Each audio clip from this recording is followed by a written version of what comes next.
Okay, so today I'll do another episode of my Chess Hotel series, and basically with this I try to do one of two things. Either I try to just do 10-minute until I lose and just rank up, and in that case, if I lose, then I switch over to like my trio of games that I was doing. Like I'll play chess till I lose, then I'll play Clash Royale till I lose, then I'll play Hearthstone till I lose a game, like permadeath games themselves. The other thing I do is sometimes it's time formats. Like I'll do 1 minute bullet till I lose, then 3 minute till I lose, then 10 minute, then the 960. So here I'll just try to go as far as I can, and I keep talking trash about the site, how it's not really that good, or it shouldn't be hard for me to be like one of the best players, but I keep losing these games, and it's honestly unbelievable. I was becoming like a bit of a Kramnik role player, a little, just because I couldn't believe what I'm like. How, this guy Dennis 1111 1185. Like you might say, "Oh, I'm that too," but you can't win. You cannot beat me in the game. You don't get it. Like it's not possible. What is it that they could possibly do? See, that's about what is this? Yeah, I guess I'm correct in saying that. Like,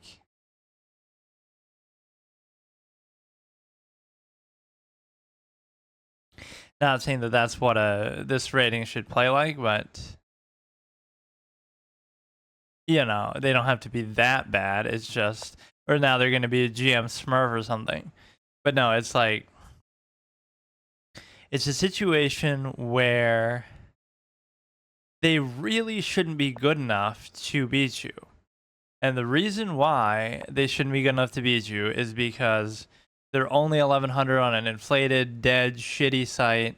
Although, to be fair, this site almost seems deflated a little bit. Oh, it doesn't like you. It doesn't like you looking at another screen. Like, it's not another login. It's literally the fucking... If he takes... it's literally just a different screen of the same login. But, yeah, it just seems odd. I hate to... I'm never the type to accuse people of doing something like that, but something always seems off, because I'm not saying I'm that good, right? I never say I'm that good. But it should be virtually impossible for anybody, even just given some of my past performances that I have video of and that I've done on stream, so you can see for yourself. I've beaten 2,000 players. Again, not often, but you put me in a classical game, you give me time, I can do that. I've done all these things. How the fuck do 1100s on this site beat me? It's literally impossible. They can't do it. It's not possible. Sometimes maybe I fuck up or whatever, but it is literally impossible. Like, I don't know what 1100 means on here, but what kind of fuck ass? Yeah, it is a pretty shitty site, but I have to play on here because I did a permadeath challenge on both chess.com and LeChess, and I failed both of them. So now I can't go on there for a while. In fact, I don't even know what set criteria I had for being able to go back. But yeah, he already blundered his queen, so just go simple move like that.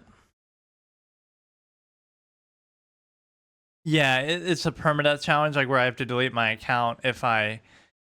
So on chess.com, I had to get to like 1500 by the end of like probably the end of last year, or I can't even remember. But whatever, I had to get to 1500 and I failed to do that. And then the chess, I had a different thing where I can't fall below a 50 mark or the 100 mark once I get to a 50 mark. So that one's a little more relaxed, and I shouldn't have failed that. Like I got to 1750 in classical, and then I fell below 17. So that's the failure state, that you can't fall below the 100 mark once you get to a 50. These are just, fun formats that I do, but I didn't think I would fail both of them together. Normally I fail one and then I can seek refuge on the other side, but now I'm just screwed. Now I'm going to have to go over the board and play people in person or some shit. Not sure these really help you much, what, the formats? But it's just fun. I do that with everything. I'm a big fan of like permadeath type stuff.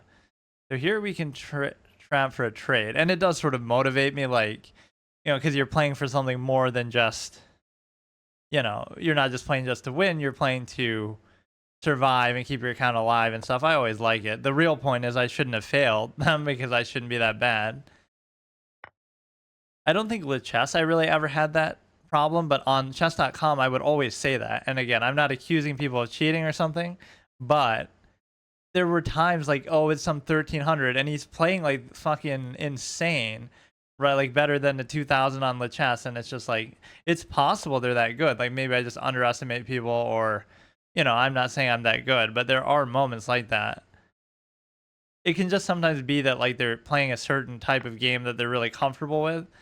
And I just don't know how to play that. Like, they could be just really good with this one opening and they might be bad with everything else. So there is an element of that. It's chess. Permadeath isn't the. Oh, I can't even see the whole line for some reason. Permadeath isn't the game.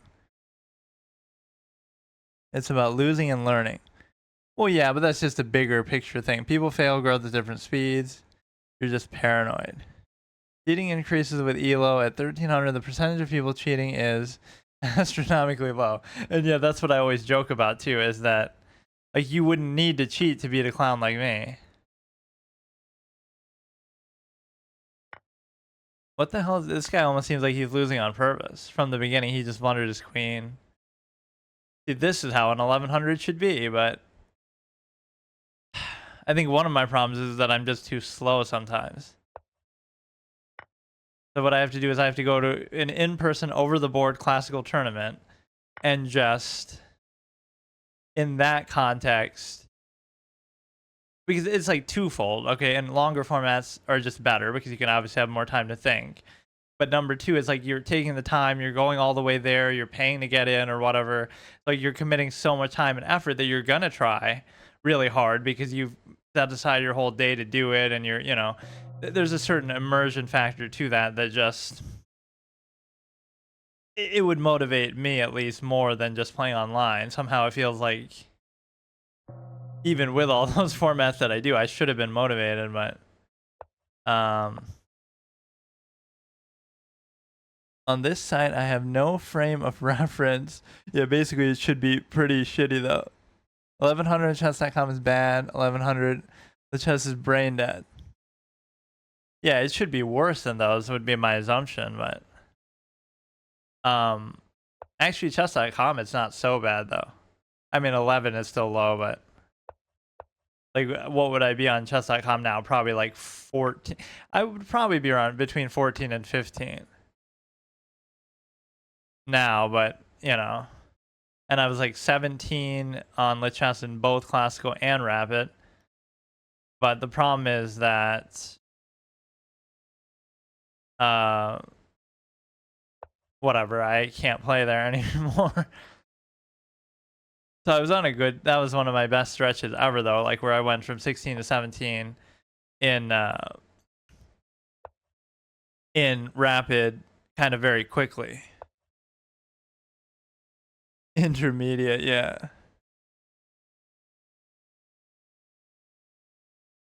This is pretty funny. Like I've ended up playing chess in so many other weird ways, like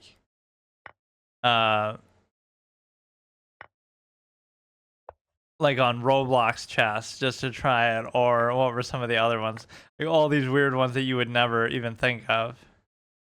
And believe it or not, that's actually pretty active. Like if you look at all these chess video games on Steam, like Chess Ultra or whatever, there's all kind of games.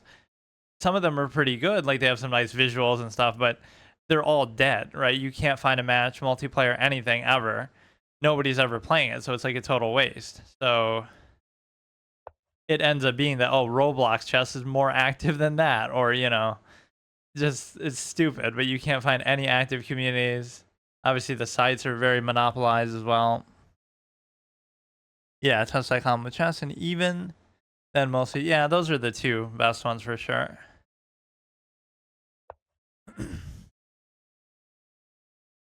I love chess.com just for the variants. I probably spent more time on variants than even regular chess just because there's so many of them. I didn't even realize how many they had. I used to play Chaturanga back in the day, and then I tried doing a whole thing, another permadeath format where I go through every variant till I lose, and I couldn't even get through all of them because there were so many that I just kind of stopped part way. But like I play each one till I lose, and then when I lose, I can't play that one anymore. Okay, we go here. Yeah, I like how the chess world finally caught up with me in terms of me always saying the variants are better or more interesting or whatever. But like, oh, now we're doing, and it's always interesting when you think about that with the best players in a field. Like Capablanca creates fairy chess, or Bobby Fischer creates Fischer random. It's like it's not a coincidence that they do that. It's like they're so good that they get bored of the state of the game currently, and then they uh they almost have to improvise and make their own version to keep themselves interested or to solve some of the problems that they see. So it's very, very appropriate that that would happen. Right? Like when you're so good, you have to almost invent your own game or change something because it's just not good enough for you, or you can kind of see through it a little bit. What? Oh, I totally didn't. But it's all part of my plan to pin that. Maybe I'm just not taking it seriously enough is my problem. Now we have like an octopus knight and we're double attacking that, but he can still escape. I guess that's part of my problem. I just underestimate people where like I am better than them, but you can't just think like that. And that happens at the higher level too. Like just you could do this, but then it's not going to be like a free or no, I mean I could do this as like a free pawn because you can't take you can't be cocky like, oh, a grandmaster plays at 2300 and then well, technically he can't even take the knight because then I would just take oh no, he can still do it. Grandmaster plays a 2200 or something, and then you think, oh, I'm so bad, so much better. This should be easy, a cakewalk. But then you start to play worse and play down to your competition. It's definitely a bad habit. You have to treat it like, okay, I don't care who it is, just play the play the position, not the player. But it's so tempting to take it easy. No one is so good that they need to invent their own challenge, not in chess. But there's something to that, right? Like their competition isn't good enough, especially at that time with no engines. So I like the deeper meaning of that. Like, um, just the fact that it almost was like, oh, the game itself isn't challenging enough, or they can see its flaws so clearly that Capablanca talked about like, oh, there's going to be too many draws and the draw death of the game, and then that's actually weird. If he goes here, then if I take it, then he takes that.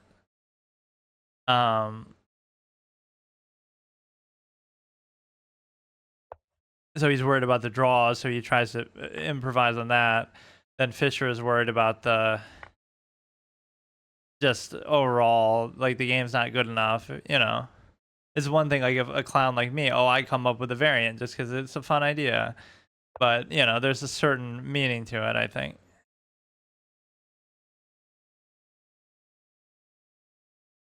That's why I hate the complexity arguments with chess. Like, yes, it's complicated to a degree, but there's so many games that are more complicated, like shogi, or even the variants of chess are themselves more complicated than chess itself. So, if it was about complexity, you would say, you know, why not do Crazy House then? Because that's just objectively more complicated because you can place the piece back down, or 960 is you're varying the position. So it's not just about, oh, it's complicated. There's other reasons why people like it or why it's good. So we can take this, put the rook in front for some reason, and like my whole style of play is sometimes based in laziness, so it's hard for me to always do that. Like maybe I play up to my competition a bit and play down. Variants are not balanced. It's complexity and balance. Paul Morphy, yeah. Did he make a variant too? I don't even know.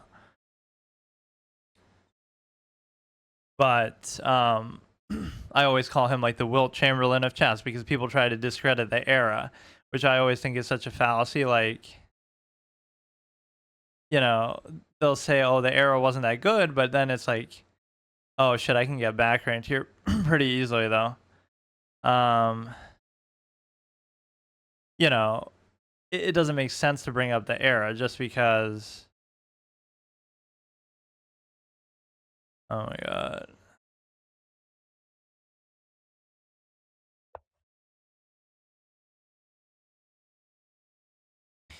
You know, everybody played in the same era. He can no, he can't take that even.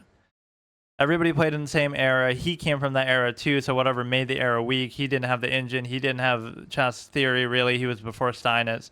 You know, same thing with Will Chamberlain. Like, oh, supposedly everybody sucked back then. They were a plumber or firefighter, as they say.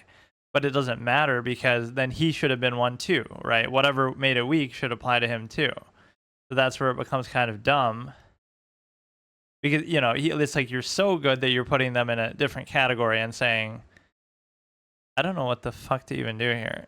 And saying, oh, we can't attack anything that they did because they were just so good. So now we're going to try to attack the era itself and discredit that. But it's like just not understanding the relativity of it, that everyone's playing on those same conditions. So how come he's able to rise above it and be so much better? Gonna get a draw or some shit out of me here. Oh shit, that's the best thing you could do for me. Now you could still get back ranked, which is unbelievable that I've let this happen. No evidence. Oh, here in the Wilt 100 game. Paul Morphy was the world's first unrecognized world champion. Yeah, because I don't think they had them back then. He would play opponents down a piece.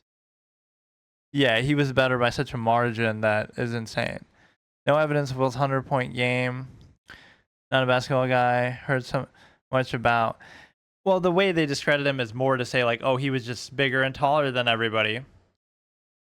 Right, but you know, so what? That's part of the game. You know, there's a lot of guys who are good athletes. That's why they're good at an athletic sport. But no, he averaged 50 for a whole season though, so it's not that hard to believe that he would get 100 in one game. But I find that interesting. Whenever somebody is too good, right, you actually feel like you have to discredit them, their whole era.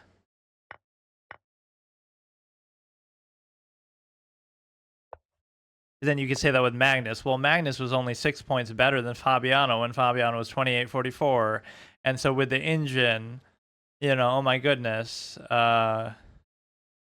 you know, with the engine, Fabiano is almost as good as Magnus. So imagine if Paul Morphy had it, or imagine if Fischer had it, right? Unless you think Fabiano is better than them too. It's just like there's certain advantages that you take for granted, and then you'll say, oh, those advantages make people better.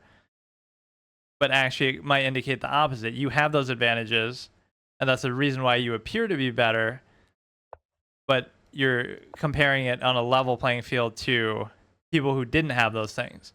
So are you really better, or do you just have resources that they didn't have? That nobody had too, so it's fair that they, you know, it's fair that they didn't have it, but it's a two-way street, so actually I can't afford to even kill the rook there because, or now I can just do whatever I want. But these two games were actually more along the lines of what I wanted. Where they're not like too crazy good, but point values aren't just absolute.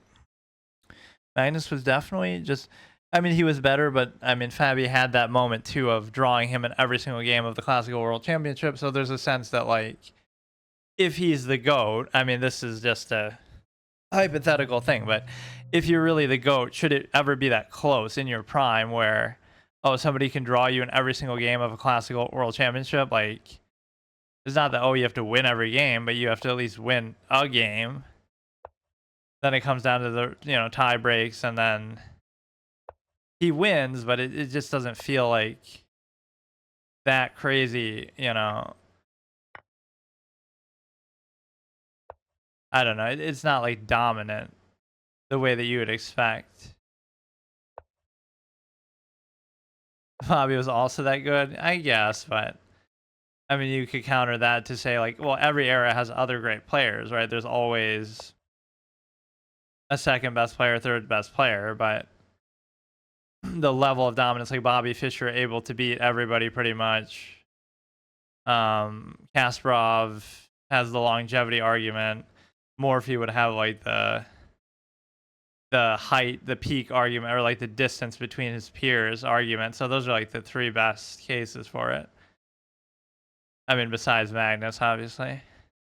Magnus could have had the longevity thing, but then he just got bored and started messing around. Like, you know, you get burned out. Okay, we gotta focus a little bit here. I'm doing better today, though. Oh shit, this is a weird ass position for the thing.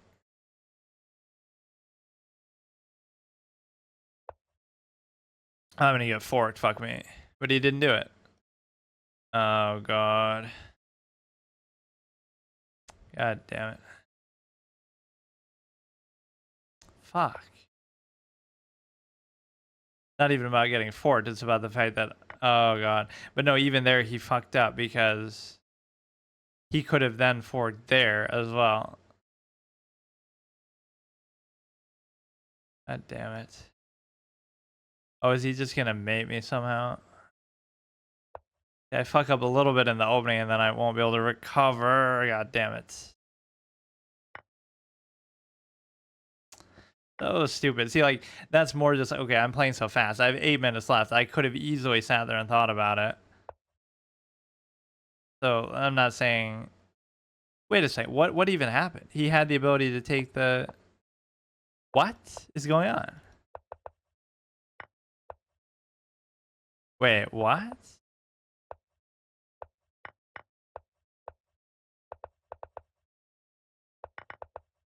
Oh, whatever. He didn't fuck up. Yeah, I just didn't understand what was happening. Fabi, if not for Magnus, would be 3-time world champion. That's probably true. Although, then again, when Magnus stopped playing, he had the chance to win, and he failed twice with Ding and then Guke, so that's kind of disappointing. Top 3 players in anyone's argument are Magnus, Kasparov, Bobby. Morphe is so far back. I would put him in there, though, still. Yeah, his career was short, actually. While you're confused, yeah, I guess I'm such a trade-happy clown that I fucking would never not trade there. Okay, it's not actually that bad, is it? I have 2 knights, bishop. He has basically the extra rook. I could probably recover, but I'm just kind of not happy about this. I could take there if I take this. This is kind of not clean what I'm doing. If I do this, he can't take... Sometimes that's what happens too. I'll play badly in the opening or something, and then I'll start to focus like, oh shit, now I really have to try. But you should always be doing that, right? You shouldn't have to... That's the part I actually respect, right? Some of the stuff is boring, like opening theory and blah, blah, blah, but the respect of like calculation and how much effort people actually put in on a game out basis. That part is actually crazy, and anybody can do that. He's up so much material. Yeah, that's what I was kind of shocked by. I'd have taken your queen. Opening theory isn't needed until... Yeah, see, people say that, but at a basic level, you have to at least know kind of what they are a little, or you might fall for traps and whatnot, but... Yeah, you don't really have to know it super well. But it also makes things so much easier, and I feel like for me, it's especially a time thing. That's what I would do in classical games. I would sometimes spend 10 minutes, literally 10 minutes out of the 30 minutes, just on the opening. And then I'd do just fine. But if I didn't do that, then I'd get destroyed because, again, or like the difference was like,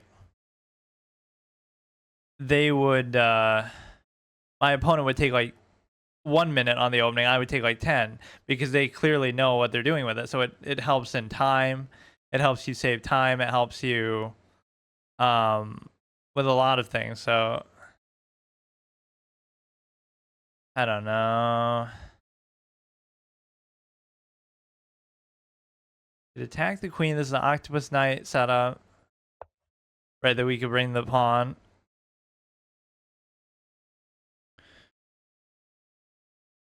Yeah. That's what I mean, yeah, more so just knowing openings at a basic level. The biggest difference between 1000 and 2000 is positional awareness and tactics. You can play only bad openings and be fine.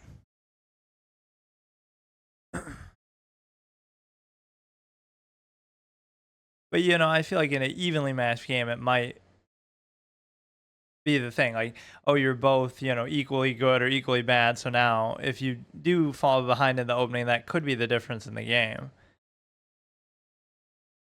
It's in a different way, and obviously not at the level that people think. But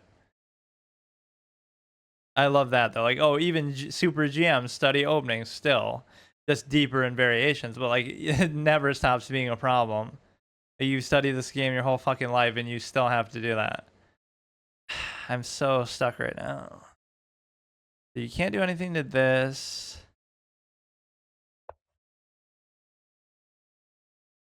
You will be the better prepared player. Most people aren't prepared for it. What the hell is happening? He pushes, I take. Something's got to open up here. Like, I still have a chance here, certainly to draw it. The biggest thing that intimidates me is how fast people are. Like, that's the one thing I can never get over. Because, I don't know. Oh, that would have been perfect if I could have had the double stack there. So he'll take, you know, I can still do it though. He'll take.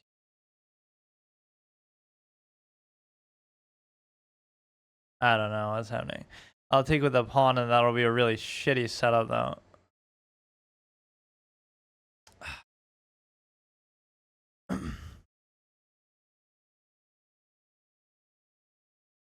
Hmm.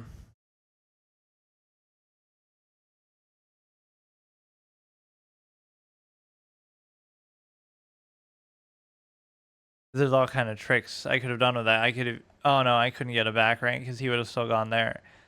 I don't know why I like this double stack so much. I won't even be able to take necessarily because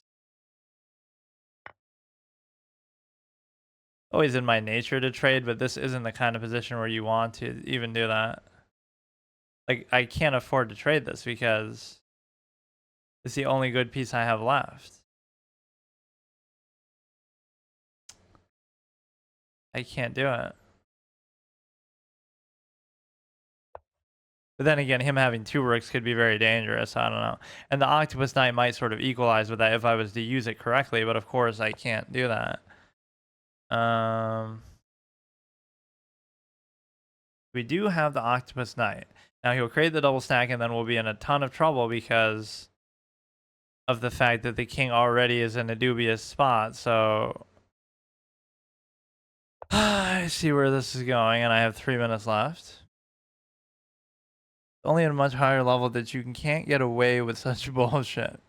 Objectively, it's over, yeah, but this is 1200 level of play, so you never know what's going to happen.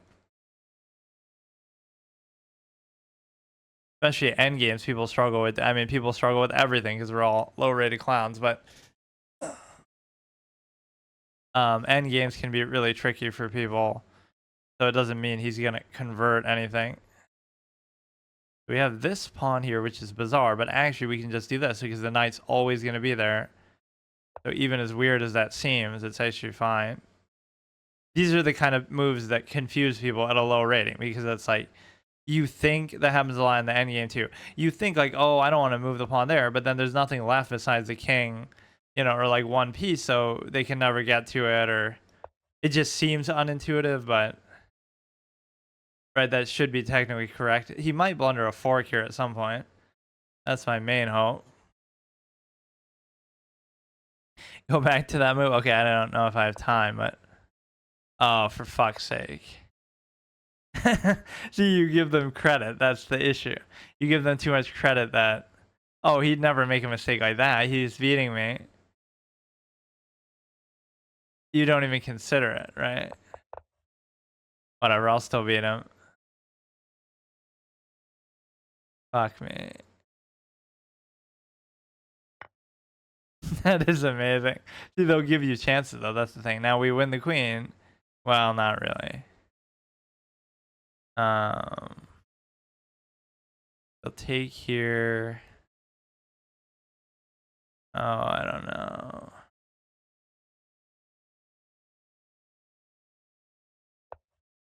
It will be takeable though, from the perspective that if I go here, then you can't do anything, and then you're also hitting this. But you'll just take there, but you can't because you're also in check. Come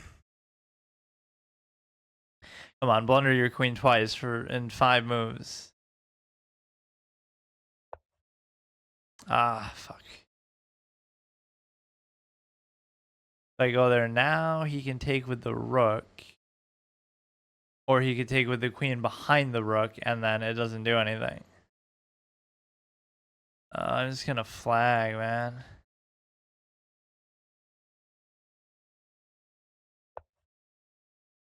I mean, they will give you chances like that, and I miss it. Yeah, that's why he even said, oh, it's subjectively losing, but only if he actually knows what he's doing. But this is going to be even a check into that, so...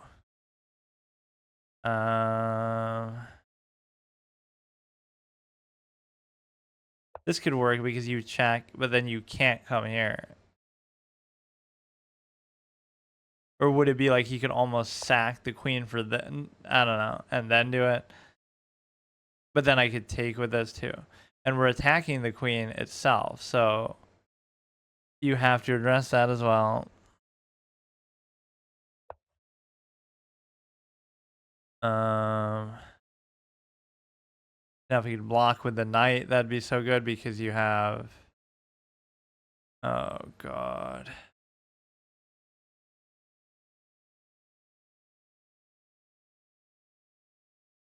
I can actually do that too. Oh, but... oh, okay. He can do that now. I'm fucking done. Fuck's sake, man.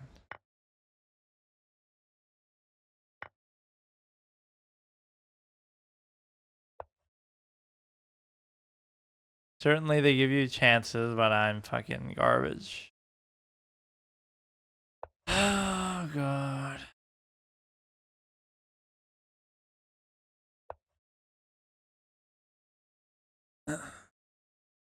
Time difference would have been the... yeah, but I guess if I took the queen, it would have been fine. I love that, though. It's not even like you don't see it. It's that you don't even look for it because you just don't expect them to do that. Right, to make a mistake like that.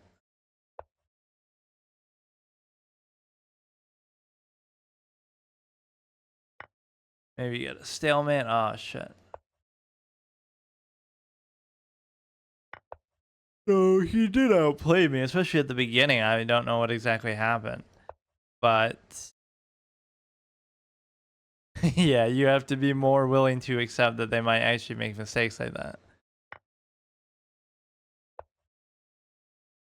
What's your rating, by the way?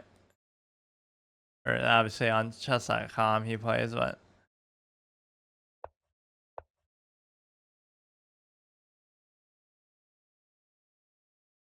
wow, 2,300.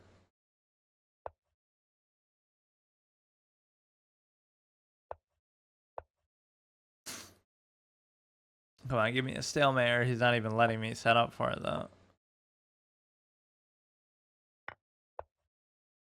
You want to play one? We can do some kind of time odds, I guess, to make it fair. Blitz, bullet 24. I mean, for that purpose, I don't mind playing on the sites, but... yeah, that's fine. Only like unrated viewer games and stuff are the exception to my failure state. Alright, so we failed that for the day. Chess Hotel. But those first 2 games were pretty good. That's how they should feel. And again, even when you most doubt it, you do get the queen blunder, so that you always have those chances. And again, even better players sometimes will do, well, very rarely something that blatant, but it's not like great players don't make mistakes. You know, you see GMs, even some of these streamers, they will make mistakes like that. And often they will be missed because you won't even expect them to do that.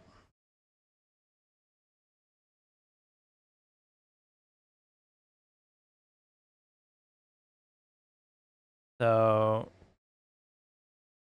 yeah, what's your name on here? Is it the same as your Twitch name?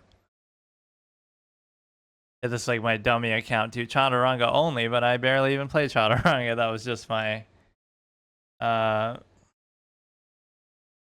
play chess on a real board. Wow, like you can't just go outside and do that. But I actually did buy that stupid square off one, which is pretty cool, but now it doesn't work as well because they tried to like throttle it on chess.com, so you can only use it like with chess, I think.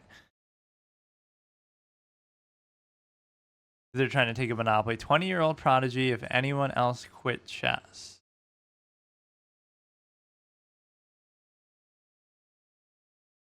Let's see. Unrated.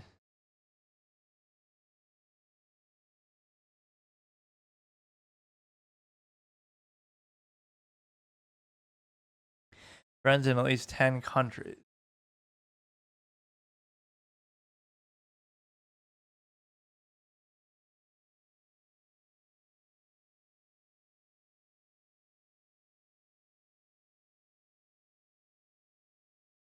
Okay, let's see how we do here. But of course, he's not going to play his best, or maybe he will. It's always hard to tell, right? When you play better players, if they're just trolling you or trying something unique. So opening wise, seems solid, nothing crazy.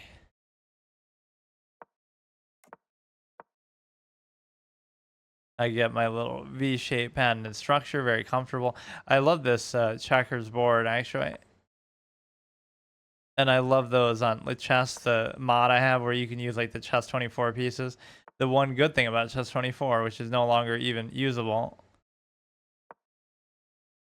See, looking at this, there's nothing that really stands out as a big deal to me. It doesn't seem like he, you know, immediately out of the opening is just winning, but there will be something of more nuance coming up. If I do this, it doesn't work. He would take, I would take, he would take, I would take, he would still take. But this kind of move is very hard to, fairly even.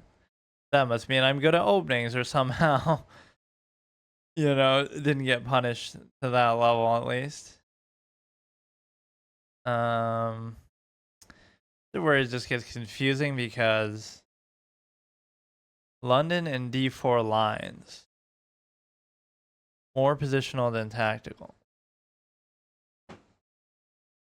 This is the kind of move though. Now we're out of the opening. Everything's developed basically. So it's very hard to know, right, what this move should even be. I would have no... This is when I just try to start trading pieces, but it doesn't really work. Well, I mean, he's not going to let me. Like, good players don't let you trade. I'm not as aggressive. I tend to let them fall apart, and that should work especially well against me, considering that I don't know what I'm doing in the first place.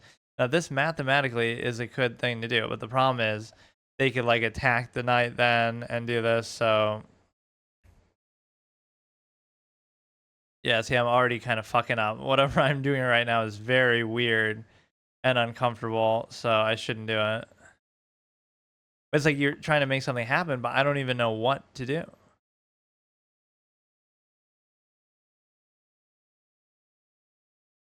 Yeah, now they're gonna trap some shit here. I feel like I know it's gonna happen too. That's why that's not even a good thing because it literally it has nothing to do with them, right? That whole sequence of what I did was so predictable, and I'm just trying to make something happen, so I shouldn't do that. I don't care. That's so trash. Now his king's wide open though, so I should be able to do some initiative attack here. Just fucking trade everything.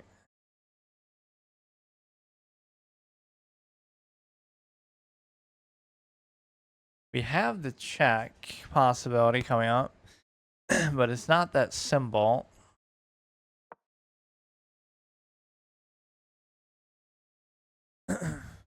Again, aside from just blundering a piece in a way that's totally nonsensical, it otherwise would be okay. So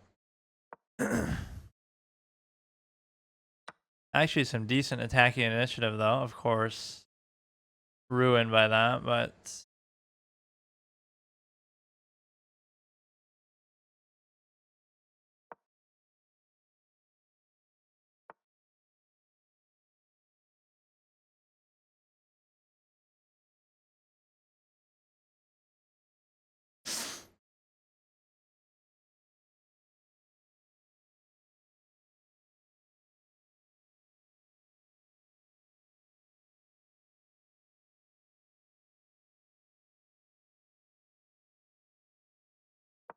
oh, I didn't even mean to do that. Fucking misclick.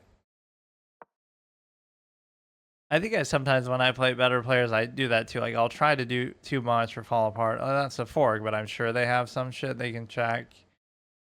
But no, it's like, oh, is that actually trapped too? Holy shit.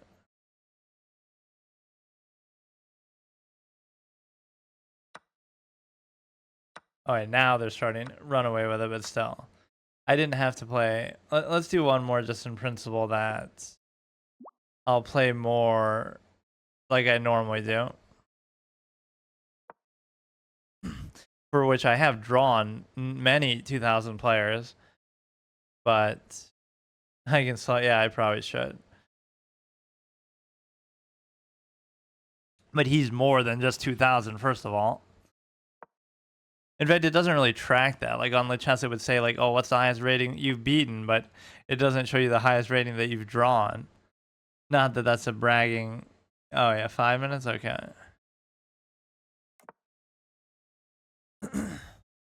Like that's the thing. Even good players are gonna have to do something above and beyond, right? You can't just. I don't know. That's why there are so many draws in chess. Like you can't just win in chess. It's not that simple, right? It would take a lot of different things, a lot of different effort. It'd be very, very long-winded and gradual, even for the best players.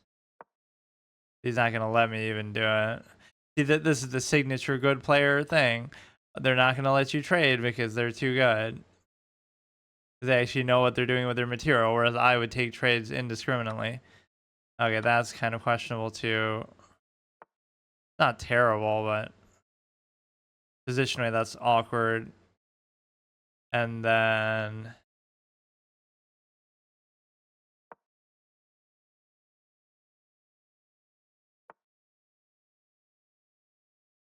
he gets the diagonal there, which is cute, but assuming I don't care. Oh, I can't even do that right now.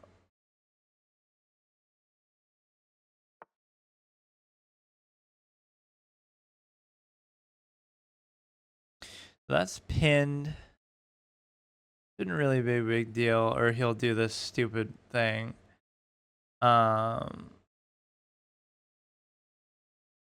You can do this. I mean, if he really wants to be all cheeky about it. But then even the act of doing that would allow you to do this. So for now, what if I do that? So now if he takes, I take. If he takes, I take. We need another cover for the bishop. Okay. It's just, this is the good player style of play. Like they do annoying stuff. Like they just can't let it position be. They have to do too much stuff.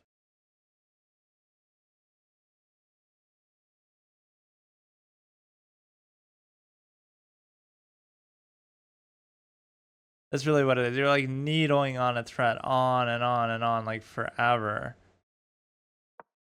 And then it won't even do anything against a better player. It'll be like, oh, for fuck's sake. it'll just be like, oh, you just win a pawn, or oh, it'll let you do something later. Now, let's do something weird myself. Now, if they take this pawn, then I take with this. Yeah, let's see if his 2400 theory taught him this position, which probably nobody ever plays because it's probably garbage. But sometimes I can actually throw people off. So, what is he even up by? He's not even up by anything. It just feels like positionally he's better with the nuance of the pawns and shit.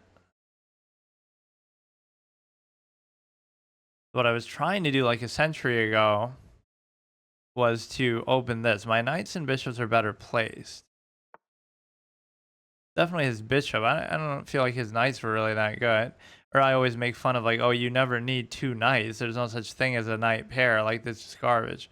And even as I say, oh, the knight doesn't seem that good, he's about to win a pawn with it. Amazing.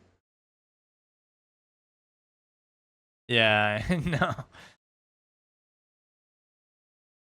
He's playing pretty fast too, but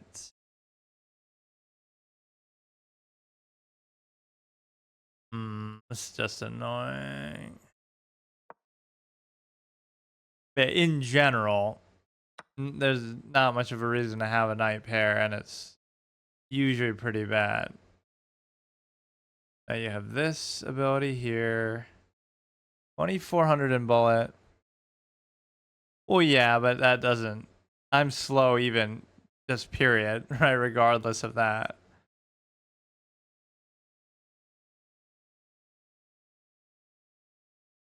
I don't know what the fuck. These positions start to become so weird. I actually kind of like that, though. See, that objectively shuts down his... For a while, at least, his... darks for bishop. Although, this might not be so bad for him either. Okay, that's still pretty cute. In fact, that's better for me. Oh, yeah, he can't take it, though. Very, very cute of him.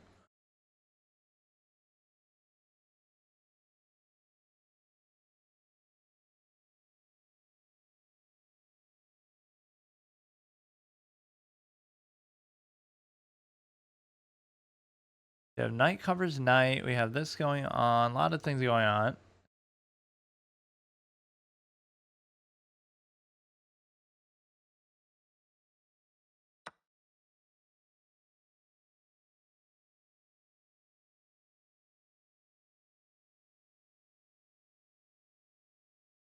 Question of which one you want to take there, right? Because obviously I knew I'm attacking the knight, but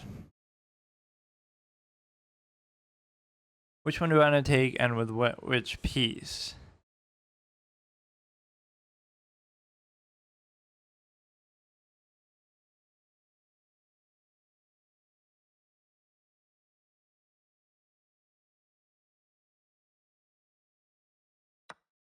Let's see. How does he know? How does he know? I guess regardless what I took, he could have maybe done that, but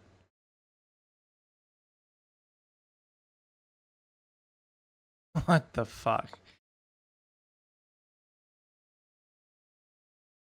Knight f5, yeah, I guess. What if I had gone e4? Or wait. He brings the queen.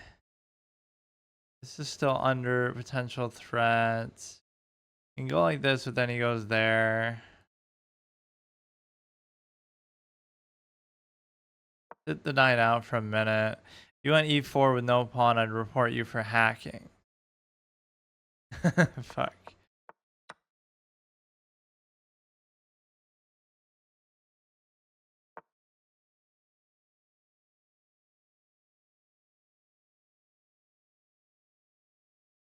This is so annoying. It still doesn't even feel like that bad of a position. That's the funny thing about it. It still feels like fine. And if this was against a lower rated player, I could still manage and get a draw or something. But the thing is, mainly I'd flag. I wouldn't even necessarily lose this. I would flag. And How do I don't know. Well, first of all, this is a passed pawn right in the middle, which is unusual. Yeah, now he's flexing that. Could pin this as if for the queen, but I don't know if I even want to do that. He could like check, but I take. What? Could he afford to do something cheeky, or he already knows my move's better than me apparently, which is maybe a good sign because that means I must be making the right move. See, now it'll come down to some minute positional thing. Oh my goodness, pass, pawn, nuance, promotion, like okay, you know what I mean? Like I don't mind losing to a 2400 from that perspective. It's just I don't know what to make of it because I could lose to a 1500 on chess.com in the same fuck me in the same kind of game, right? So it doesn't really matter. Just do it. I don't care. Yeah, I shouldn't even do any of this because it's stupid. Like, why would I trade when I have no other chance? But I sort of play into that at some point. Like, it was a joke. Yeah, I probably don't even understand fully. I'm not good with notation, so. But no, this is fucking dumb because. See, this position makes me look good. Like, oh, I lost to a 2400, assuming he's trying or playing decently. And I only lost in this late game, end game by a minute, number of pawns, like 1 pawn difference here. Obviously the piece, but like it doesn't seem like that bad of a loss compared to again, I can lose to 1200s just as badly. So it is odd that the games always end like that.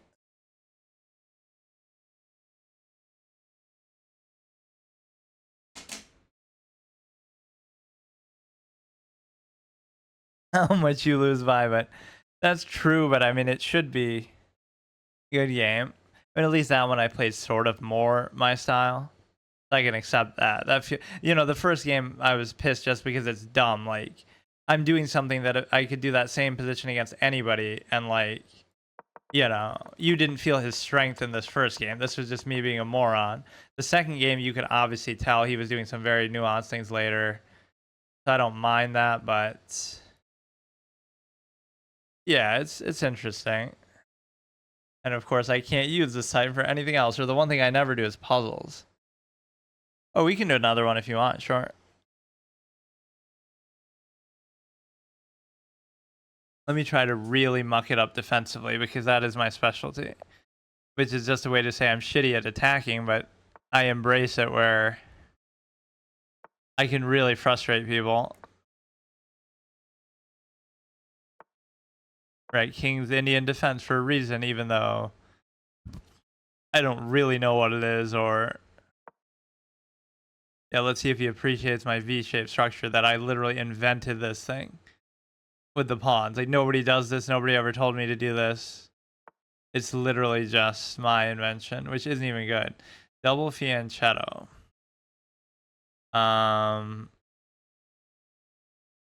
What is the okay, go here.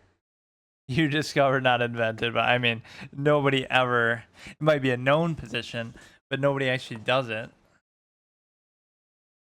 Nor is it even really good. It's the where now I go here with the pawn. So now you have this nice little 1, 2, 3, 4 pawns with the one anchor pawn, and then I put the rook under it, and then it can be so annoying because then I just never move them, and unless somebody's really good at attacking, which most people aren't, you just defend, defend, defend. They can't do anything the whole game. Which again, to that he would say, "Oh, we'll just attack," but it's not that easy to do.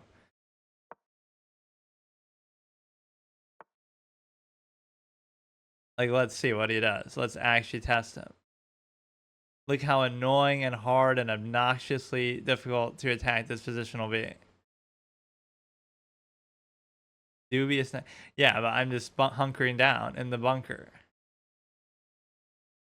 maybe I'm being too predictable with the fact that I'm playing defensively, but it's like the full commit. I'm just gonna do it, and because I know I'm not gonna win. Like, what am I gonna do? I'm gonna mate the guy? Like, it's impossible. So, well, it's at least me trying. I'm certainly not attacking. If he takes, I take. I don't mind that even. This will be like he'll bait me to take, and then he'll go. Wait. The intention is defensive at least, even if I don't. Am not good at that either.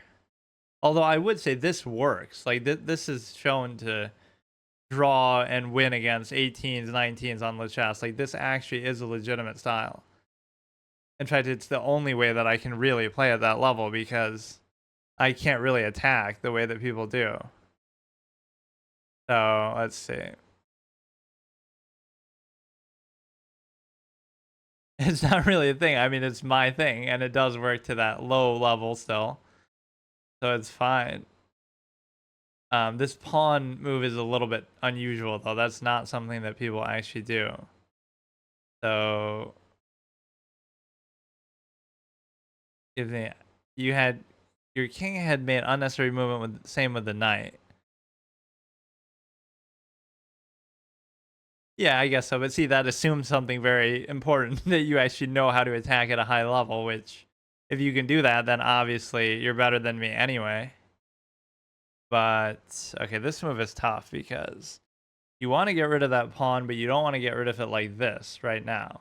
So I would take, they would take, I would take, they would take, I would take, they would still take. So the way that I can guarantee that actually is I could trade this off, which is not a good move, but I'll do it. But now, guess what he'll do? Guess what he'll do?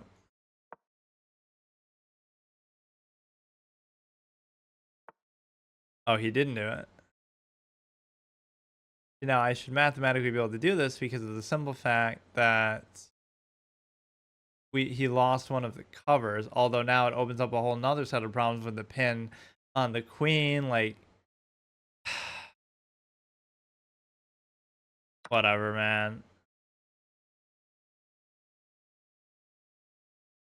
It's so stupid. Like, I solve one problem, then there's something else. Like, fucking. It was just totally unnecessary what I did there.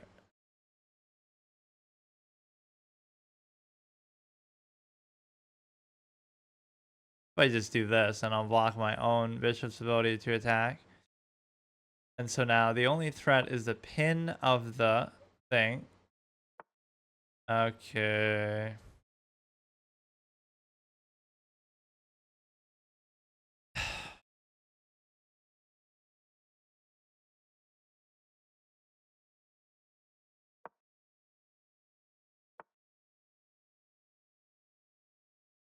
Guess he didn't even have to do that. He could have took it with the rook, and then I still have to address that. But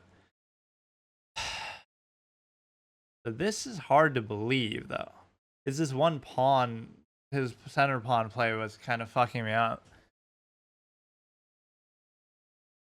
Right? People don't typically do that.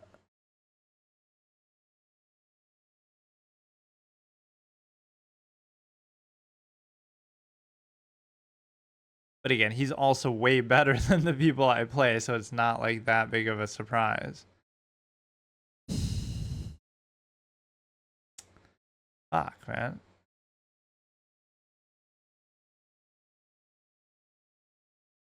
Yeah, I mean, yeah, this knight position is just accepting the fact that you're not going to be attacking, but you can't be that obvious about it, I guess. And obviously, I just lose. I don't care. Good game. So it didn't hold up super well there. Like, let me actually, can I analyze even one of these? Or will it make me subscribe to premium? Game that didn't go your way, but See, there like, are some good moves. look at that, dude. Though, look at that. 90. Like, obviously, if you play like that, like, wait a second. Wait a second. Look at this. Look at this. I played like a 2200. How the fuck did I play like a 2200? So he only played 50 points better than me. Wow.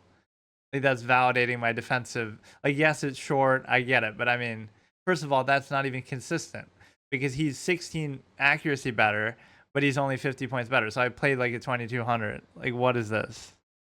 It's useless, but it's still surprising. It's extremely weighted in favor of the lower rated player. The Indian, they bring out their bishop. Yeah, that makes no sense This because that's prepares your lower bishop pocket. than That fianchettoed bishop is putting pressure on the diagonal. his is lower than his rating. Mine's way higher because I'd be only like 1500 on here. So Textbook. that Castle, is fucking their knight stupid. comes into your bishop, your opponent. This But is a this is book what I move. mean by That's my not a mistake. defensive play. Your It's fianchettoed bishop actually puts strong pressure on the diagonal. it's actually validated that it would think that because that's what you're doing. Because I'm not trying to attack, I'm not making the kind of obvious mistakes that lower rated players typically make. So at least I'm recognizing my weakness that I'm not trying to do They too bring out their knight, much. developing the Which both sounds kings like a your better defeatist option. thing, but Their rooks can see each other now, allowing very good choice. yeah, this is very, Your opponent activates very their button. fine. Your best move was to develop further. Develop You what? permitted the opponent to activate a bishop. Develop what? Your This is opponent not activates the development. It's moving the already queen gives fucking. black more flexibility in the middle game. I guess it is, but A solid choice. that game yellow thing is useless. But that is pretty funny. I mean, has this accuracy seen or has this engine seen 1500s on this site? Like, according to that, I played 95 and was 100 below. Yeah, it's kind of inconsistent. Queen C8 allows you to see more squares and unpin. Yeah, we're getting into positional nuance on move number fucking Moving whatever the this queen is, gives black 11. more flexibility. A solid choice. Wait, Their rooks can. Your best move was to develop that's a this bad pawn move. move. This is not an And see, that's ideal the thing. place for your Like, knight.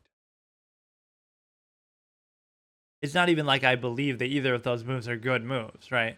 I'm doing them for very specific, deliberate purposes that I feel like, okay. See, because there's a certain preferential style, right? There is such a thing like that. Now, I'm not defending those moves necessarily, This but pawn. Your if best you're move was saying, to like, develop okay, further.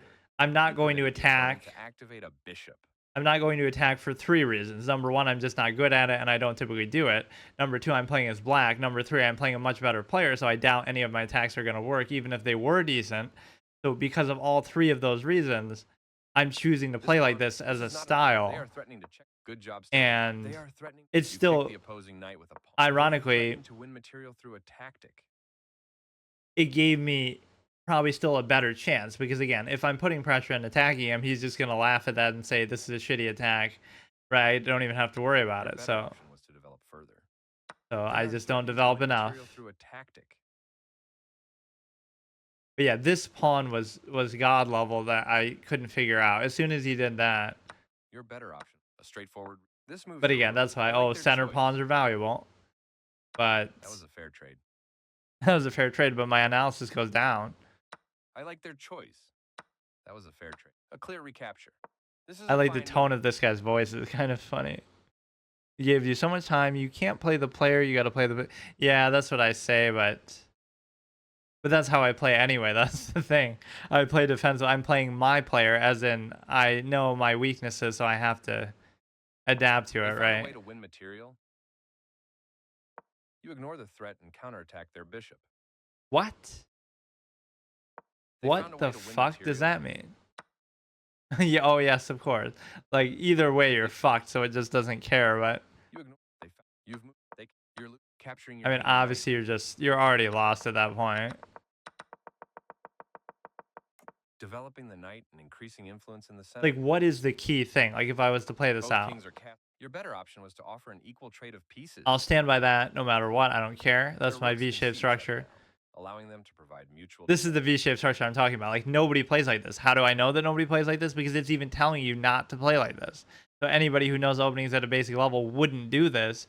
So that's why I'm taking credit for it as my style, not as like, oh, it's actually good or you should do it or whatever, whether it's a known position, right? This is what I've done. Even when I was a kid, I think I sort of would do this, right? Like, it just shows you that's my signature thing with a certain deliberate intent that it's hard to explain. Like, it's just shows you how you are as a player. It's not about even whether it's good or not. Very good choice. 'Cause you're trying to just cover the one anchor pawn. You're trying to just play safe, play defensively. You know, I do a lot of trades. Your opponent activates. Your best move was to develop further. You permitted the opponent to activate a bishop. Typically a style of preference, not intentionally playing, but no, but see, that assumes that you know all the good moves. You're not gonna always know that, so This pawn move gives their bishop more control over the board. you do what you feel comfortable with more so than. This is not an ideal place for your knight. This pawn move gives their bishop more Wait, control what am over I the supposed to board. do This here? is not an ideal place. Oh This yes, but pawn put move the gives other their knight bishop right more next to control over it. the board. Not an ideal position for the knight, but this knight I guess is okay. A very strong play. That's not a mistake, but it's not the best move either. That's fine. Yeah, I don't even understand This these is the moves. only Like, move that works. This what is the point of any of very this? I don't precise. know. Like, I can gladly This admit strikes that at I the center cannot of even the pawn. explain what's happening. This maintains the balance. Now you're pinning yourself pinning Now though. white can't stop black Why from is the winning the knight engine if they make the right moves. why is the This is engine the strongest option. self pinning? Like, This kicks a knight. The correct move and is then why are you saying we're winning a free night if we're not? after all cap. He just said we should win a free night if we make the Clear right recapture. move. What the fuck is This going on? protects an underdefended pawn that is under attack. Very precise. I like that they actually have voice acting One for more all piece this. joins the action. Or is this like an AI voice? Because like, how could they ignore the guy, just mute him? Fuck. My style is positional. I heavily prefer d4, but I'd still like to play accurate. To be clear, ignore. I only look at the yeah.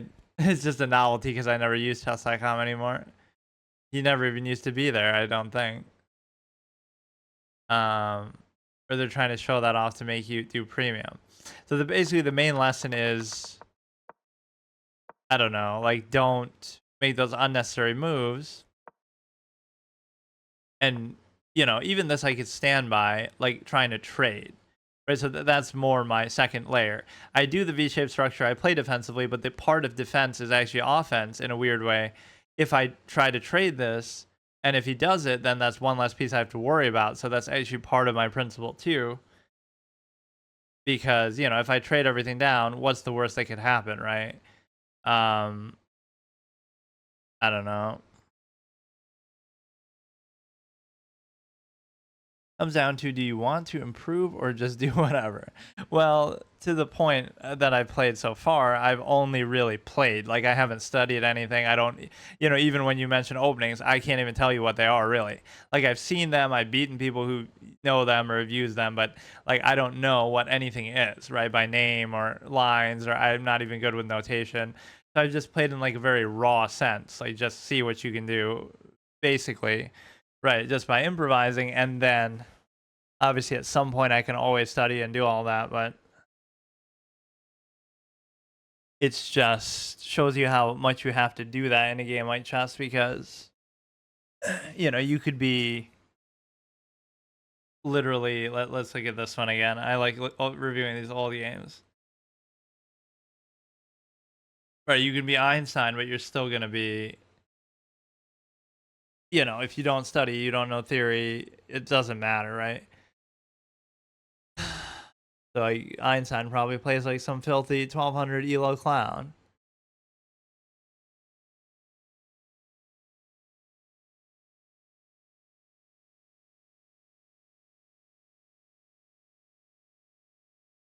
This was kind of trending, obviously, with the movie having come out. Not that it's in the movie, I don't think. I haven't even seen it, but I think it's more like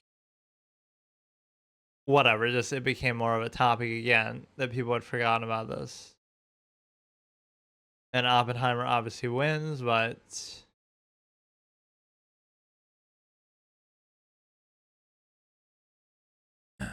just when you need to learn and practice. Not about anything with Einstein. It would be like asking a bodybuilder to run the 100-meter dash.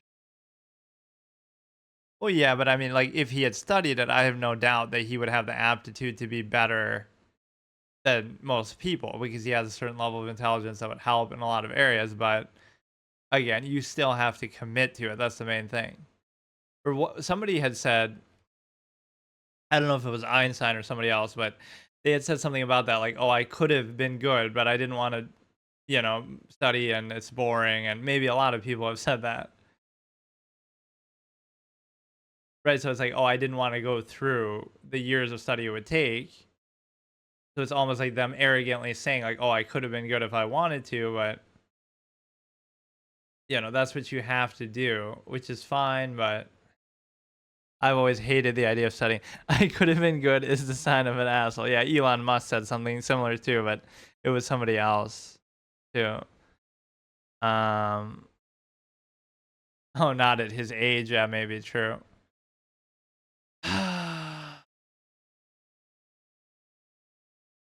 Let's do puzzles, which I basically never done.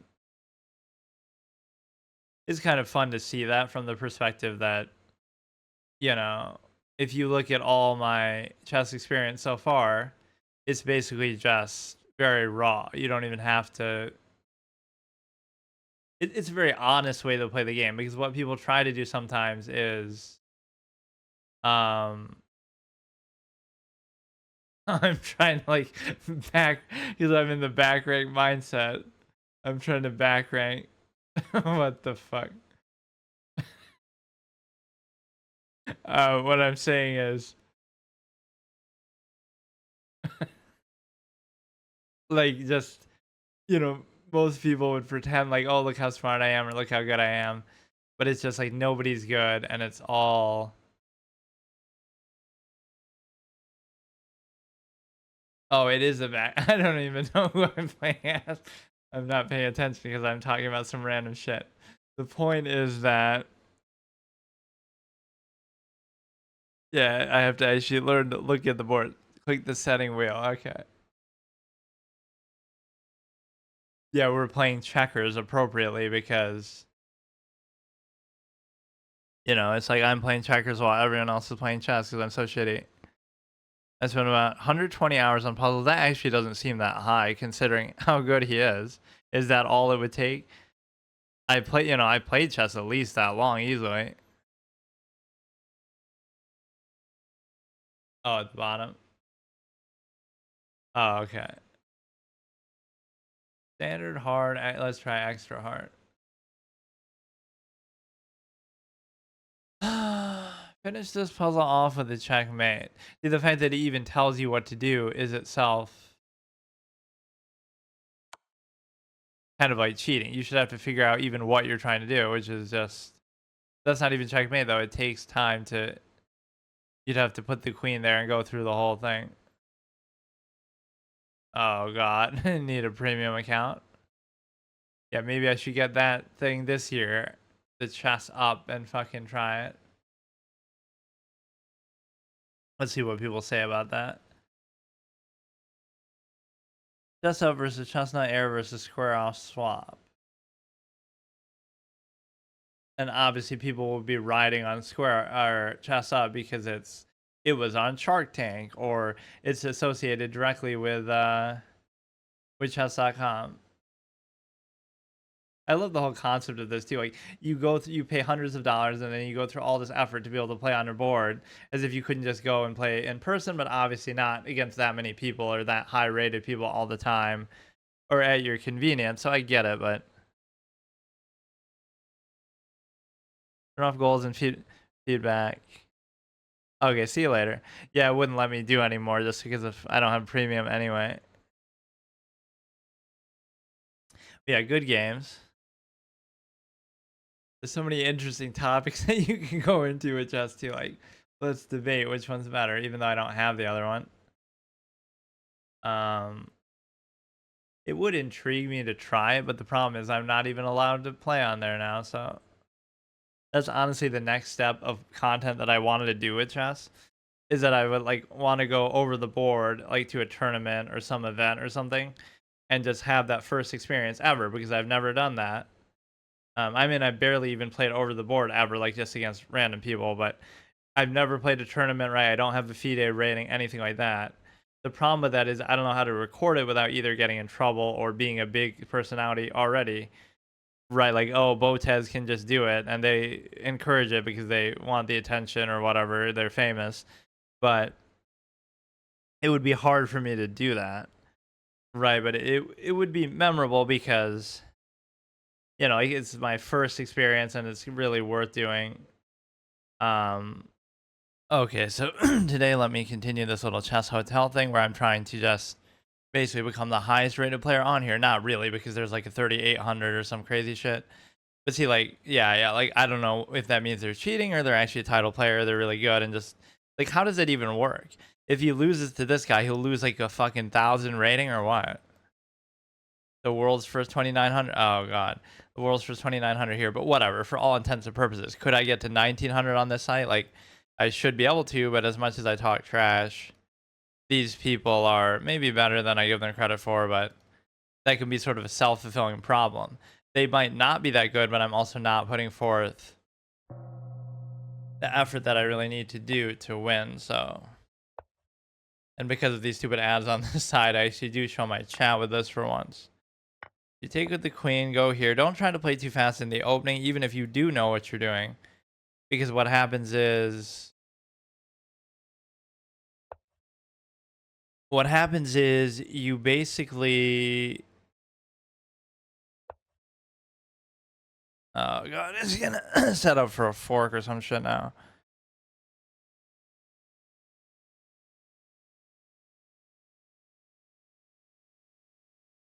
It's just an awkward spot to be in. But no, it's like, that can be a bad temptation. You'll play super fast. So we're playing a 1400. I don't know if that means anything because this site, again, is so weird. But the one guy I lost to, I think, even blundered his queen at the end. But I mean, he played pretty well. So you just can't take it for granted too much. Like, you, you can't just say, like, oh, I'm just better. So then you just expect to be better. You still have to put forth some effort and actually try to do something. Right, it's like that almost like entitlement, like, oh, you think, oh, because and again, I don't even think I'm that good, but it just feels like within reason, nobody should really be able to beat me unless they're really good. Like a, borderline 2000 professional player, study the game, which to be fair, maybe a lot more people have done that than you. I look at it as such a stigma, like, oh, you've studied, or, that's so dumb to do. But it doesn't matter because everyone does it all the time and everything, right? Like, there's no scenario where studying isn't happening, right? People at 1200 know openings better than they used to, maybe at 2000. Who knows? Like, the way the theory and everything is treated and everybody's a try hard, there is a sense of that, even if it seems odd. So I like the idea of trading, but I can't really do it too much because you have to be sort of a little more selective. But yeah, I played like that 2400 yesterday, and I got to an end game, like, kind of where he's winning, and he's even saying that, like, oh, it doesn't matter how much you win by, but you would think you would win by more because, again, I could lose in that same fashion as I lost to him to a 1500 on chess.com. So where is the difference in strength, right? Like, you don't see it. So either those 1500s are jacked the fuck out, or something's not right with that picture. I lose by, oh, I'm like down a couple pawns or like one piece to him. Fair enough, that's fine. But that's makes it seem a lot closer than what it is. You might not think that matters, but it does. It's like, if I play Magnus, it's not just that I should lose, I should get completely destroyed because I have no idea what I'm doing. Right. And that's just way out of the league. You wouldn't expect, oh, Magnus beat me by like one pawn. Right. No, he beats other super grandmasters by one pawn, maybe. So, like, there should be some difference. Like, honestly, that game, right? We played a couple games, and obviously I made some basic mistakes, but you could look at that one game and say, oh, that could have been a 1500 on chess.com. That, there's nothing that says, you might say, oh, I'm not good enough to be able to tell that, but it didn't feel like he did anything too crazy. And so Again, my defensive principle really does work though, to the extent that you're assuming kind of two things: that people are too good, at least evenly matched with you, to fall for basic things and traps and attacks. And number two, that attacking is really hard and it's a lot easier to, especially when you don't know what you're doing yourself, it's a lot easier to identify and try to counter what they're trying to do and then strike back later than it is to try to have the initiative and come up with an attack in the first place. And so the thing is that, see, I maybe should have just taken that. 'Cause now this is just like a back and forth waste of time with this piece. They could get trapped. Like, why? Hmm. And I hate that too, because, it's like,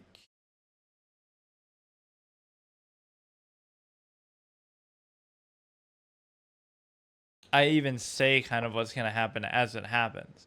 I'm even saying, oh, it's going to get trapped, and that's a stupid thing to do. But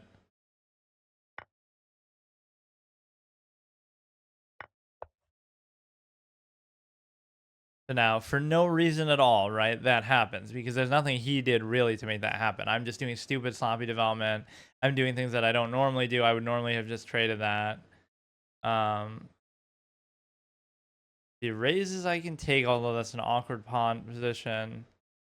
He takes, I take. Like, again, I'm not diminishing even that some of these people might be good, but it's like, I hate when I make the mistakes like, oh, you wouldn't need to be good to win that because I'm just doing something so blatantly stupid.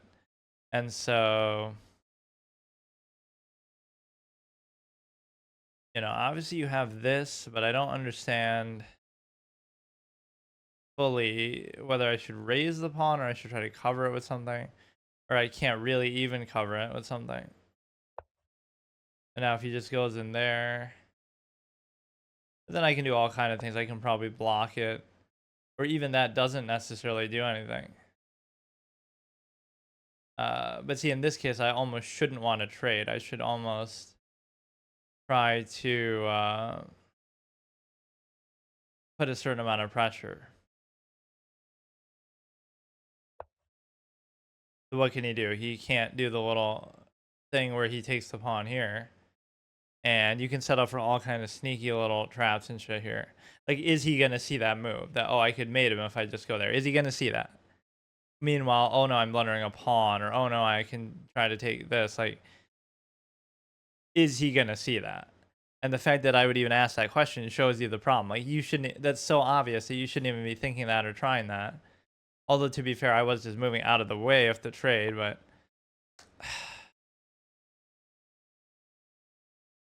now you can give a check, and then he takes, and then I take. For some reason, I almost don't want to trade in this situation. I kind of want to.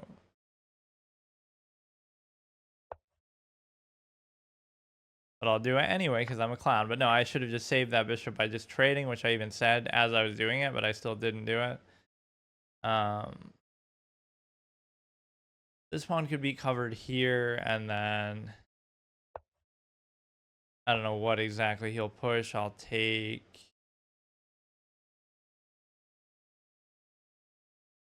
Time-wise, we're fine. Position-wise, we're not bad, but the material kind of fucked up a bit on me. And the reason why is because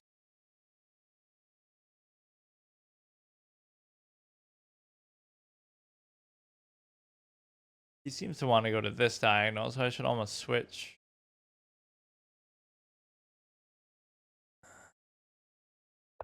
Right, it seems like one of these moves is coming, so I should be able to take it.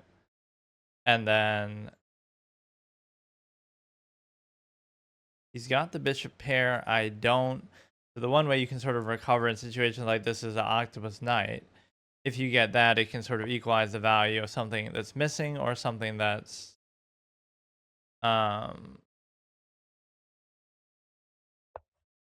missing or something that's, yeah, I'd be generally fine with that. Like, he's losing the bishop pair. Like, there's certain principles that you can always use. Like, oh, a bishop pair is good, so that should have been a good thing. But actually, it's not because of some other nuance. Like, it's just stupid.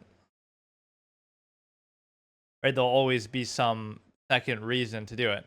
So when you look at some positions being played by high level players, you'll be like, oh, this looks totally messy. Like, oh, they don't have any center pawns, or oh, the pawns are double stacked, or but apparently in that situation, it's technically good, or it's worth it, or So if you follow those principles too exactly, then it doesn't actually work because oh no, that's bad because it's double stacked pawns, but it opens up this 5 move sequence that actually gives you a mate or something that So how do you really know that in the sense that if it's worth it? We could create an octopus knight here, and the reason why is because we can do it here. He could take it with the bishop, but we're hitting this. We can come here. If he takes, I take. He could still cover it and be a little annoying about it. Now, what happens is if I go there, he would take, I would take, he would take, and then I can't take.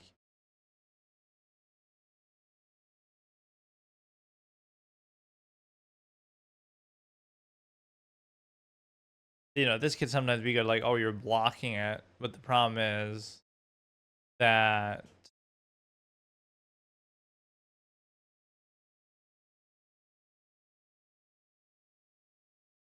so there's nowhere he can move it that would be too significant because if I attack it again, it doesn't matter because he could take, I could take. Um,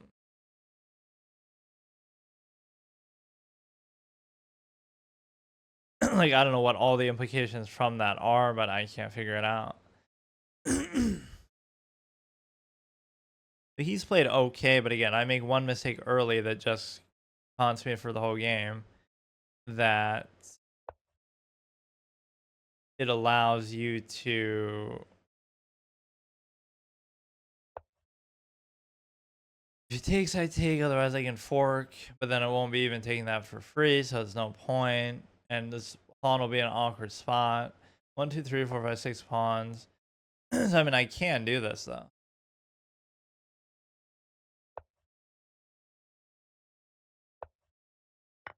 Like, I don't know why I'd really want to, but if only I could put the other thing somewhere else.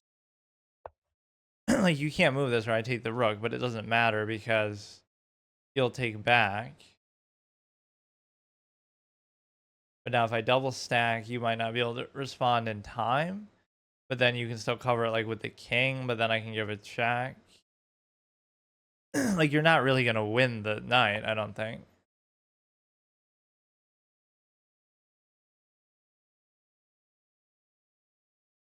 You do this again where we sort of pin it into the thing, and it only works if you set up for a double stack because otherwise, he can just move it and it doesn't matter. Yeah, look at how much unnecessary knight move is happening. Like, I definitely can't afford to do that. If I you can kind of force it to happen here, right? Like, I'm trying not to trade a rook because the rook double stacked rooks or something could be good here, but one rook versus a rook and a knight is much worse. So he might have some time trouble here, but I'm usually the one who has time problems, and he's in a situation where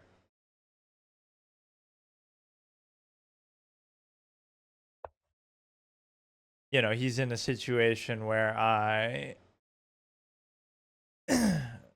whatever, like if I just didn't give up a bishop. See, like there's always those kind of moments. Instead of a blunder or a mistake or whatever, the engine calls it. What if there's such a thing as like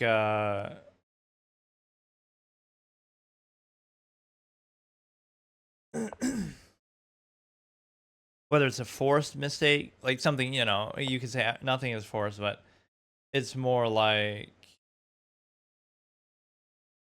I don't even know what to do with this, man. Just take, I don't care. I don't care. The point is that like something that, oh wow, I couldn't have seen that, or that was more nuanced or whatever. But the problem is that is it like that, or is it something that, oh, it's an obvious mistake that anybody should have been able to see? Right, that's the difference. Is it something, oh, I just make a mistake in the opening that anybody should be able to deal with, or is it that I give up? Is it that I basically, do I make a basic mistake, or do they do something truly advanced that I couldn't have seen?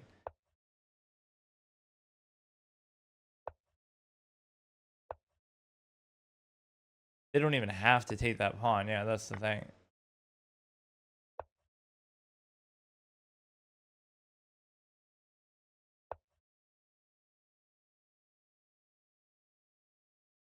I'm not sure how much their knight even helped them either.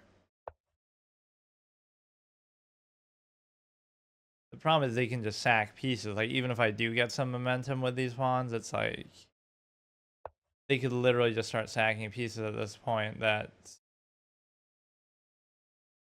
he's threatening to take the rook.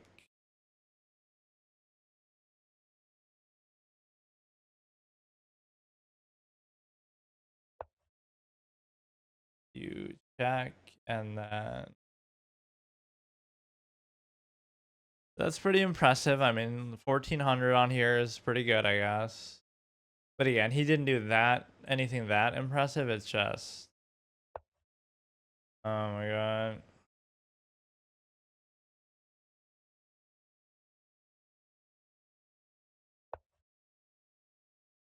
The time actually almost favored me the whole game, where like I could have really used that to my advantage if it was more even, that, oh, it would have been a draw because it's impossible to actually win a game. But then it would have been like, you would have won because of the wait, but I don't even have to do that. Oh, but then he'll go there and force me no, I don't know. Just try to keep going. So he'll like check there, then I go there, and then fucking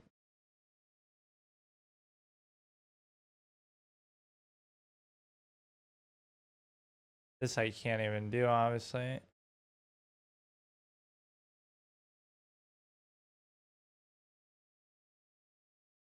If I go here, then he's obviously double attacking that, so I can't do that. If I go up, what does that do? He gives a check, I can still move. Gives a check, I can go there now. But if he gives a check from there, then I'm screwed because, okay, he doesn't do it.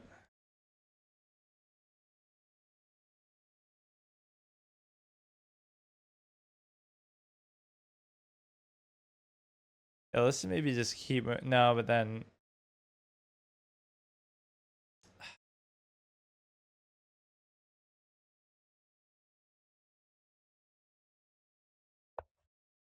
I don't know.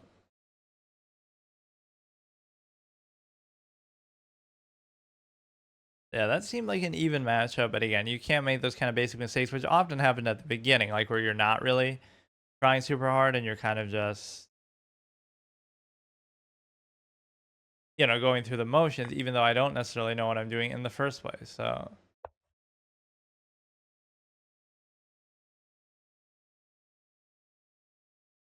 oh man, what if he actually flags though? Because I am being pretty annoying about this. Now he still can't take the pawn. Like, that's all I'm trying to do, but it wasn't like, it's not going to be enough.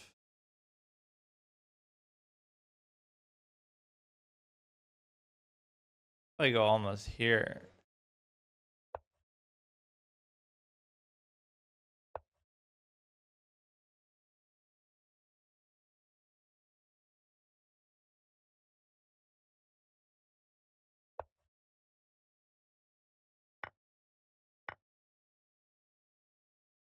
Yeah, now let's see the knight fuck this up. You'll try to do a knight queen mate.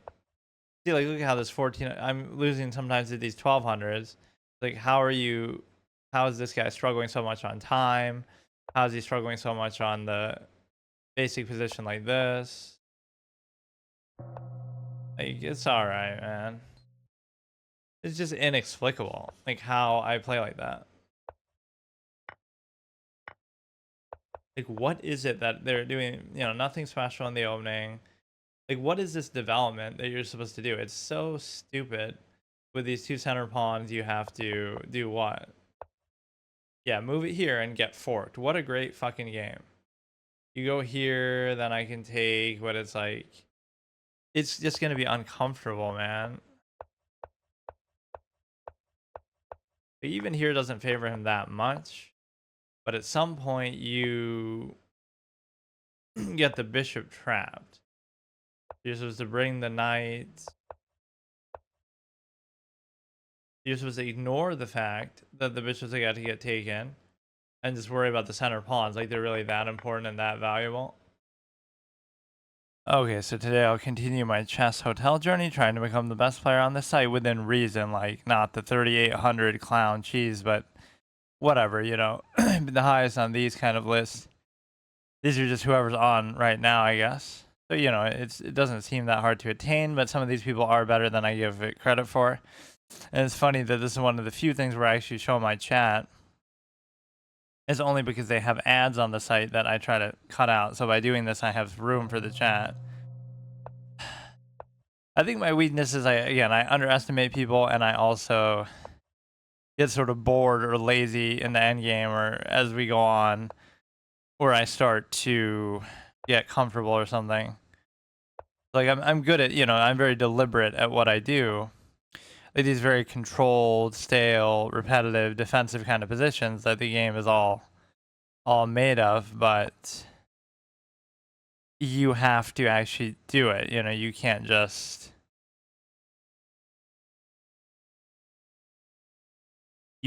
do it in lip service. Like, oh look, I could play defensively and I could win every game or draw every game, but it doesn't matter. This is a bad move, whatever that is. Like nobody ever does that. This is okay.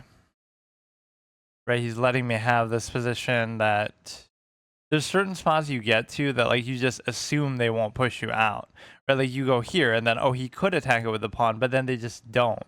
Or in this case at least you could go here, but you know, you have to know that level of nuance, like they could do it but they won't do it, and there's some reason why, because it opens up some crazy good attack or something that is hard to explain, right? Unless you really know what you're doing. But you take, I take.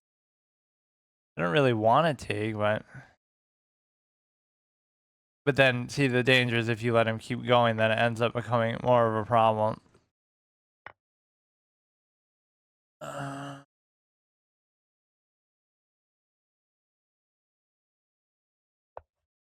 There could be some sort of sack play that happens here, like if he sacks the bishop, I take, he brings the knight, he brings the queen, like it's very hard to think about those kind of things.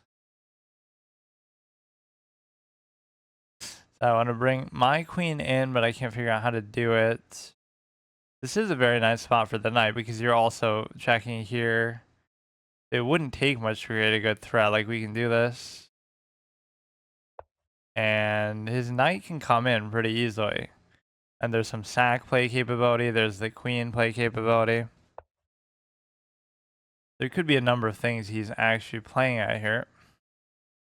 So I want to do like this move, but I can't do it because of how he's played so far. That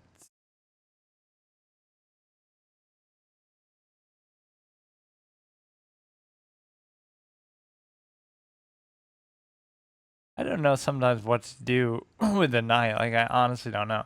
This doesn't seem like a bad spot because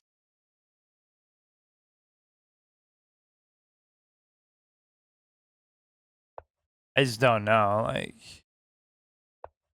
it's possible he has some attack there, but see that's the thing. I just wouldn't know what it is or how to do it. This is okay. He can trade, take it. Either way, this file will be open because we can push it. If you push, take, you know, everything's fine. But either he's going to take it or I'll take this. Or if he moves that too, then I can push this. But maybe now's not the time because that still needs a cover. Or what people would normally do is, oh, they have like a different monitor with the thing with the chat on it. But obviously, like, what if we still just do it? He could take there, but then I'll take there as well.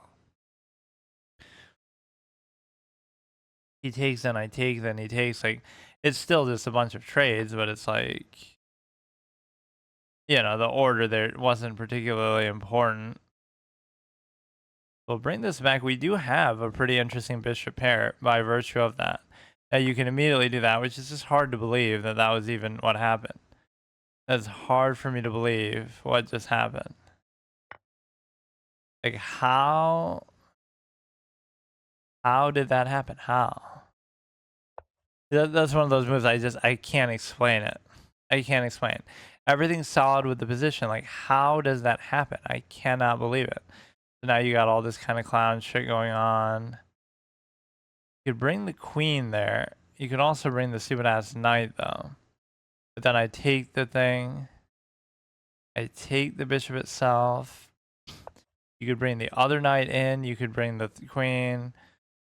You could push. I take. So we could bring the double stack.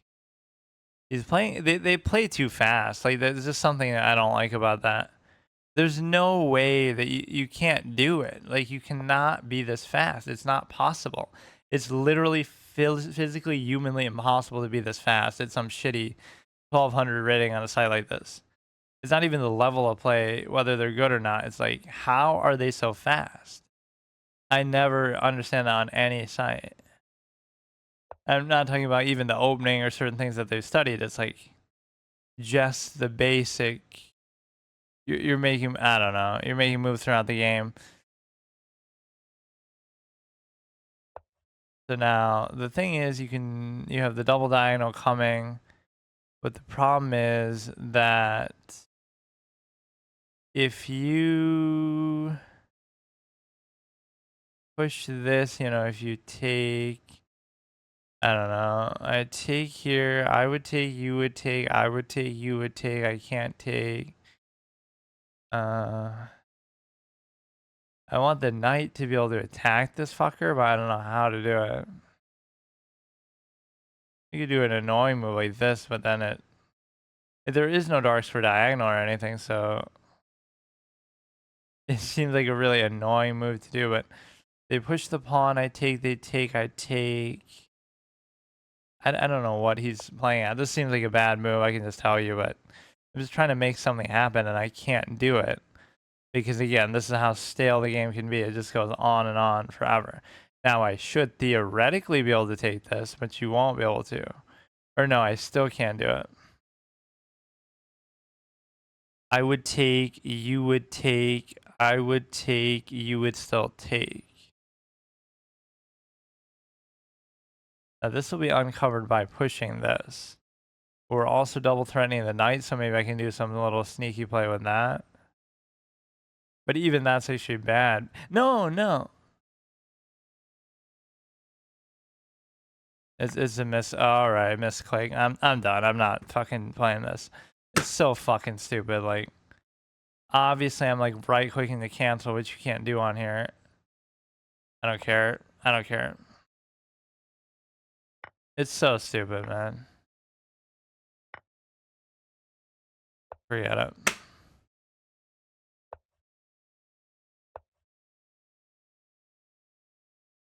Yeah, this dude's the fastest fucking player in history, by the way, too. Like, just, he should be fucking 2,500 on here. Fucking makes no sense, man. Not that that even really matters, but like, even without me doing that, I'm getting frustrated by how the game is being played. Like, how are they doing some of the things that they're doing? Like, even winning that pawn. Like, I don't even comprehend how that's happening. It doesn't even necessarily mean it's that bad or that you're losing because of it, but yeah, see, it's not even a big deal. It just seemed weird. Like, what is it that you're really supposed to do here? I don't get it. Oh, you're supposed to do that goofy pawn move that I did do. Do these stupid moves that I don't think are even right. What am I supposed to do here? I'm supposed to come back, go here, keep putting pressure on the pawn. You gotta think in like a very slow, long-winded, almost boring way to play chess because that's the kind of game it is. I keep trying to do this game rotation where every time I lose a game, I have to move on to the next one. So now it'll be Clash Royale, I guess. Okay, so today I'll continue my little chess hotel series where I'm trying to become basically the best player on here, and I don't know how it is that I keep losing. Like it's always in some. You got to use your time. Like I'll reinstitute the 30-second rule I was gonna say, but that's more for classical. When you actually have that much time, like take 30 seconds per move, even in the opening or whatever, because I don't know openings. But something like I'll play too fast here and actually mess up because again, my style of play is very much like you can't really beat me in any sort of conventional way, which is not even like a flex. It's just like the reality that you can just be resilient and I have a good, defensive principles, even if. Okay, dude. Now there's some sort of sack play that still happens here. But they don't have any knights active. So you sack, I take, and then I don't really see what you can do. Here's where you definitely have to trade something off. And the reason why you have to trade something off is because you have to trade something off because they're pushing too much pressure now on everything. Like they can do this, then they could have almost done I take because I don't know what would have happened. They go here, I take, they take, I take. um you could go here, I wouldn't mind the trade.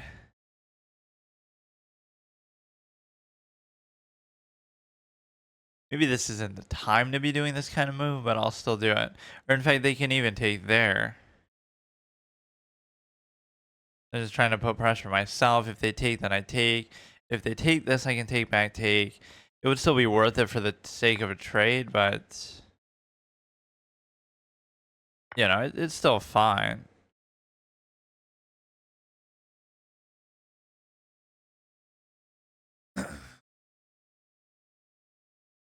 So you take here, and then I take there, or I could keep going, but it's actually pretty. I always am the. This is one of my defining characteristics, actually. Never mind this shit here, but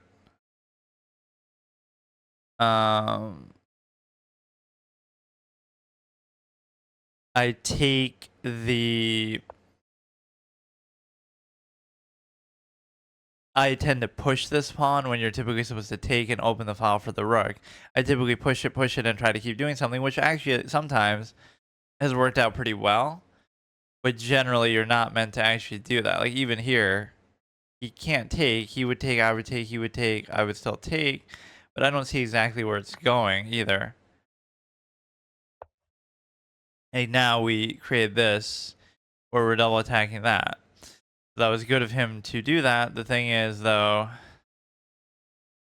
that like I could still do it in some cheeky way where, I'm presenting the mate, they try to address it. Um like really, don't they have this I'm going to lose because of this, but don't they have to address this? But now if they do it in a way that they're also attacking this, like I'm just giving shit away at this point. See, this is why I lose. Like this is not.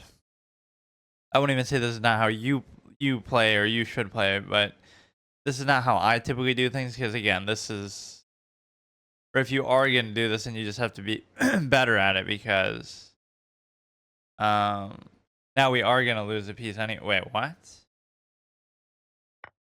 Oh, I guess it's not even mate, but it should basically be.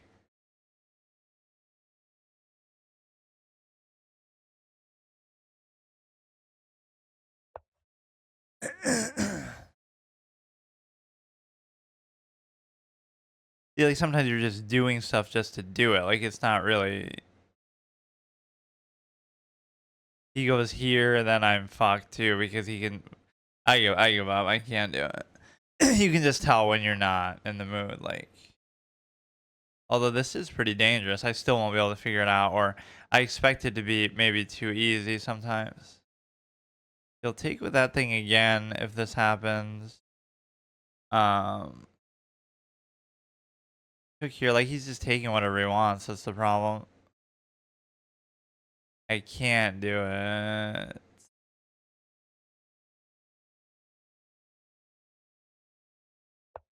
Like, how is it so difficult? You have so many pieces loaded up, so many things going on, and you just can't mate. Like, it's so hard. That's one of my weaknesses, even in end games, is it feels like you're kind of lazy there. At least, like, oh, I'm up a queen or I'm up a piece, so it doesn't feel like I should have to think too hard. Oh my god. But yeah, see, this is why I like it though, because it's easier. It's way easier to defend than to attack. So I mean, it's impossible. Like, it's physically impossible to do this.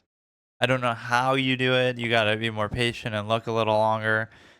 Like, he'll still get out of it. This is why I just give up attacking. I don't know how he'll do it, but somehow he'll do it.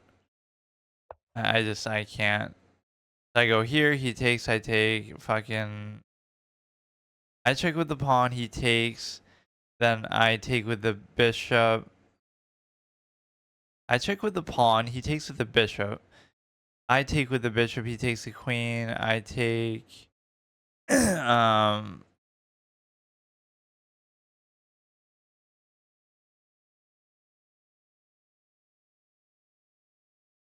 Something with my rook should have come into play too, but it's just not. Um,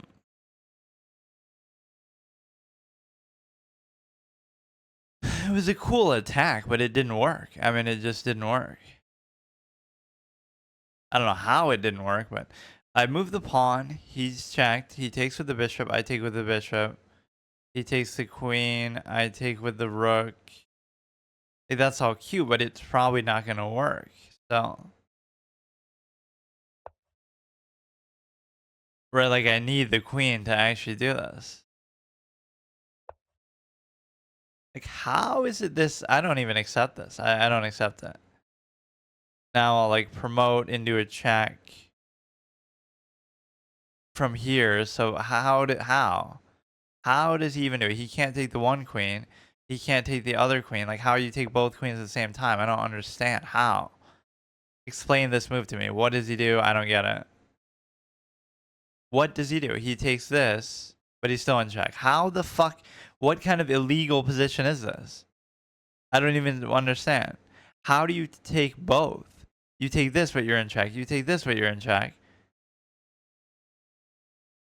What? All right, well that's still super worth it because now we got a fucking extra queen. So all of that did pay off. And now I'll be too lazy to look, but I mean that at least was a suitable payoff for the sequence.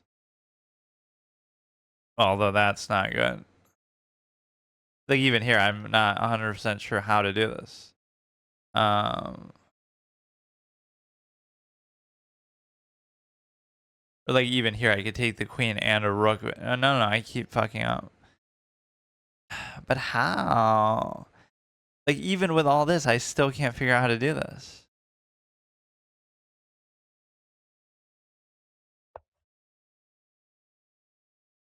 I mean, obviously that's a winning moment, but that's what attacking feels like, where it feels so one-sided, you're down, but then you come up with something crazy, right? Which is not always how it should be, but I still can't do it. I mean, after all that, I still can't do it. I mean, I don't understand. Like, how is this possible, man? How is it this this is why you just shouldn't attack. Like, I don't know what, some 2000 rated player could come in here and show off. What is it that I'm missing? I mean, obviously it requires some effort and calculation that I don't often put, but there's something else to it. Where like you're again, and that's why there's so many draws. Like you're not meant to really do it. You could be the best attacking player ever, and oh, they're still going to um or you know you can't be too greedy either. Like oh, the purpose of the attack you see was to just ultimately win a piece, or now we're up a whole queen. But you know some of these moments are just bizarre. I mean now it should be easy because you know, the just material is just too much for him to deal with. Although it's not that much more than what you would think, because I lost a couple pieces to get here. I'm like 10 plus 18. He's like 14 plus 19 and 6. Like it's yeah, it might be closer to even material than you actually think, but this should be the take on the knight. Also checking again. So now it's starting to fall apart for him, even though I still can't do what I want to do. I guess I can just trade and then it's fine. But that made me seem like a good attacking player, even though I'm not at all. Oh, God. Right, like I just went for it and I guess I did okay. I'm sure there's better opportunities even in that I missed. Yeah, that's not how I should play, and usually that is why I lose too, because you shouldn't be so overly aggressive, but if he doesn't take, it's fine. Actually, he's just pinned with that. I check. Okay. Is even with all that, I'm still only up by a very small amount. For now, he could like unleash, but it really doesn't matter. Like, what's he gonna do with this? I mean, it's cute what he's doing, but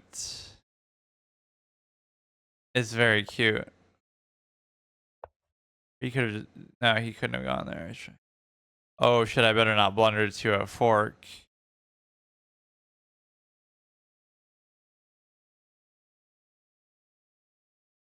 Okay, now I did that whole thing to expedite the process, and now he's being very slow and annoying about it.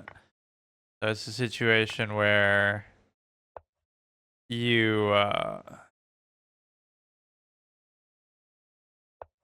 now you could bring the king in or whatever he does. I don't really care, bro.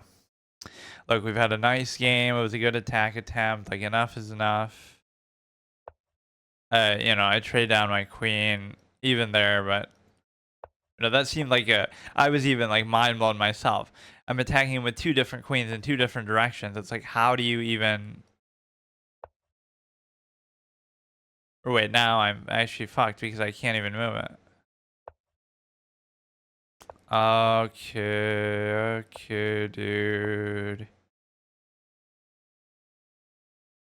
All right, just be as annoying as possible. That is always a good style of playing chess. Which, to be fair, I'm like that too. Like where I won't resign and I'll try to drag it out, but it's very odd to do this.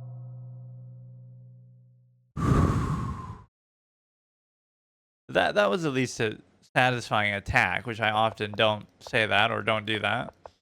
Right, which means I probably was losing quite a bit here because I didn't really know what I was doing. But yes, yeah, I am losing. It is bad. It's not a good attack.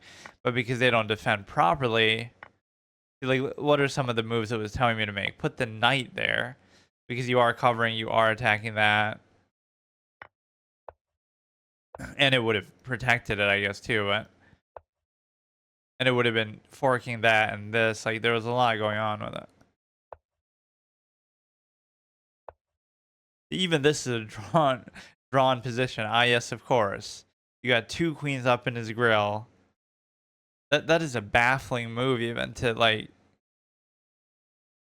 that is so crazy that you're getting checked by so many angles that you can still get out of it. Like I don't see how this should be equal. That's so stupid. How? You're getting this bishop, you have the extra queen. You literally have an extra queen and it's still a draw. That makes no sense. It's not really extra because they have more material, but you check here. And isn't that like a mate? Like I don't get it. They bring the knight, you can still check again. What? How is that not a mate? if you go here, he has to bring the knight. Or no, I guess he can bring the pawn too. Never mind. Yeah, you can't expect it to be too easy, or you can't expect an attack to be like so total. Like maybe you'll do an attack and then uh it'll come up short.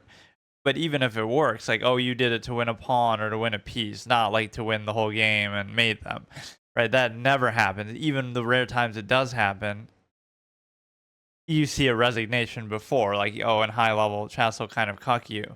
Like, oh, it always ends in a draw. And then the few times it doesn't end in a draw, we're not going to actually show you the outcome properly.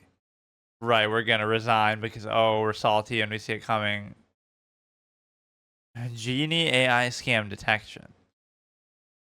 I like how AI becomes just a buzzword in every field now. All of a sudden, like, and I love this implication that it's some new thing. Have you heard about this new AI thing? Like, it's what were you playing against in video games as a kid? It was AI, or what were you using certain programs on the computer? It was still AI, not in the way that we have now. Obviously, it's much better, but like we've been using stuff like that for decades. It's been around. Anything that sort of has some intelligence or interactivity with that, certainly games have to behave that way, where the enemy knows how to behave when based on your behavior. That's been there for decades and decades. So that is just being used as a buzzword. Like, I don't know. It's not what people think it is. There should almost be a different term for it, right? Something more advanced to indicate that. Okay, let's try another game. I'm like super far behind on my. Oh wait, is it gonna be the same guy over and over because of this late time and everything? He got the rematch that he wanted anyway, but this time I won't be so aggressive because that was obviously basically a mistake, but I somehow lucked out. And I love that. According to the engine, that position is still a draw. Like how you could explain that is just mind-boggling. But again, those are often wrong because you can't. It's only a draw if you play it exactly the right way according to the engine, standard. So it's not always going to be super intuitive or obvious, like to do that. But obviously, it is technically a draw. But you could find like a lot of hotbed positions like that where technically it's such and such position, but only if you play it exactly right, and it's not going to necessarily be good for that. Um, he's almost trapped in there with respect to the. These, I was thinking like this from last time. He could almost check there, then I take, then he takes, like, maybe there's some sequence there, right? You ignore the threat on the queen, you check, and then if I take, then you take with the thing, then if I take, then you still take, like, I don't know if that probably doesn't end well, but I want to do this again. I mean, this is looking very similar, the problem being the same thing, that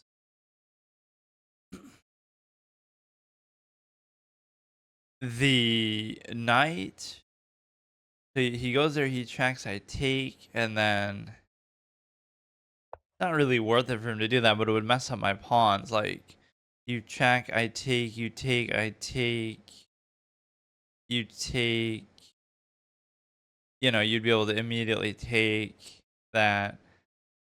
I'm being a bit aggressive with this guy. I don't know why. If he goes, this seems like a good move because, again, I can't take with the queen because of that. This is cute, but it has its limits still.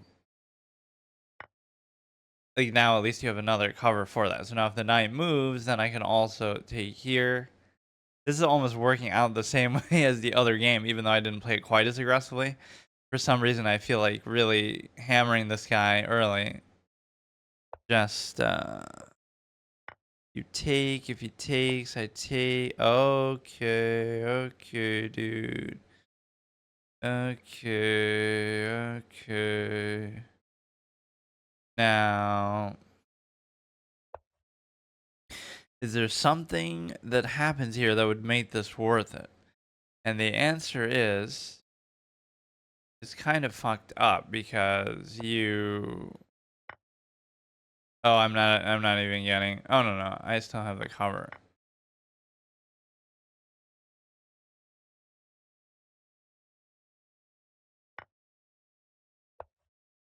So this guy gets some pretty good hits in on me. I can't really argue with it. Like I don't know why I'm playing.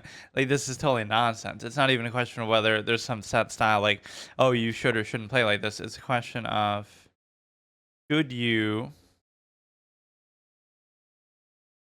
should you basically do it in such a way that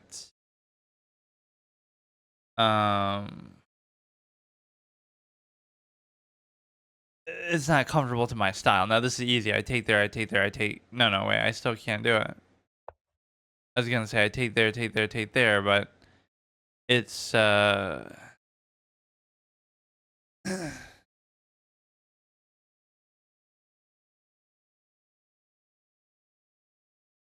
again when you look at wait.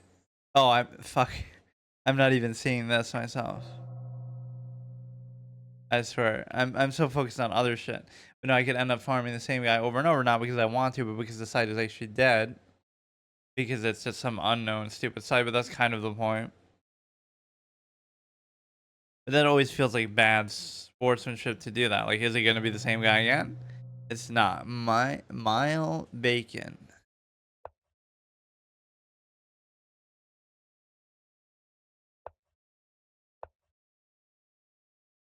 But we're at least on a better streak than usual, probably because it's like a weird time, so nobody's playing or it's the same guy. We just beat twice.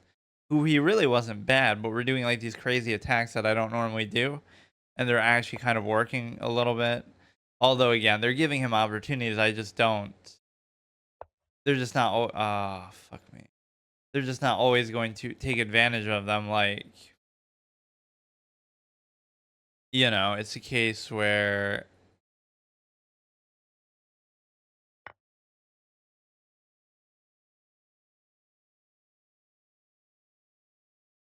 you can still do this. And the reason why is because it's still pinned.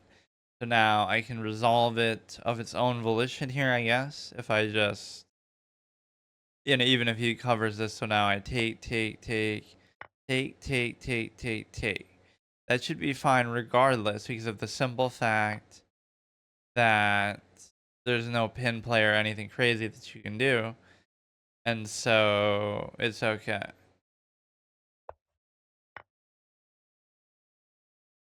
Now there could be one of those kind of things coming up with respect to, you do need a.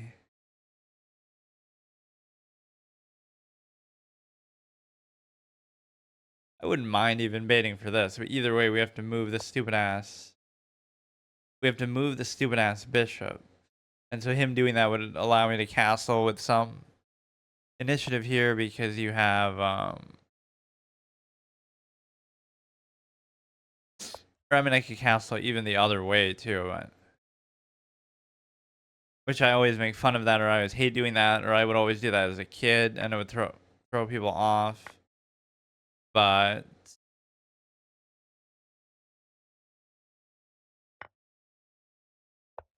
okay, that was just an oversight, but it's okay. Go here. What?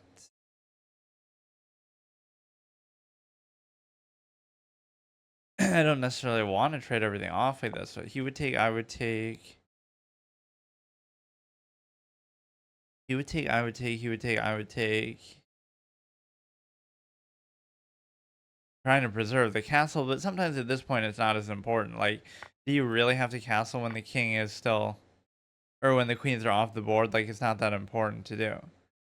Now, he still can't stop the castle, but this is going a little bit long-winded here. I don't know what I want to do with that. It's not like it's actually pinned or anything. Now you're setting up for this. Right here. Okay. Okay, dude.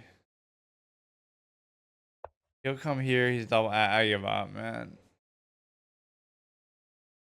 He comes here, setting up for a protected fort kind of a situation. If I move this, he takes.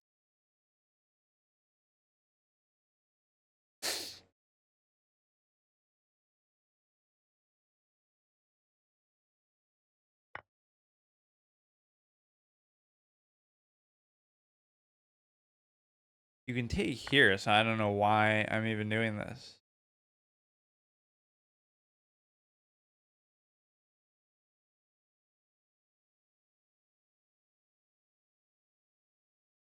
Oh, man.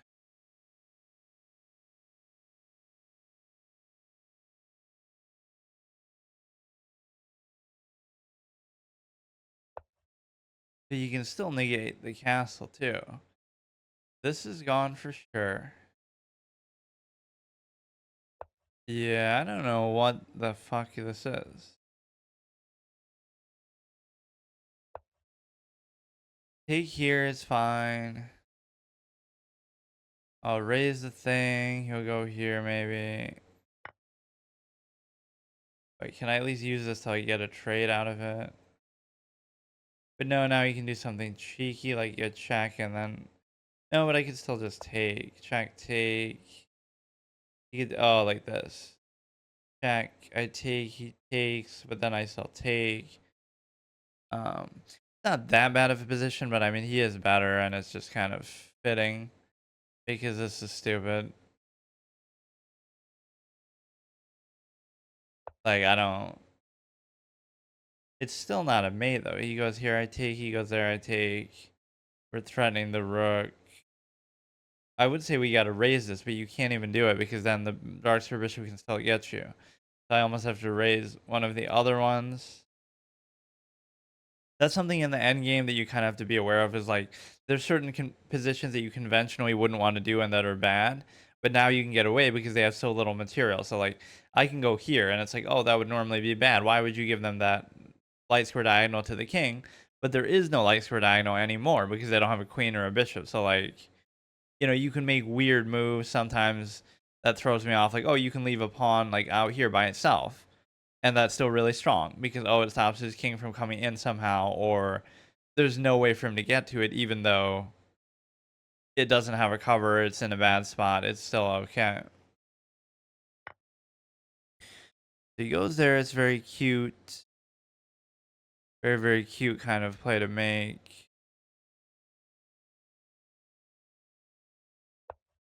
We do this, we're also covering that in the process. If he comes down either of these, he's not actually covered, so I have to open my thing and get my other rook involved. And if I do that, I'm not in a bad material spot at all. In fact, I'm only down, I guess, a couple of pawns by this token, but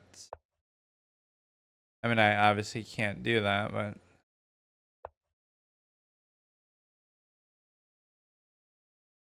what I want to do, again, activate the other rook. Might actually be more fine than it actually looks unless he plays it exactly right, which of course he will do. But it's a situation where I don't care. Yeah, we activate the other rook finally. He can take there. Like, just let him have every pawn because I can't do anything. I mean, the position is just so busted that I just can't deal with it. At a certain point, you just can't do anything. Um, like, where the fuck does the knight go, man?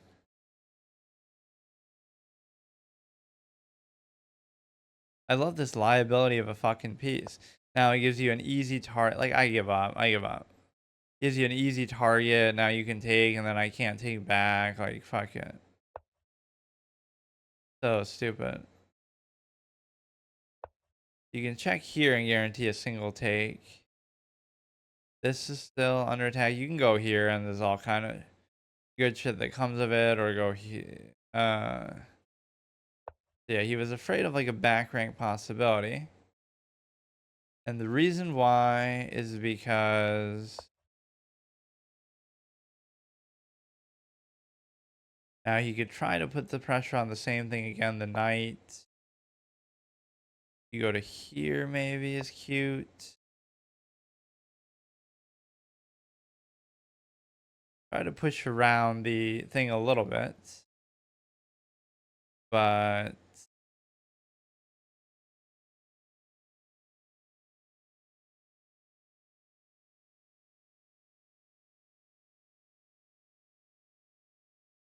I don't fully understand how to do this.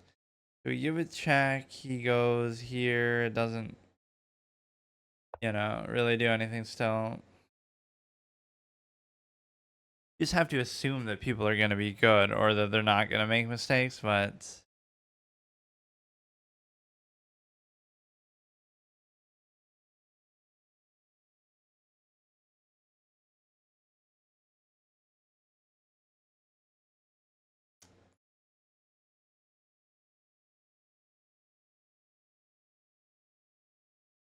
oh my god. They should try that. Do something weird. So now if he moves the other rook, I'd take. Or if not, then he can just leave it there. But oh my god.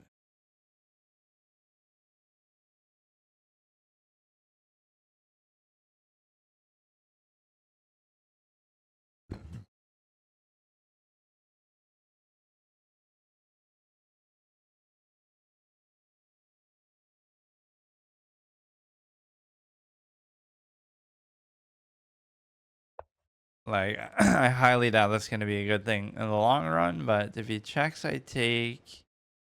Again, it doesn't seem that bad materially, but he's just kind of fucking around.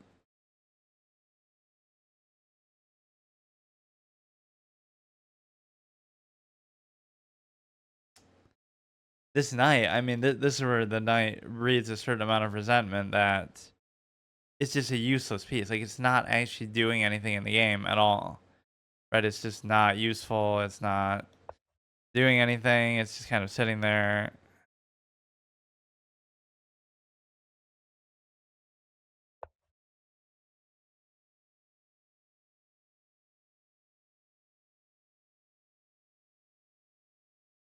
Jack, maybe it'll turn into something.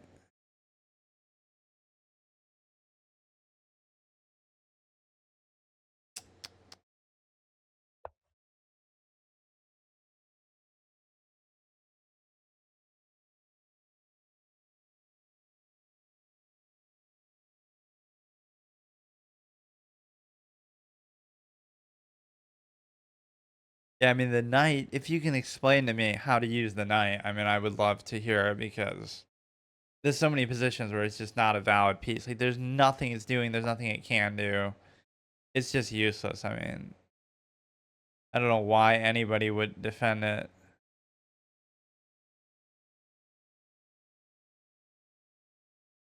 I'll just sack it for the. I don't care. Just take it. Just take it. Just get it off the board. That's not even like a, oh, mistake. No, I don't want it. I don't want to look at it. Like, it's not only not doing anything useful, it's getting in the way and just being dumb.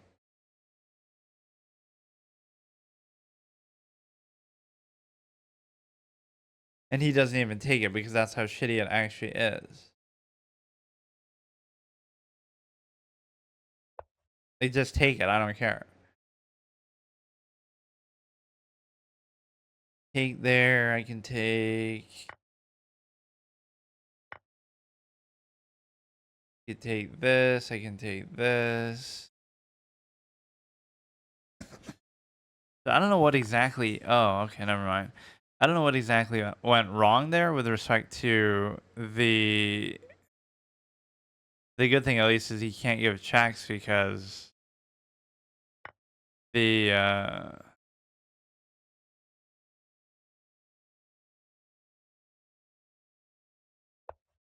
he can't give checks in that because the knight was also not only forking them but covering the two squares from which he could potentially give a check. So all right, so we had a nice little 2-game win streak against the same guy.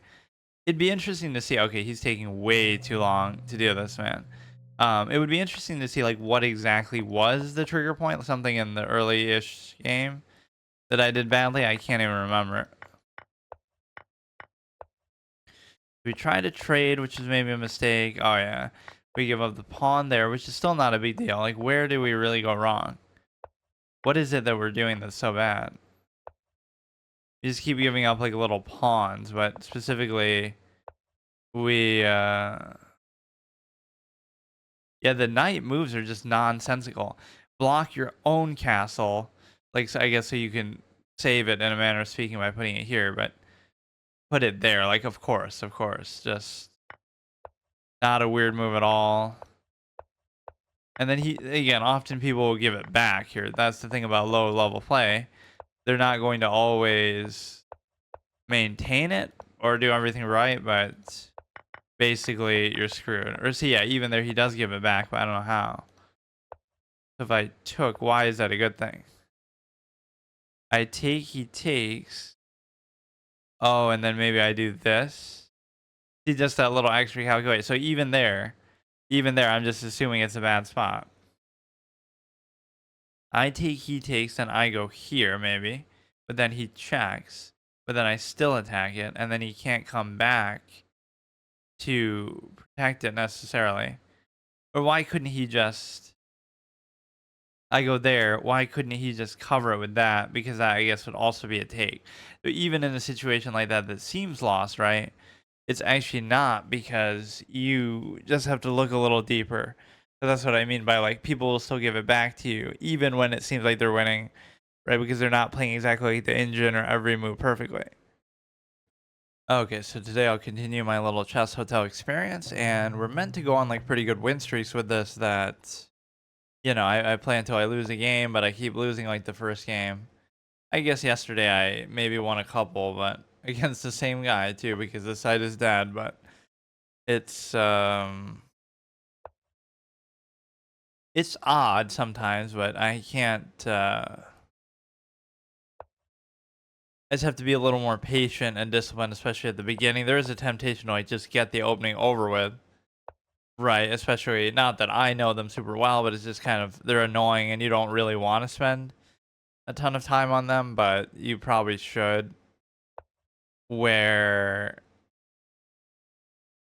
that I don't even know, like how you're supposed to use the bishop there, because you can't raise the pawn like that, and now the knight's gonna get in the way. So it's like it's a very odd bishop position to have. You just want to try to move stuff out in a way that we could do this now. They would take, I would take, they would take, I would take, they can't take. Just because I can do it though doesn't mean it's good to do it. And in fact, the act of them raising this could be pretty good, because now my pawns get split out. Really, that's not a good move that I just did too. Even as I'm doing it, I'm aware it's not good, but I still do it. This is cute because you get to trade. Um, like the bishop pair is sometimes a lie. It's sort of like a myth because there's no actual, you know, point to it. In fact, that should be pretty bad too, because I can take. After you take, I still take. So that actually was a bad thing by them. So bring it back and then try to open this. Like, I've been playing kind of more aggressively in some of these games, which is maybe a bad thing because that's not typically my style. So, or I'm not good at it, you know.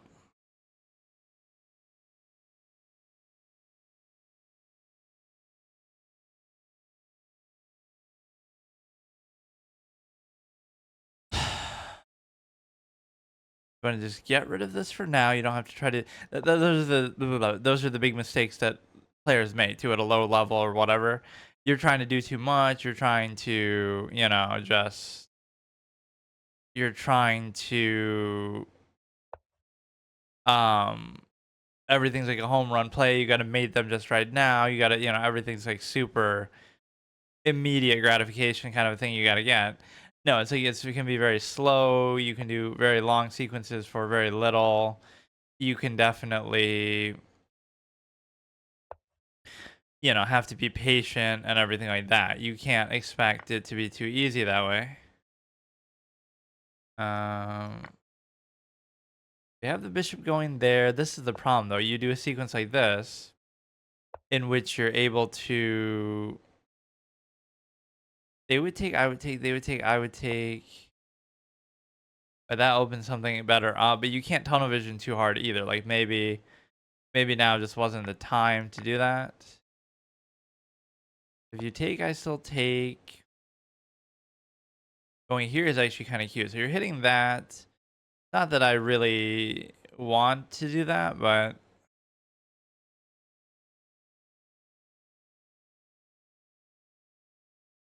I don't know.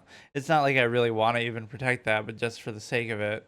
If they take, I take. They take, I still take. So, getting it here seems good because then always like setting up for a back rank kind of thing. But the reality is that it doesn't actually do it very well because you don't have the queen, so I don't know how good that as a threat really is.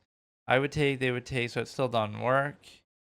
Now they have some cheeky unleash that they're gonna try to do, but I have this triple attacked, and there's not. That was kind of a bad move because they blocked their own bishop. That could have maybe done something, but so they go like back here. I can check there. Or like, how much more should you have to do to turn this into a good threat? And the answer is, this is where it can get really frustrating because I don't know what that means. Like, how is it that you have to do this much? Like, I don't get what more you have to do. You're bringing okay, dude. Take, I take. If you push, I can just wait. Um,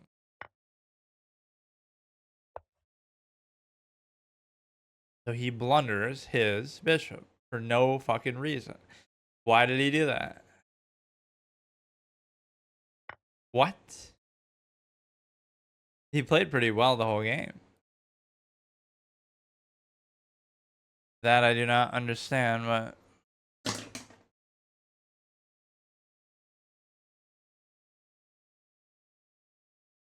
yeah, the whole thing is that you're trying to basically realize that there's something about this level of play that actually fascinates me because you might think I don't like sort of the oversimplistic way that better players look at it too.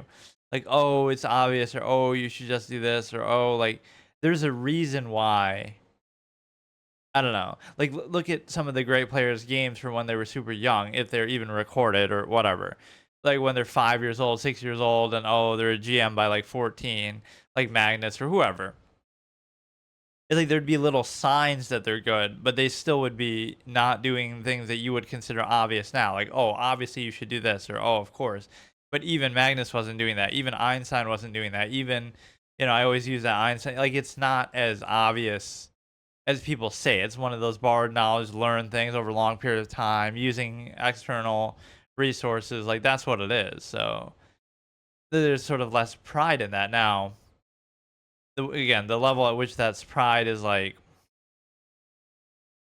yeah, if you're one of the best in the world, nobody can question it. Even if you're better than average, whatever people at the professional level, like, because you assume, okay, now at that point, everybody's studying and taking a lot of time and effort. So, now it matters because you study, but they study, everybody studies, so it's fine.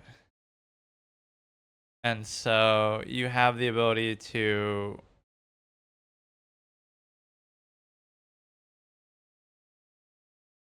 again, we easily win this. I mean, whatever. I didn't do anything really special though. See, this is the problem with low level play in a way. If he didn't just blunder the bishop there for no reason, how was I going to win? And the answer is, I don't know. Right? I still couldn't tell you how to do this. Even now, it'll take me a while. I'll have to win some pawns, promote. But yeah, like if he didn't just blunder the bishop, it's probably a draw, just like every other game ever. So if people play just solid, right, there's a difference where in perception like that.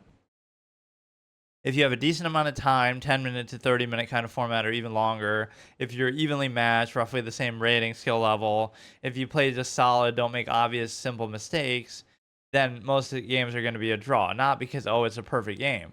It just means it's like an evenly matched game, or it means like you both play solid, or you both have time to think. So the majority of games will be draws for that reason, too. There's this funny thing I saw the other day, like, I was trying to do this, right? And, like, there was some forced sequence of moves here that I didn't understand, but, like, it leads to a win no matter what. Like, you're presenting lethal basically in 2 different ways. So, like, right now, if I do something, they can't win. I can't lose because now look at that, look at that. Wait. Oh, no. Okay, fuck. But no, there's something stupid like that. Like, if you go, "Okay, I'm going here." Now you're going here. Now they can't win. They can't win. I win. Right? There's like a forcing thing to it.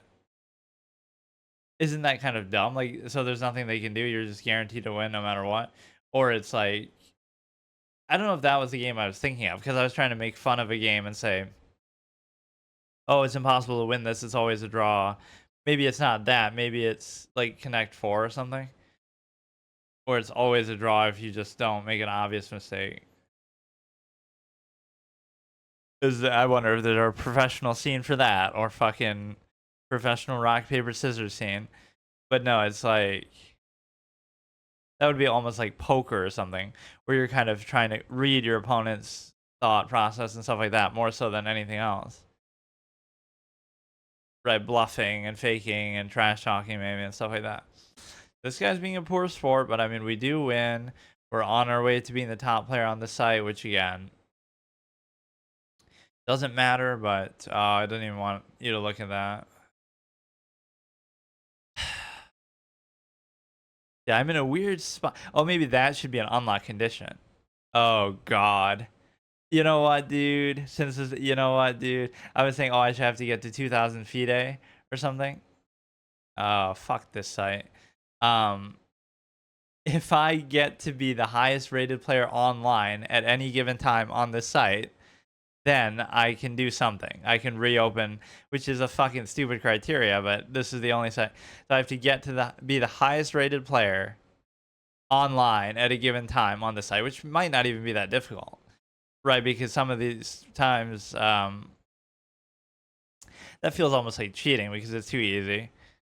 Um, then I can reopen my chess.com account. I guess I was saying like I have to get to 2,000 FIDE and I actually do, but the problem with that is even if I go to events and do that, there's 2 problems, right? Number 1 is that's a lot of time and effort and money and work to go to these events and do all that. Number 2 is it would probably take me a super long time to actually rank up like that. Number 3 is I would probably want to make some sort of content out of it, but it'd be hard to record because they're not going to allow you to or whatever. So it's unfortunate. Oh, I don't have the adequate clout to go in there and say, oh, I'm Alex Botez. Let me record this game. Right? Like, come on. That is so dumb. But it's not like I want to give commentary during the game or showing that. I'm saying I want to just show it. You know,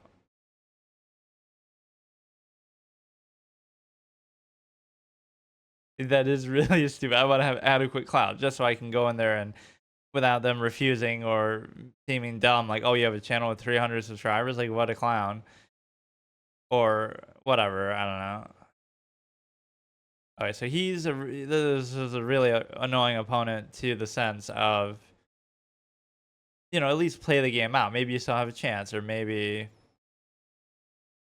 resign then, or play it out. But and I swear I'd be that annoying guy who's like, oh, I'm gonna never resign a game ever in person over the board, no matter what the position is, because I want to play it to the proper outcome because I wasted my time coming here and doing this. And you might think, oh, that's bad sportsmanship, but it's actually a deeper philosophy of like a winner's mindset that you expect to win every game. So play it like that. Like, okay, it seems tedious, but you should really feel that loss, like how much time you're wasting and stuff like that. So let's see how hard it would be the top player on here. I guess now it would be pretty difficult. There are times where that would take a certain amount of work. I mean, maybe it won't be that easy. So then what should that allow me to do? Okay. I guess I would have to subscribe to the premium if I was even trying to do that. But wait, I only played like 2 games. I thought it lets you play like 4 or something. What happened? So whenever I'm doing well, either I do some permanent thing of like, oh, I play until I lose a game and then I stop and move on to a different category, or wait, what is happening? Um, or I, win too many and then it won't let me do this shit. I don't get it. How am I out of league games if I just played that? Okay, so today I'll do another episode of Chess Hotel, just trying to basically be the highest rated player on here. And we made a little bit of progress. I just really have to push myself to my limit here because it's like, oh, it seems like a shitty site. But for someone like me, it shouldn't matter because, like, okay, I'll be the best player on here and it'll get boring at some point. But, I have to actually do that convincingly first. It's not like I'm so good that it's not a big deal, although this site is kind of a little stupid. Um, the problem with putting the bishop there now is what if he goes there? But then if I do that, then I can't do anything else. If he goes there, I guess I could do it like this. Right, moving the queen this much this early is a sign of a bad player right there. And he keeps doing it.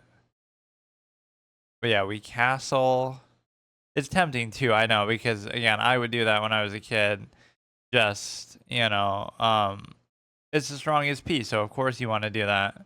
Those are two weird things that I did instinctively actually as a kid that are bad in hindsight, but oh, I move the queen a lot. Or oh, I move the queen a lot because oh, it's the strongest piece, and then I also queenside castle. Though it's different, it's weird, and throws people off, whatever. So the point is that neither of those things are good, and in fact, I make fun of people who queenside castle all the time now. It's a shitty thing to do. Nobody does it. It's not good at the professional level. Like, I think it's mostly played only in faster formats, right? Do people really queenside castle in a? There was some statistic on it that shows how rare it is. Castling in classical chess, like it should never happen because it's just not good.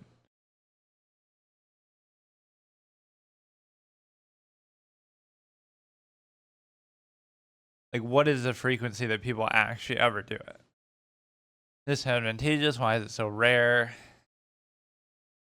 Now people point to, oh, there was that one game by Tall in 1690 1960 whatever, and it's like, there's always that exception where that's like one of my key phrases in chess is like, whenever I criticize something, people say, oh, but there was this game in 1896 by this guy, and like that disproves the point. Like, yes, that might be true, right? But that's just one game and one exception and one extreme example. It doesn't mean it's actually good. I'm kind of waiting too long and being too slow. Like, I'm not putting any pressure on them. I'm just sort of comfortably developing, which that's a bad thing to do. You do have to put a certain amount of pressure on somebody if you're going to be, if they're a good opponent. But then again, he's not. But as white, I'm taking such a like lax attitude that it's not very good. And the reason why is because I'm not aggressive, so I'm almost giving him the chance to be aggressive himself.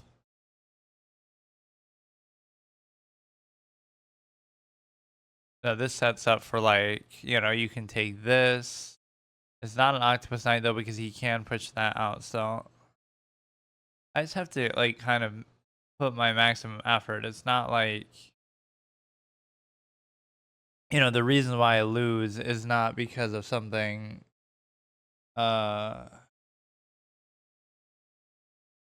it's not usually because of something obvious. Or wait a second, even if I do that, he's not even covering it. So it would take him a while to do that. He could come in like, it's not like the queen is even covering that, so I don't immediately see the threat. It seems bad, but Like, even if he was to take, okay, then I'll take and fork, and that's probably worth it. But now I don't even have to do that, or if he checks, I take, and then it is dangerous. It's definitely dangerous, right, with the pawn bearing down, but that doesn't seem like a very good threat. Like, it's so long-winded. Or sometimes I'll make these threats seem good when they're really not, like, um,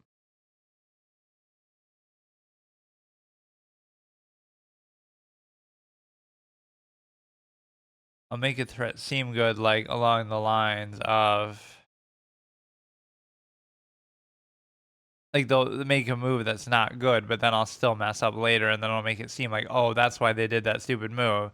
That's objectively bad." Just because I fuck up later and it works doesn't mean that it was actually good.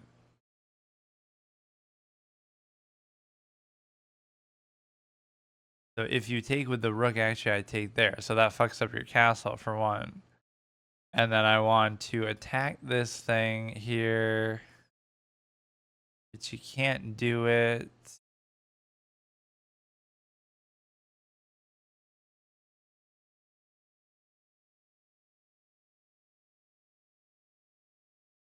Like I would want another attacker on there, but I don't know how to do it.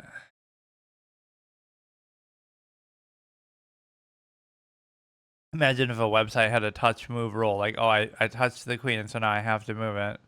That's a very tempting and difficult thing to not do. Right, so if you start going to tournaments, you have to worry about that a little more, which is a fair thing. That way you can't keep fucking around and touching every piece.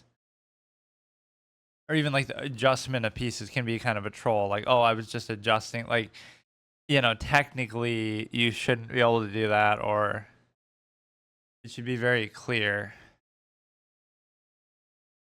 This move is odd because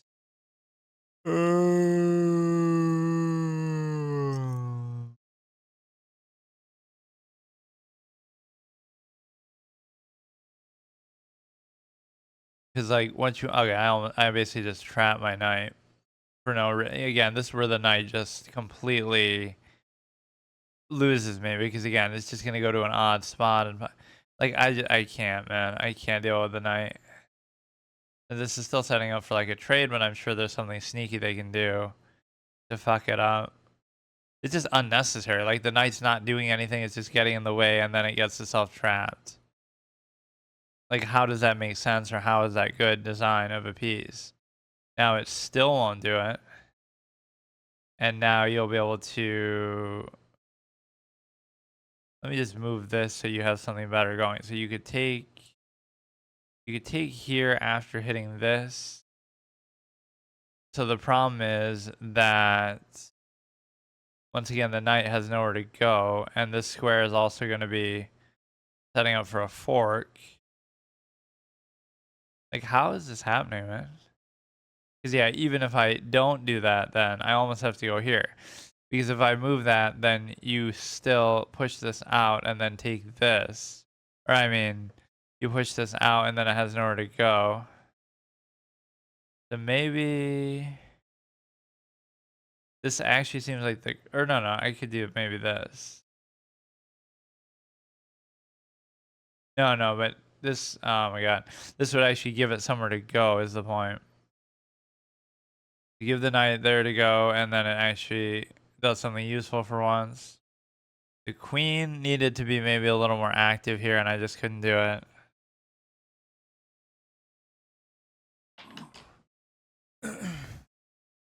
He brings the knight. They both have knight covers knight, which is not necessarily a good thing at all. If I raise this, he can't take. I'm just going to start harassing his stupid ass knights. But that might open something up for him too, like hitting here could be annoying. But actually, I could have just taken that too. That didn't pose any new meaningful threat. So now you have to address this.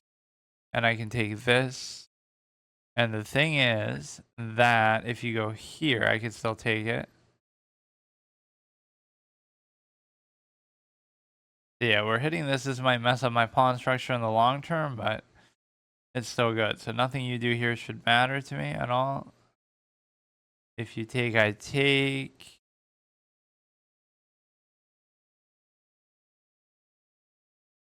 This is such a weird kind of series to try to do. Let me try to be. This is like the only place I can play on technically now.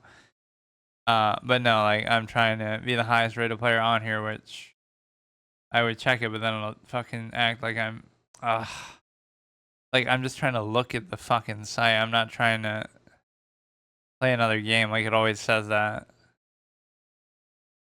Or yeah, I would need to get a fucking premium account to even play enough on here because of the simple fact that there's some weird thing with that, like you can't do it unless you have a premium. Like there's a fixed number of games that you can play, basically. You take back with the night probably makes the most sense. And the thing you have to learn is just the will to calculate because anybody can do it and you have to do it further. Like, am I really calculating right now multiple moves? And the answer is I'm not. I'm doing like one move just because it's easier to, and I'm lazy and I'm slow and I don't have a ton of time. Right? Like you can actually go down and come up with something better if you are actually willing to look for it. So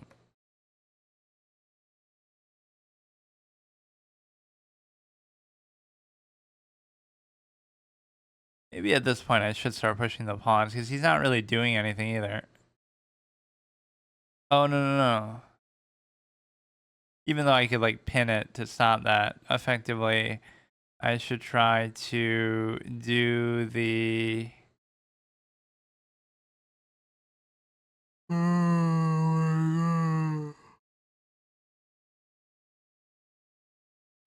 I should try to not get forked by that.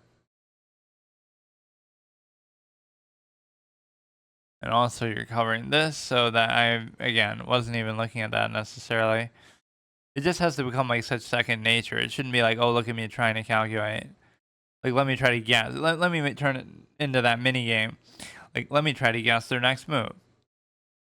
What would I do if I was him? What in this situation? Like, I would try to maybe raise my queen somewhere. Like, maybe here. That way you can just try to double stack. That might be my thought process. The knight seems useless. He can't move forward at all. Right, the rook here doesn't do a whole lot. I'd try to incorporate the other rook by moving the queen, or I would have tried to basically... I could take that with the knight or the queen, but I better do it with the knight because of the simple fact that... Whatever, so... You go here, I take, you can't take, I come back. There's a dinky little pawn.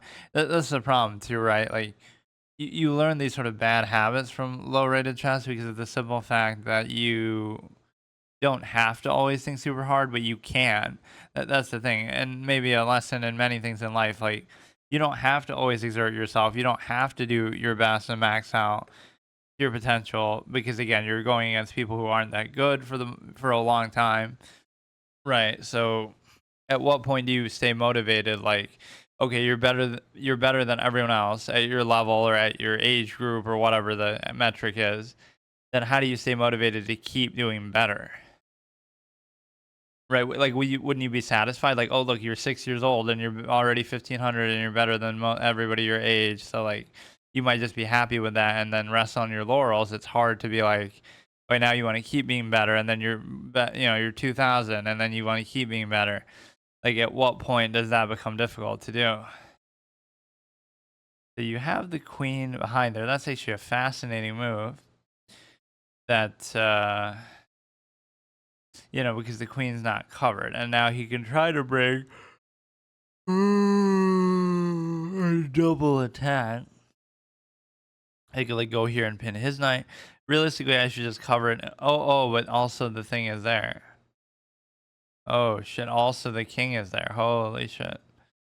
Um, the biggest thing is you just want to cover the queen, but the problem is I actually can't do that, and so he's gonna bring something to attack it. If I come here, then he still doesn't do anything. I don't know. Right, you still have to double attack that, which if you try to do it, I could still take, you'll take and check. But realistically, I should move my shit.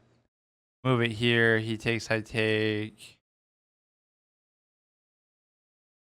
So his mistake in the game was the realm of not incorporating this other rook enough. And as soon as I say that, he doesn't.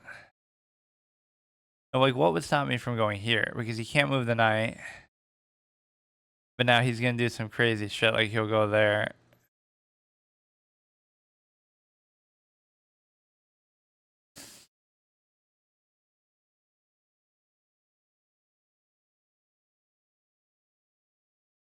So if I go here, he'll go there and then hit the queen and the knight at the same time.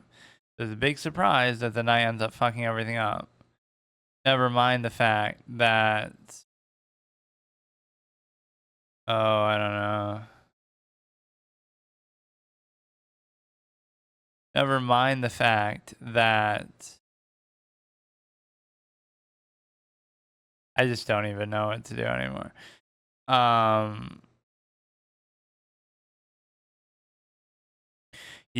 was gonna say he's low on time, but I'm actually lower.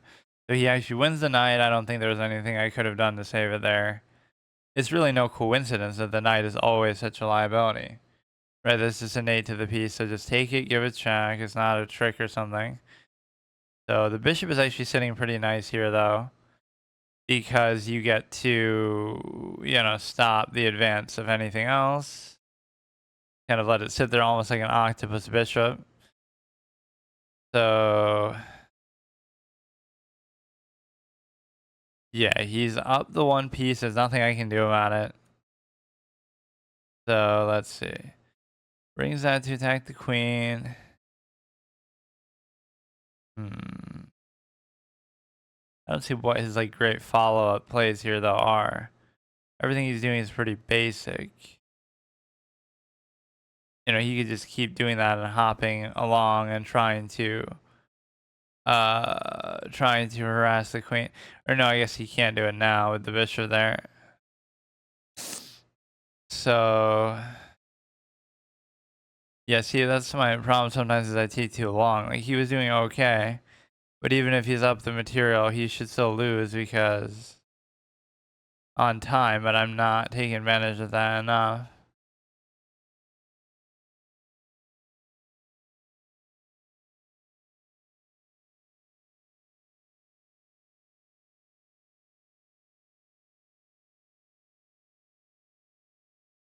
That's an interesting move. I could go here with the thing.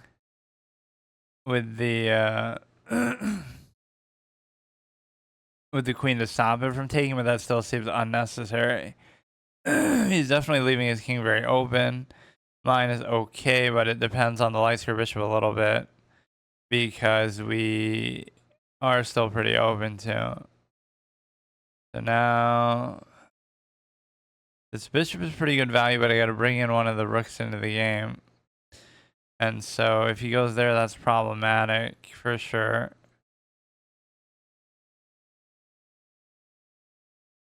Let's just put some immense amount of pressure, but that won't even work.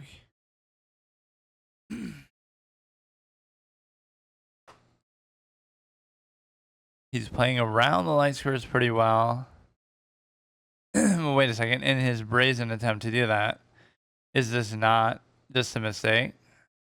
Sometimes if they make a move that's too good to be true, maybe it is. Like, that was crazy. How did I not see that? But oh wait, I couldn't have seen it because it's not a real move because he just blunders a pawn. So if you take here, he takes. I don't see fully how this position is going to develop here, but I shouldn't really even want to trade because you feel like it's very, but then again, I don't have a choice. I don't have a choice because of the simple fact that you... Okay, he might flag, or wait, I keep saying that, but then I'm actually lower. I'm not even looking at my time, which often I do better when I do that. This could be bad because they might get fucked by the pin. But it's not like a real pin because you, oh god. You take here. He's covered by the queen. 6 seconds left. I mean, you could easily just trade something. Why is he taking so long? You had to have known that was going to happen. He played pretty well. I mean, some of these games are not very convincing even.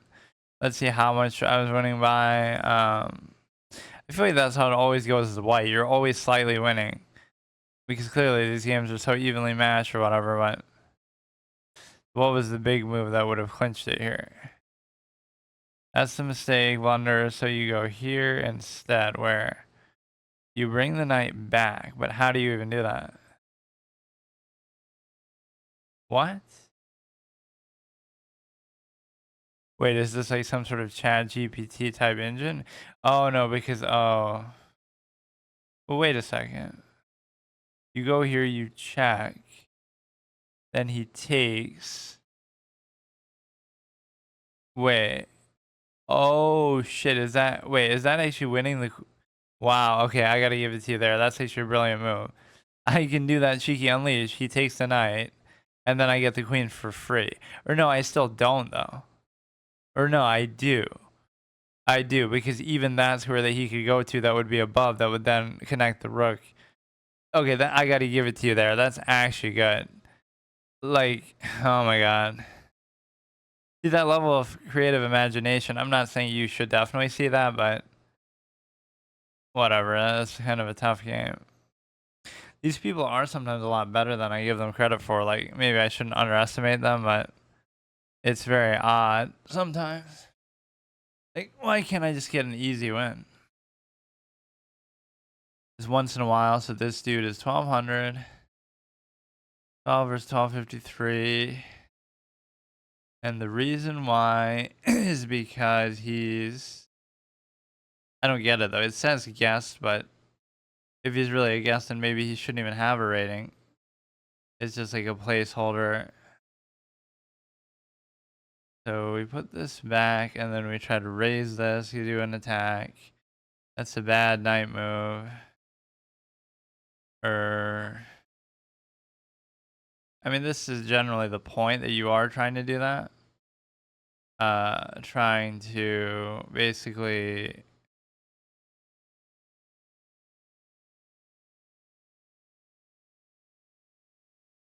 So this gets set up for like a double diagonal mate, but he chooses not even to do it that way.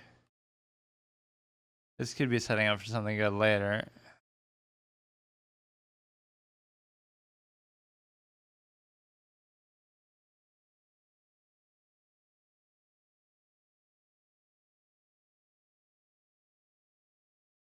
Okay, so here, still thinking pretty hard, and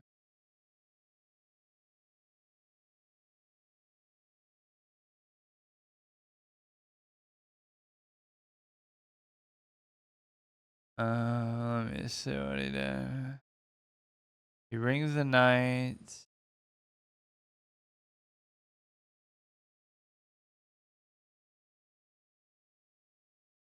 Um,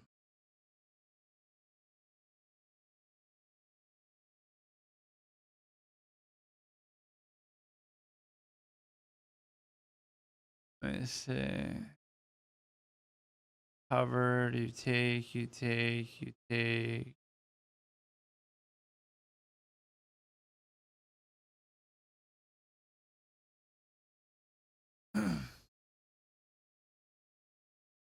Okay, everything's solid. This is open.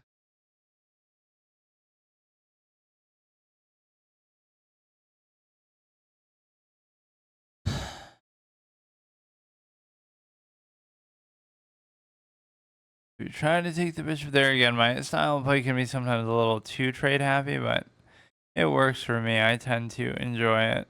Or again, it just makes things so much easier. Instead of, again, the slow, repetitive, tedious draw fiesta.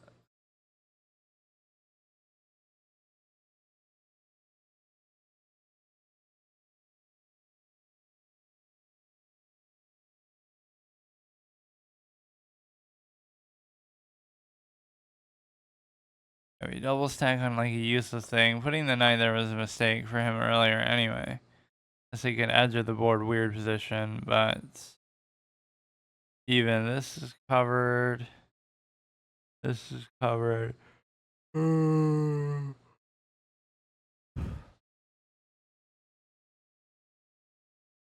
fine with that, although the position kind of fucked up then. The double stacked pawns, you could put the bishop there.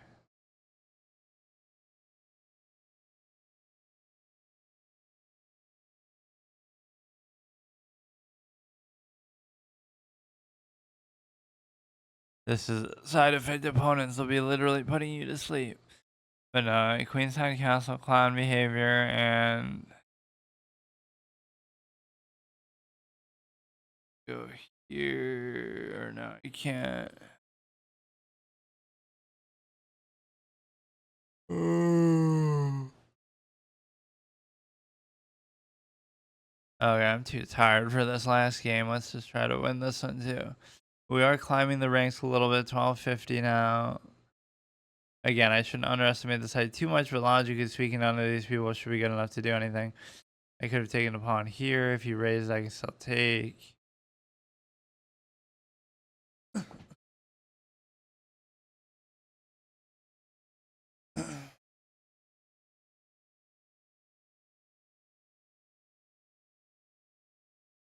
Or yeah, sometimes that's a bad habit. Like you tunnel vision on something, and then you ignore what else is happening. Oh.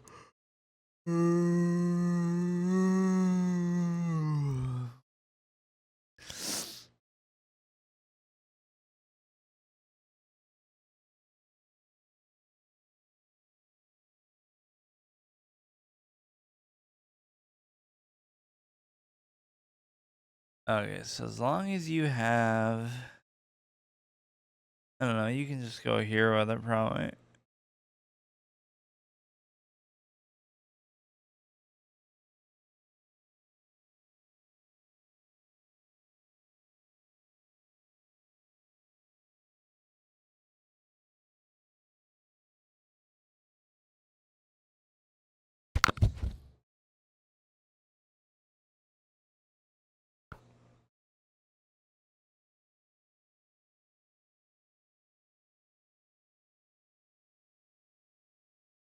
Okay, if I take with the queen, then he can do all kind of things.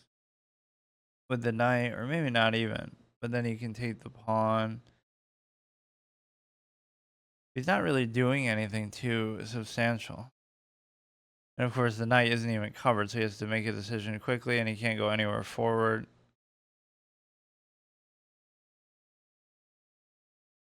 And shouldn't it be just as cheeky? You take, and then I take. How about that? And then he takes this. So, like, that's a cute sequence, but let's just do it. And now, obviously, his knight becomes uncovered, but then you can also take the pawn. That's just me trying to be cute, but it's unnecessary. Uh.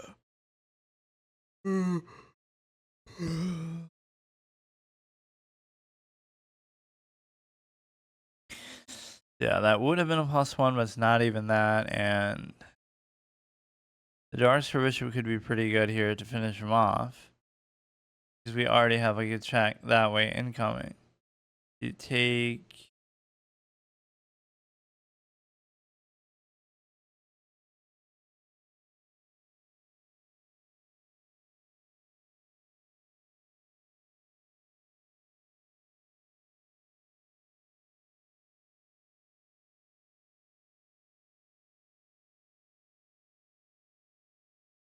So this is.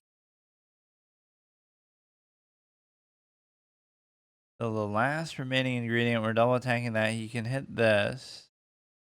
We can triple attack this pawn. We can go here. Take, then take.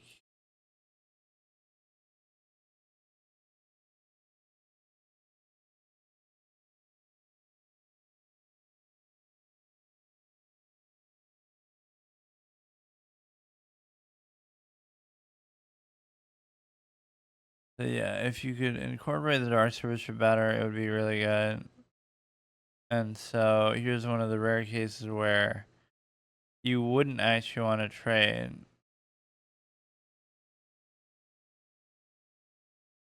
because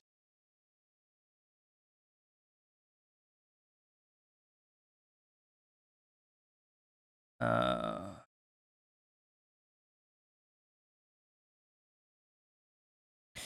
yeah, that one pawn there on what is it, F something, F6 is very important as a target, and then if you get that, then everything else should be good.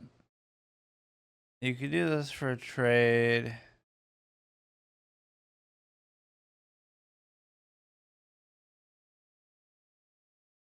Okay, so here you have uh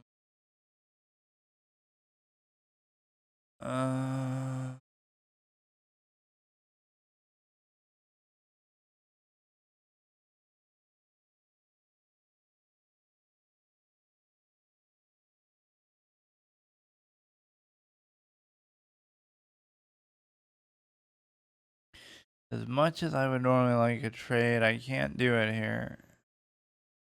This could be worth it because then if you just slide it over, it could be worth it. So that's kind of a big blow. So you're gonna lose the queen. Uh,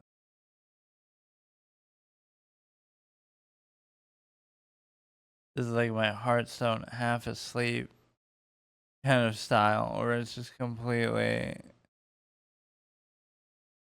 I don't know, not even really the fault of the game. It's just like if I'm tired or playing late, let's just wait for him to disconnect and then we win and that's it. And then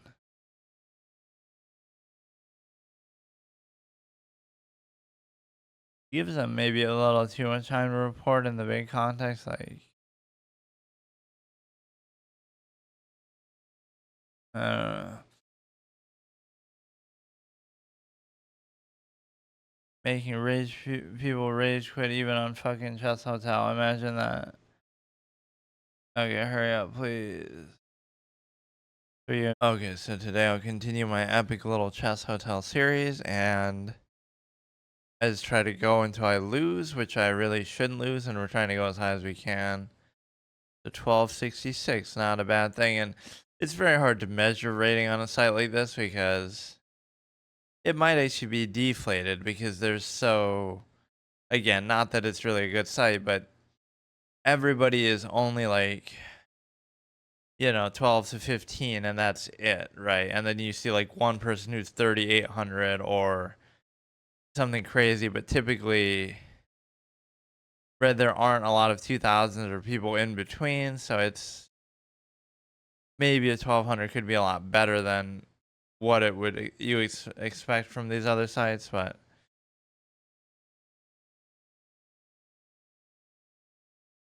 I just have to do my specialty, which is just like solid play. You don't have to play amazing, you don't have to play, anything crazy, just be solid.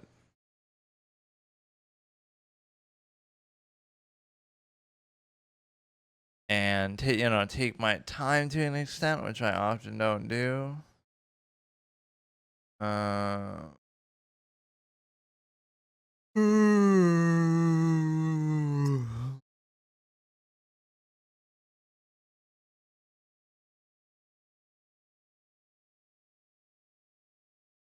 one of my problems though sometimes is I do things for aesthetic effect, like the V-shaped structure and stuff. The reason that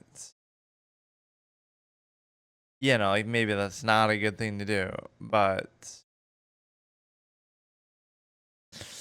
you shouldn't be like so set on something or tunnel vision or whatever. But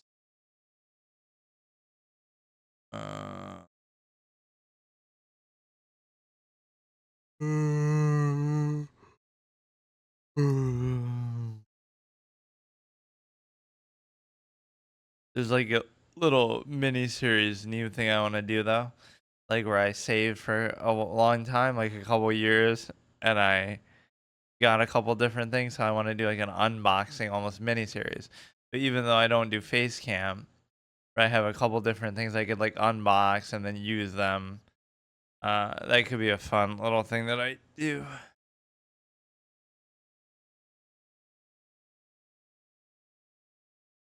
One of which should have even been this mic that I'm using now, which is the Rode Wireless 3 or whatever. That's like um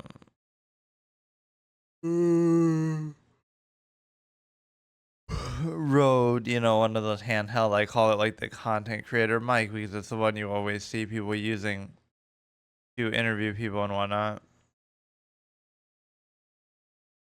This is good because you're hitting this, even though I don't know what that really does.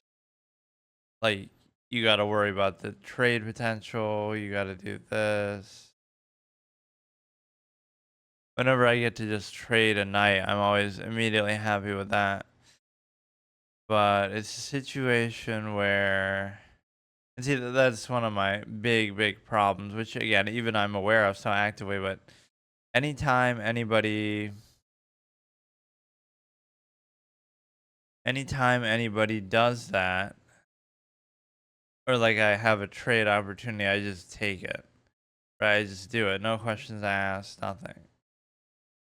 So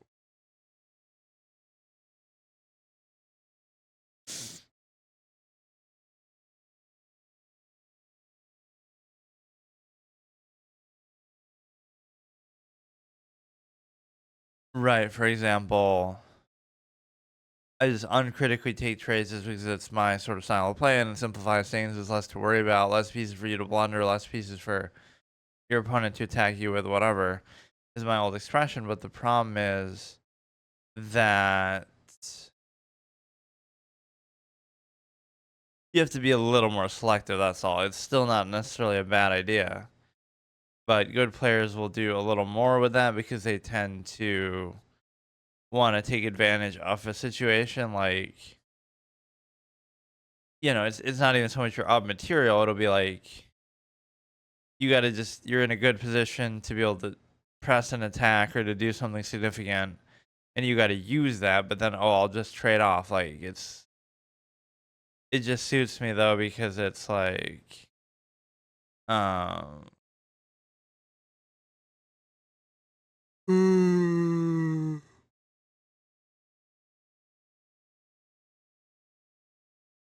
it suits me because of the simple fact that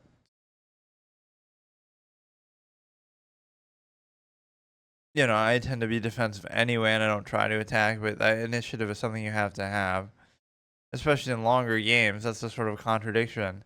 I like the longer formats, but then I don't actually put for the effort and calculation and stuff. But at least then you can't make an excuse. Like you should be doing that.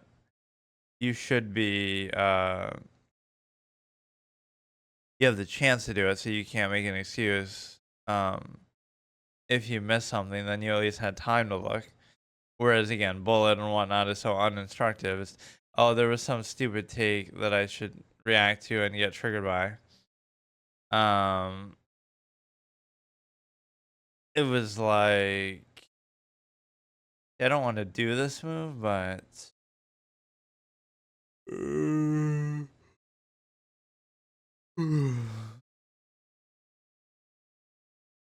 let's react to Alex Botez, content creator circle, saying something incredibly dumb that is like, uh, are chess content creators respected enough? Like, dude.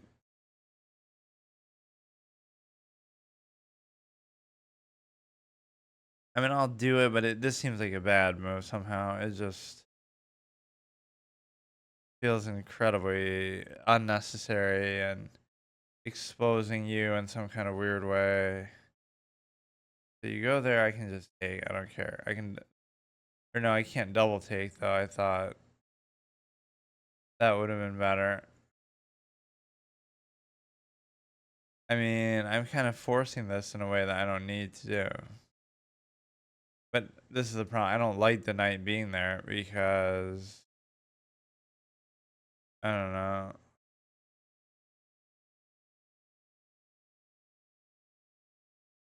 How you could like push this and then he ends up hitting this, which is only single covered. So he could double attack this. I could try to cover it some. Okay, dude. You bring the bishop. I could take. You gotta think of attacking the queen. Okay, dude. You gotta think of bringing the queen as almost being like uh attack the queen as almost like a check, so you can just use it to stall and delay and whatever. It'd be nice to put the knight there. This pawn is kind of fucked though. So he would take, I would take, he would take, I would take, he would take. Um,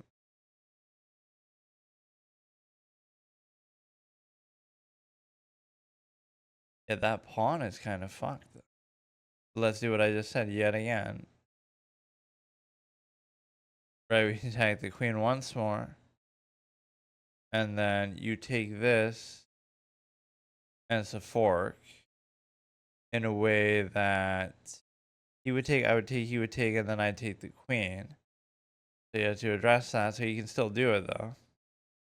And so if I put the queen there, it doesn't actually save it though at all. Because he would take, I would take, he would take, I would take, he would take. Right, it just doesn't even matter. So I don't know how I let these situations happen, but okay, I kind of like the way the pawns are going though, because you get to,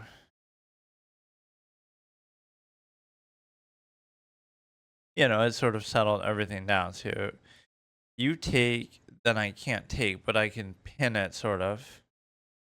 Right, you're self pinning, so that ends up being pretty good in terms of, yeah, see, it could be sort of fool's gold because you have so much on there and he can almost hardly escape from it. Right, because you give a check. Okay. But we are attacking the queen, so I mean, it's something. It's just so much of my issue is self-inflicted. Like, if I just had a little more discipline. But, I don't know.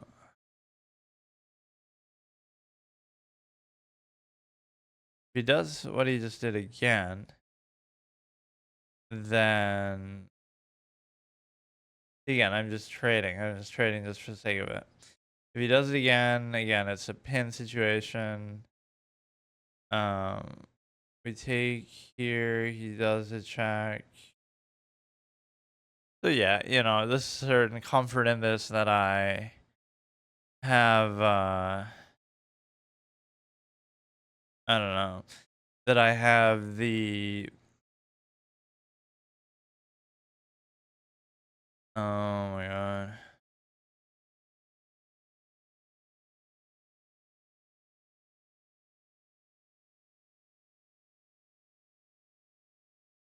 I have the ability to that we simplified material so much, it should be a good thing. This is still covered. This would be like a sick sort of octopus knight, but it's actually not yet. And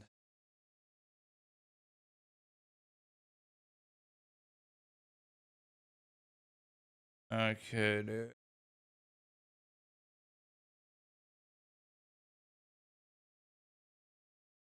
You can't do the octopus knight. You really can't do much of anything right now. Right, like there's no good move. Watch, watch. He'll do this shit again too. He'll do this shit again. The problem with checks and stuff, it's so repetitive. Like he could just bait for threefold repetition. kind of stale drawish positions like this are what you get sometimes. Right, and by sometimes I mean all the time because that's what chess is all about. Like a lot of my losses come from that. Either my worst move that ends up making me lose or whatever, it costs me an opportunity to win, or it's just my worst move is something where I take a trade just because I want to trade and just simplify everything. Or number two is the fact that you take a position like this, which is a draw objectively, and then I try to win. I'll try to actually do something, and then I'll lose instead of wait, what? Was he actually trapped? I did not even process that he was trapped. Maybe I could have done that from a long ass time ago too. Um, what is this, dude? What is this shit, dude?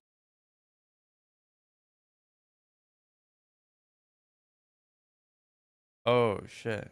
Like, see, I'm not even looking or seeing some of the shit that's happening.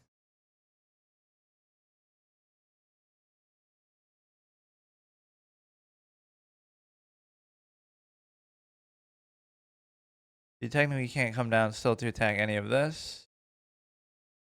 And so the thing is that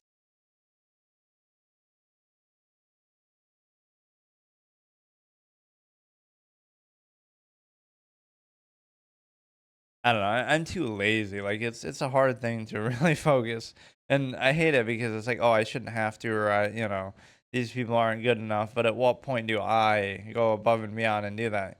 That's what the kind of game that chess is. You have to be a tryhard. Like, oh, you're 1200, and you gotta study openings and shit to be like above and beyond. I mean, we're making a little bit of progress. Like, let's see, like 2000. But again, how good is the 2000 on here? It probably is pretty good actually, given how 'cause it must be really hard. This is like the Magnus effect. Imagine how hard it is for this guy to get 2000. It's not like on other sites where, oh, he's playing a bunch of 1900s or other 2000s because there aren't any or there's very few. He would have to be beating up on 1400s forever. So in a way you could say that's easier, but in a way it makes it like, it's like Magnus trying to get 2900 where oh every anybody he beats he only gets like one rating, or if he draws he's losing rating, or if he loses he loses like 20 ratings, so it makes it very very one-sided there. So let's do a little chess react content to a triggering stupid ass take that is just like, look dude, look,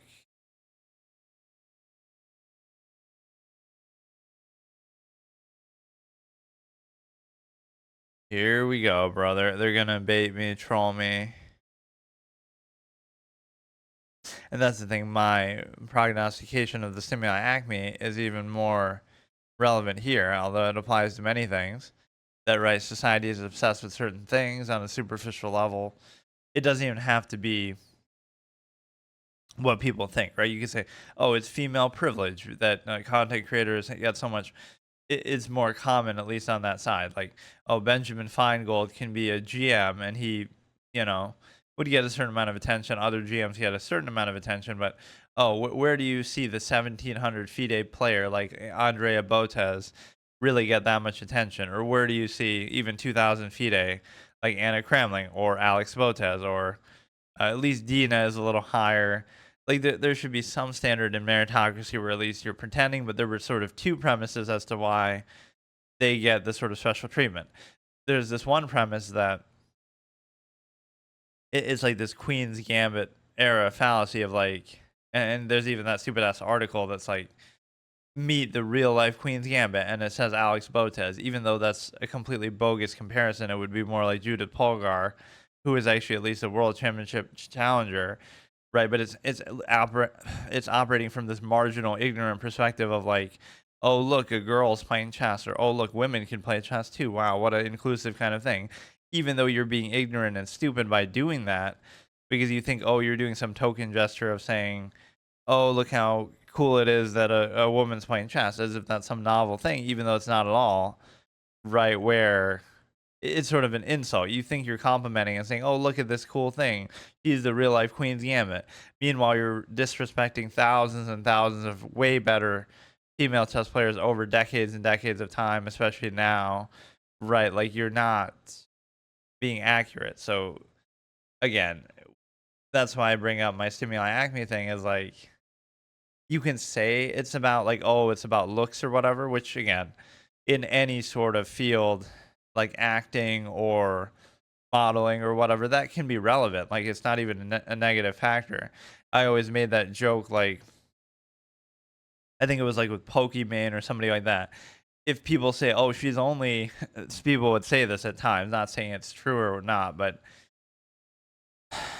my equipment as a chess content, yeah. See, this guy's an NM, which honestly isn't even that big of a title, but no. The point is, like Pokimane, people would say this hypothetically, right?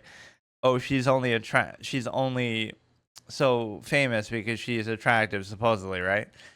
Even if that were true, right? Is that really, that would be to their credit then, I guess, in a way. Like, oh, are you really that attractive, supposedly, that you'll get millions of followers? Like, I don't know how many she has now, but you literally have millions of followers just because you're attractive. Well, then I guess that must be some real special thing. It's like you're some supermodel and that people would flock to watch you just because of that. So even if that was true, that's to their credit, I guess, to a degree, right? Even though it's not necessarily relevant to what they're doing. So on one hand, you still say, okay, that's a criteria of credit that, oh, wow, you're complimenting them by saying, oh, they must be so attractive that they'd get millions of views for that reason alone. But obviously, there must be more things to it than that, certain creative aspects or cult of personality basis, whatever. Um, because that applies to, anybody too. Like, people who are, chess maybe gets an unfair treatment in that sense. There's plenty of creators in different spaces, like who are the most popular streamers in other categories. It's not always going to be Shroud, who's like actually really good at most games, or, it's not going to be always somebody who's the best in that game that's the most popular faker or somebody right in League. Sometimes the most popular is for a different reason than just simply being good. Although it's nice to see an overlap, like Hikaru is at least that. He's not the absolute best in the world, but he's pretty close, so it feels more like you should always have to be a GM or something. It just chess is such a measurable game. Chess is such a merit-based game. So the thing that we'll sort of clown here a little bit is this question. I don't even have to look at the video, but this is a clown question. This is the dumbest take. Even the question is dumb, right? Because it's like, again, you are getting millions of dollars potentially from this for being 2,000 FIDE, for being only top 20,000 in the world, for not even really being that good of a player in all context of, thousands of GMs and so many better players, both male and female. It doesn't even matter. Right? So you're nowhere near the world class, grandmaster level, FM, IM, whatever. In the case of Botez, at least, obviously, Dina is pretty good, 2,300 ish. She's been, some of these other people, Levy, at least there's some overlap. Like you sort of respect that, even though that's still not truly world class, like a super GM or even a GM. So it's, again, Levy or Dina are sort of more in the middle. Yeah, Botez is especially. I don't know who the one on the left even is, to be honest with you. But yeah, this is such a shitty kind of even thing to address. It almost feels like they're trolling at a certain point, right? Just look at it from a hypothetical. It doesn't even have to be me saying it, but it's like, oh, look at these people, these female streamers who seem to be doing that myopic privilege of like they benefit from, oh, look, it's women playing chess, so that's somehow an empowering special thing, even though they've been doing it for decades, even though there's thousands of better, female players around the world at any given time. So you're ignoring them, right? So it's not only not empowering, it's actually kind of insulting. Because you do it from a place of ignorance, what I call like myopic marginalization, for one of my terms for my debate format. Like you're looking at it from such a perspective of ignorance, but you're treating it like as an outlier, like, oh, what a novelty, what a cool thing to see a girl playing chess. That's honestly part of it. And again, that article was a good example. A girl's playing chess, and so she must be the Queen's Gambit. She's Beth Harmon, even though again, not even close. 800 rating point difference, or 500-600 point rating difference at least. So it's a stupid question. It almost feels like the opposite, right? You get too much respect in a game like chess that's based in merit and ability, very measurable kind of game, that you've gotten too much respect over the years, you get too much credit, you've made too much money. That's fine. Again, I can respect it other games, other fields, certainly. It's not all about ability. It's not all about how good you are, but barely you are barely entry level for the professional player. Like 2000 FIDE is not like a bragging right. It's like, okay, you literally are entry level. You can go to tournaments and stuff.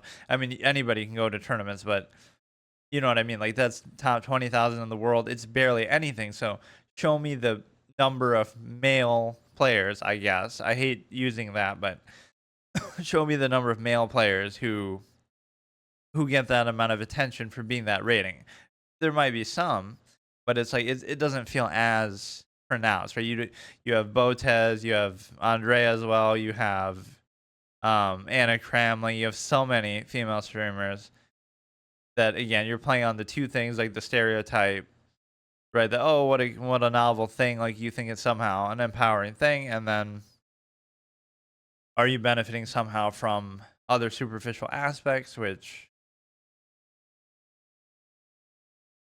again just even doing and again it's hard to measure that, but like oh even doing face cam like it's just about other things. I'm not even saying that's wrong or whatever. Like I said, the Pokemon example, just if it really is, oh, they're so whatever, subjectively, superficially, a valuable element there.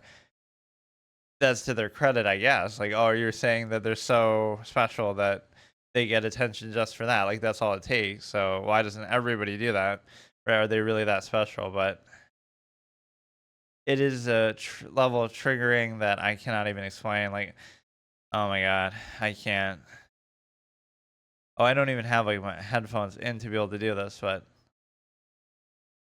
yeah, this just that statement, like this is a troll, and it triggers me, and I'm falling for it because I can't. I mean, it's the opposite. This question should not even be asked.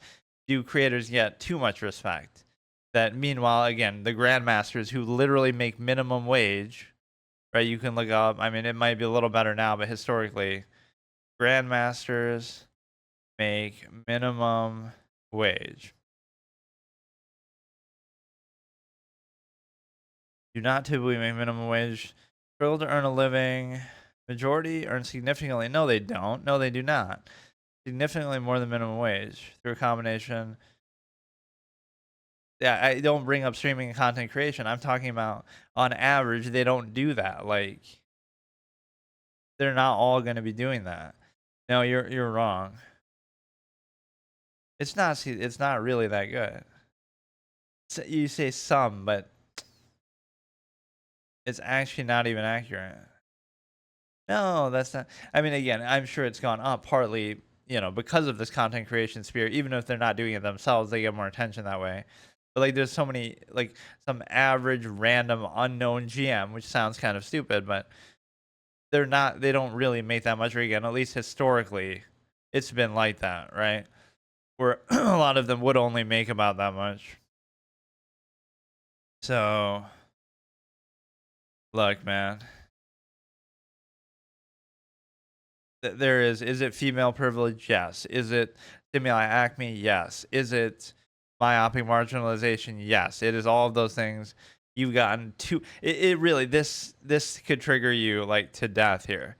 That this is the height of triggering. I think they're doing it on purpose at this point. Like it's just you've gotten all the special treatment. You've gotten all the attention. You've gotten made all the money in ways that people would say that you don't deserve because you're not good enough. At least be a grandmaster. At least be an IM. At least be something more substantial, right? But you just whether it be female privilege, whether it be because of looks, whether it be because of whatever else, aside from actually being good at what you're doing, which is part of the reason why I even wanted a stream chess coming back to streaming, because I used to do it back in the day just for the fuck of it.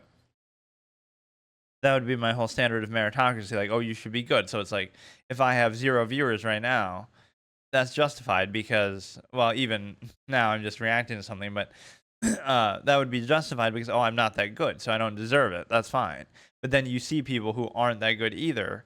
So you're trying to tell me if I got to 2,000 FIDE and played at the level that Botez does, which I literally know people who play basically at that level, like Little Fire Rat slash Take Notes for me, or other, Peter Shaw and other people who I've had the privilege of encountering.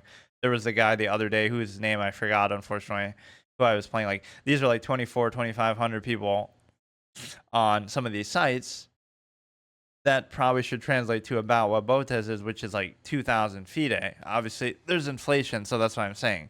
If you're like 2,500 on one of the sites. So are those people? So if those people stream, will they get the kind of attention that she's gotten millions of viewers? And so again, cult of personality, fair enough. That applies to a lot of other categories. Stimuli acme applies to literally everything in society, modern society. And finally, the just general female privilege of some myopic perspective. So it's basically the opposite, right? Creators have gotten too much attention, too much respect. If you even want to throw others in there, but yeah, like give me the example of like where are the male? Show me the 1,700 FIDE male streamer. Where are they? Who has millions of followers or 2,000 FIDE? Like where are they? Benjamin Feingold, Hikaru. These are much better players. Top chess streamers. Levy, is so it is base, it's like this base female privilege that you get even with the titles. So for example, oh, you get a title as a woman at a lower rating than a man would, right? Nemo is a little higher, I guess, but so let's look at this. Okay, Anna Kremling, merely 2,000 FIDE, Nepo baby, whose parents were both GMs, who again would have made minimum wage, so they study for years to make minimum wage, and she just makes content, kind of insulting. Hikaru, actually a super grandmaster, deserved. I don't know that Magnus even really streams on a regular basis, but deserving. So you see a theme already, right? Super grandmaster, one of the best players ever. Okay, so he's popular, just deserved, one of the best players in history. Right. Oh, only 2,000 FIDE. Only 2,000 FIDE. He's at least 24, and he's, that's still borderline. See, even he would say, okay, he's only 2,400 compared to like 2,800 for others, but you at least have some value as an instructor or whatever the case may be. Then personality comes into it. That still subverts meritocracy in what should be a pure one that is chess, but Daniel Naroditsky is a GM as well. So again, at least this is borderline.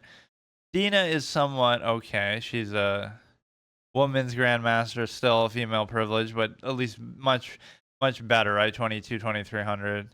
Ah, yes. Don't you like the part where Levy Rosman looks like this? Really, my favorite Levy picture. I have that poster on my wall. Eric Rosen is I guess he's a GM or what? Wait, he's not a GM.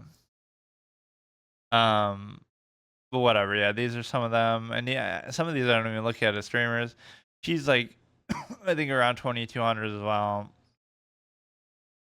It just seems like something's wrong with that picture, right? So again, I'm asking for that example. Show me the 2,000 FIDE male player. Where are they? Who is a big streamer? There isn't one. Can't find one. Right, like I'm confused. Where are they? You get multiple. Anna Kremling, Alex Botez. And I mean, I hate to say it too, but look through some of their comments. I'm not even going to do it. But again, prognosticator of the stimuli acme here. A lot of people are talking about things that have nothing to do with chess, which you can say it's a duality. Like, oh, if they say it the wrong way or too much of it, you'll say, oh, look, everybody's talking about their looks or something. So that's like harassment or mistreatment, which again, certainly you say it respectfully or whatever. They just say, "Oh, you look good," whatever, right? But the point is, what does that have to do with chess? But it'll be like this duality, right? You're getting privilege and benefit from that. Like a lot of people are watching you or interested in your stuff partly because of that.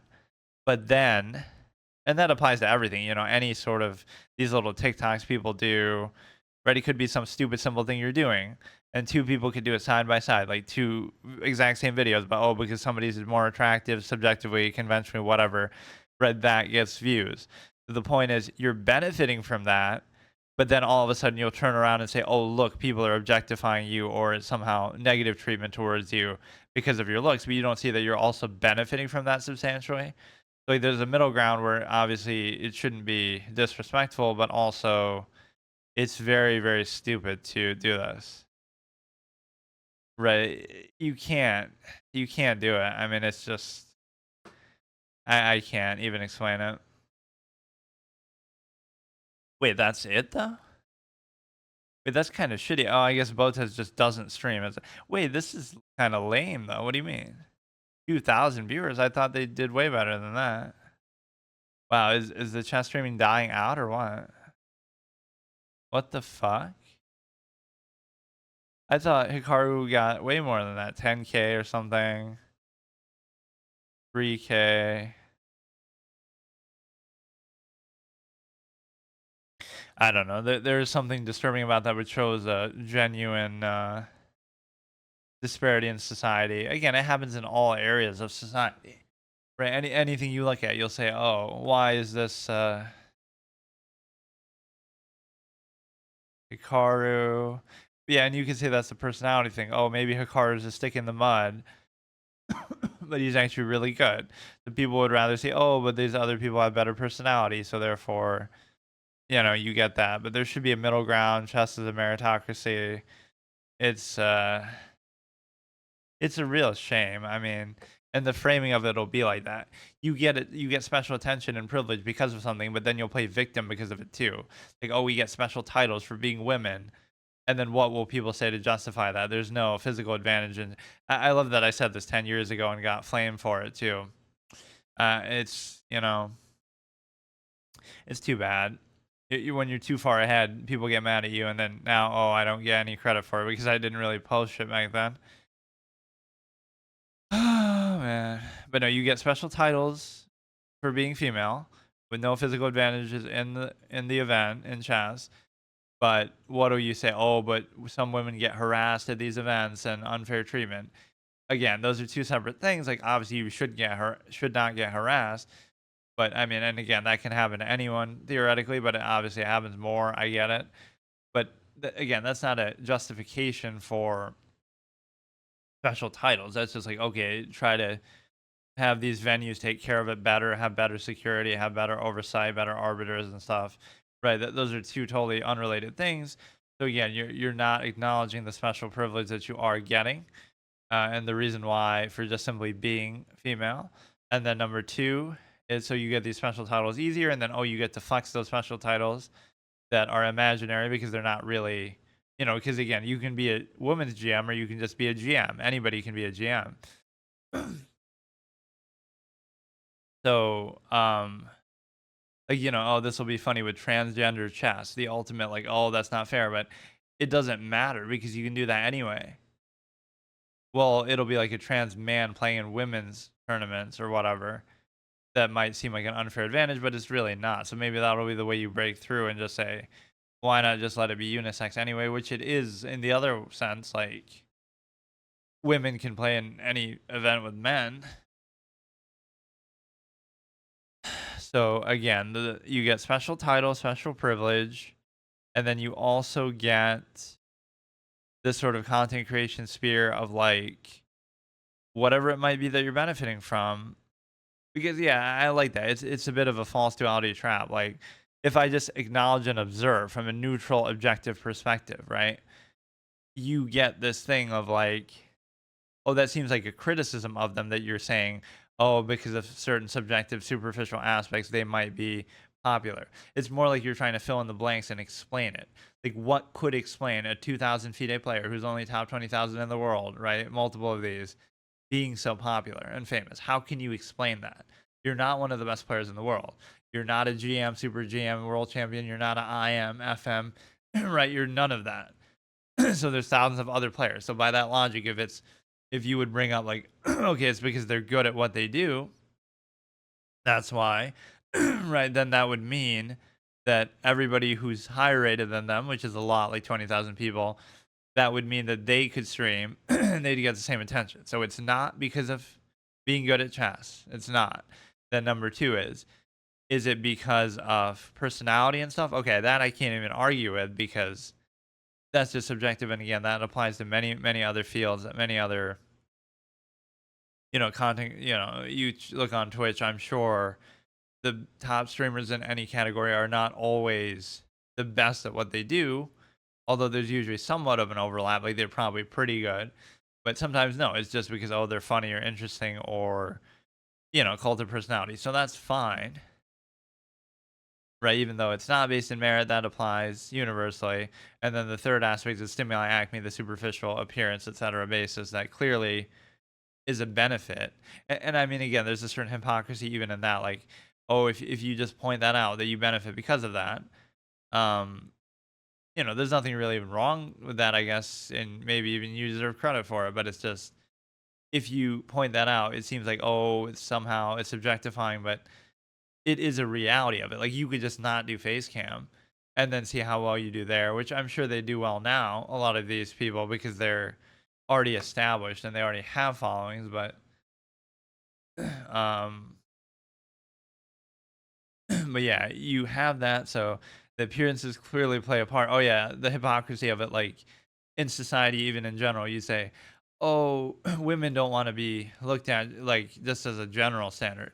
Oh, women don't want to be looked at just for their looks. Also, they'll spend hours in the mirror doing makeup and thousands of dollars on clothes over time, whatever, and all this. Like they'll put so much effort into appearances, but then we don't want to be defined by appearances. Like, well, you're sort of creating. If you just didn't care, then what is you're the one placing a lot of emphasis on it. So I always use that analogy of a friend, like who I have this friend who doesn't really care about stuff like that. They dress for pretty casual or professional usually. So it's just a different thing. Like if that's what you prioritize, you don't care about the superficial things and you don't play into them. Now you won't be seen as much based on them. And the same thing here. Like these content creators could be they'll spend hours doing makeup just right and you got the lighting just right and they care about all these superficial things, so it's almost like chess is just a prop. That's really what it is for for Botez, right? This could be the hot take, tagline here. Chess for the Botez sisters is nothing more than a prop to just exploit and use for content and use as some sort of bait for people who are too ignorant and stupid to know the nature of the game or appreciate the high level of play. And again, at least I respect it. I might not understand it necessarily fully, higher levels of play, but at least I respect, like, okay, you're a GM. I respect that. That'd be deserving of a certain amount of attention for sure. This is like you're just trying to prey on people who don't respect that, who don't know any better, who, again, it's just like a nice little novelty. Oh, look, it's chess. Oh, look, it's this, kind of again myopic perception with women being it's weird. It's like you take this historical standard like, oh, if you think women have been mistreated in a certain way in a certain field or in society in general, right? And then you try to like overcorrect and you say now we're going to give special treatment, or whatever, you have the special titles, but in this case it's something else too. It's like you I don't know, it's I just forgot what I was going to say. You have special titles, but you also have something else. It's called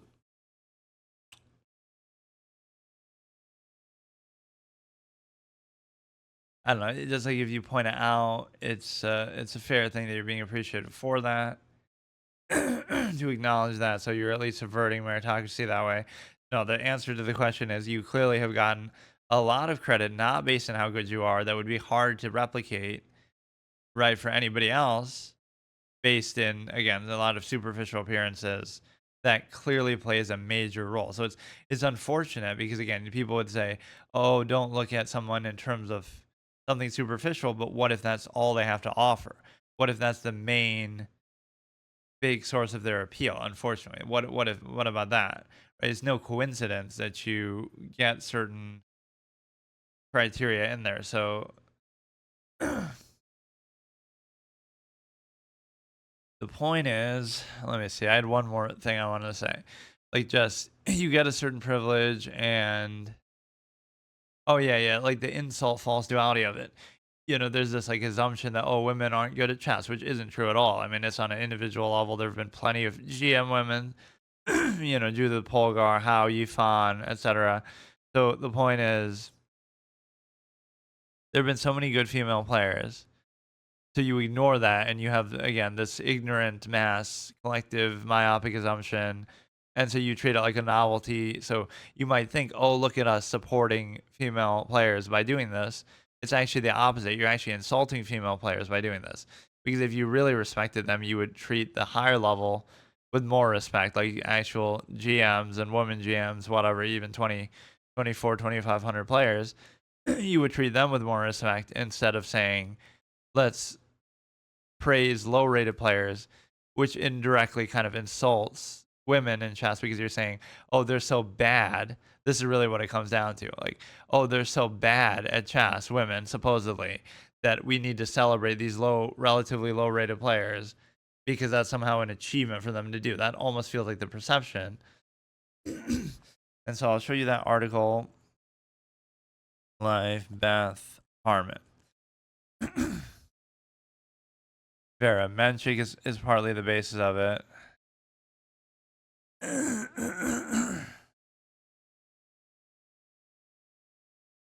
Here we go, dude.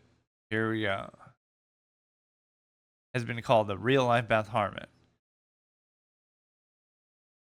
And her success in the game. Yeah, remember the part of the Botez career where she won a world championship and beat Magnus Carlsen, Borgov, equivalent, whatever, the actual world champion? Remember that part? I guess I missed that. Maybe we forgot about that. Like, what the fuck, man? The dumbest shit article. I've made a video mentioning this before too, but meet the modern day Beth Harmon, a chess influencer who started training when she was 6 years old. Again, but when she was young, I can give you a certain amount of credit for that, but you're the real life Beth Harmon. Why? Because you're a GM? No. Because you're a world champion? No. Because what?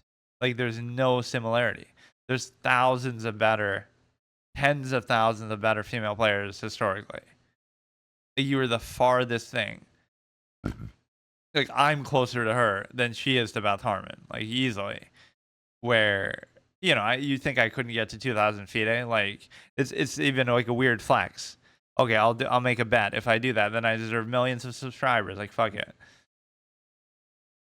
It's like, you don't think I can get to 2,000 FIDE? You can say, oh, you don't think I could become a GM? Okay, fair enough. But you don't think I could get to 2,000 FIDE? Like, really, dude? Like, as if that's some great accomplishment. Like, it's nice, but I mean, if you study a little bit, yeah, I don't know who this person even is, but you mentioned before, I don't even have audio, but resent creators. Again, is it that you resent the creators themselves, or you resent the, first of all, dumb takes like this or dumb questions like this? But no, you resent the sort of structure of it, right? That it's not about the individuals, it's about the process, that you're not getting credit for the right reasons within something that's supposed to be based in merit. Never felt more disrespected as a creator than I have in the professional chess world. What does that even mean? Like, that's what she does. I have never been more disrespected as a creator than I have in the professional chess world. So you're even acknowledging and distancing yourself from chess compared to what? You're known for chess. So you've never been more disrespected in content creation than in the chess world. But you are a chess content creator. So where else are you getting to, what are you comparing it to? I guess she does like other kinds of content too, but that's even a weird statement. People have told me, what have they told you?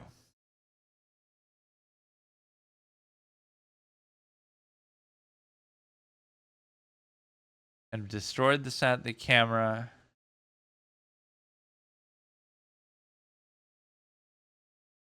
What the hell is this?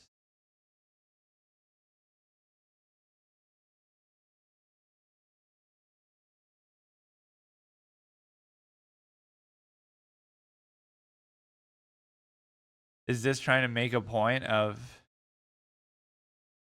I don't even get what's happening. Like they're being kicked out of the venue that they're doing the thing from, uh, which that could have nothing to do with anything. But they're trying to maybe use that. But what point is she actually fucking making? You might think, oh, that proves the point right there. But who knows what the venue is doing? That could just be that one individual being a dick. Like that doesn't prove anything. In the like, I don't even understand what she's saying.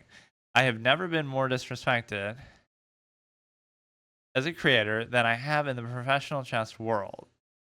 Even though you are a chess content creator, so where else would you be comparing it to? Never in any job. We set up the set and we kind of didn't mark it.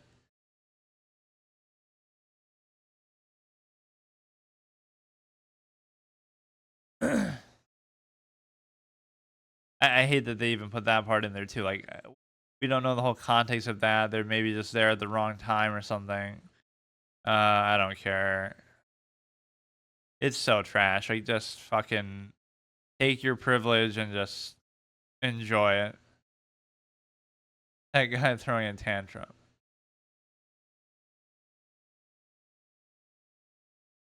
So, chess content creator says, I've never been more disrespected than when I've done chess content, even though that's what you do. So, what are you saying? Ever cried reading comments? That was really a recipe of success for chess. Wait, what? There's something that the public does not know. Been called the Kardashians of chess. Gee, I wonder why. Because are they actually really good at what they do? Are they? Top 20,000 in the world. So anybody above that, if they stream, become a creator, would they get that many views? If if I got to 2,000 feet, would that happen?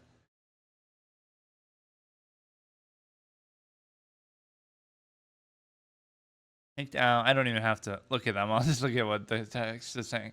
Hello, everybody. I'm female privilege title. Emily. Who's Emily? Oh, I don't. I honestly don't know who she is. Or yeah, like Jules Chess. Emily. Like, there's so many of them. Like, don't tell me this female privilege bubble has about to burst. Play chess. Are you titled? What are you? What's your rating? Fucking so stupid. What is it? And again, you can always frame it that way too, as a personal attack. It really doesn't matter. It's the nature of the process. It's just, again, stimuli acme preserved era. I can always go back to that Jules Gambit or whatever.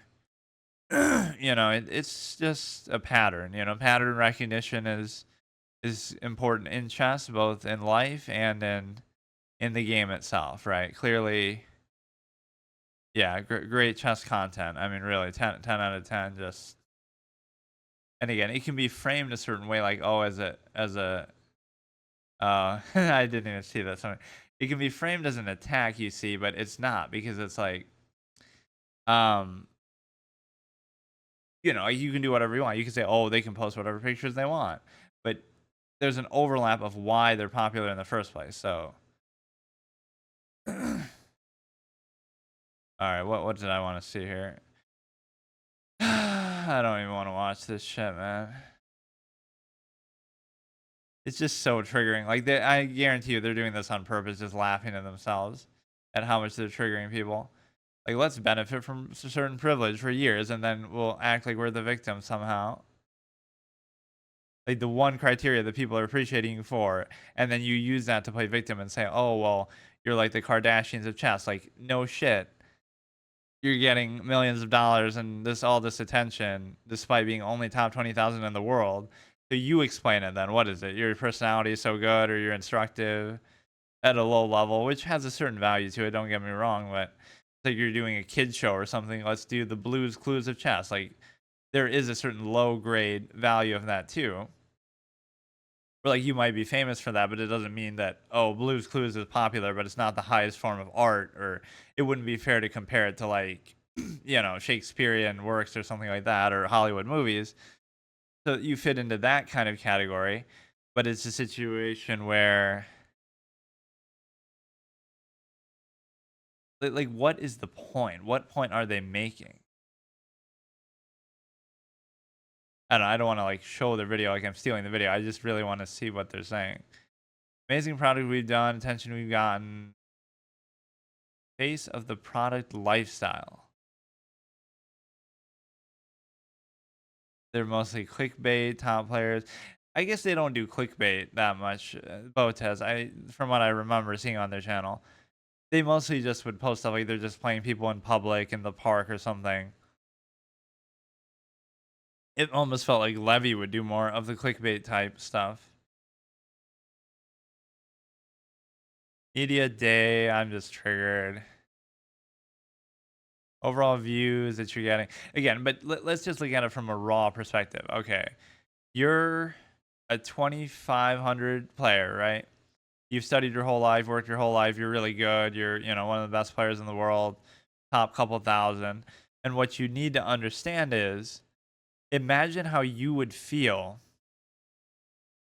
about this. Like, oh, you make very little money compared to them. You don't get any attention. You don't get any credit. You're working your ass off, studying and trying so hard, winning tournaments and doing all this. You don't get any credit, but they get all the credit. You're much better. They're much worse. Like, what is the fill in the blank? So, as to why, you have to explain why, right? Why is that the case? And the simple reality is that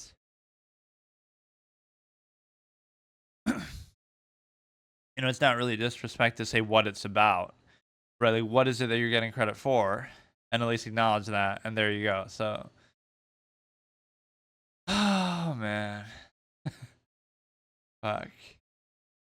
So the point is, in closing, there was one other thing I wanted to say. That just triggered me, so I had to do it. Whenever I post one of these videos, actually, it's kind of funny.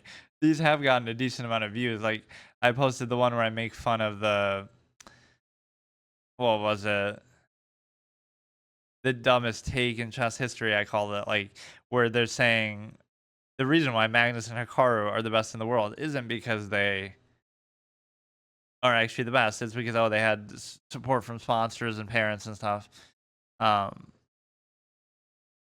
As if, again, that's all it would take or nobody else has that. Like, clearly, the defining factor when you're that good is more than that, right? It's not just, oh, a lot of people could have parent support. A lot of people can have money or financial stability.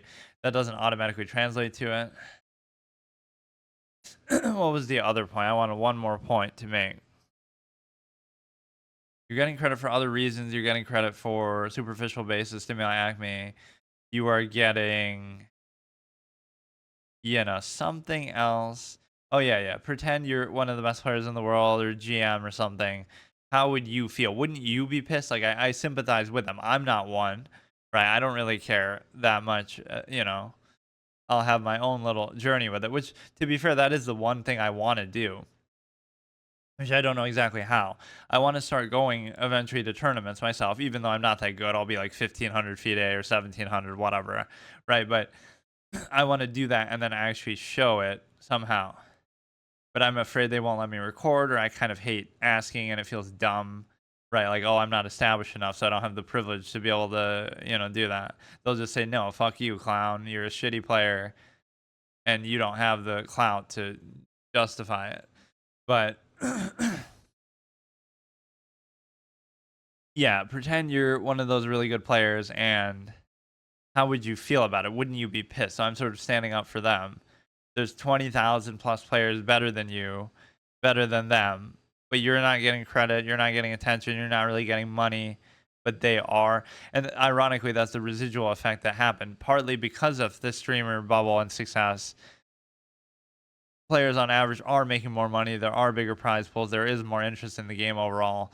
So in a weird way, that still ends up helping. That still ends up helping the thing, but I just it's like this entitled example. I'll close with this analogy. and I'll surely upload this whole thing as a rant. Um, just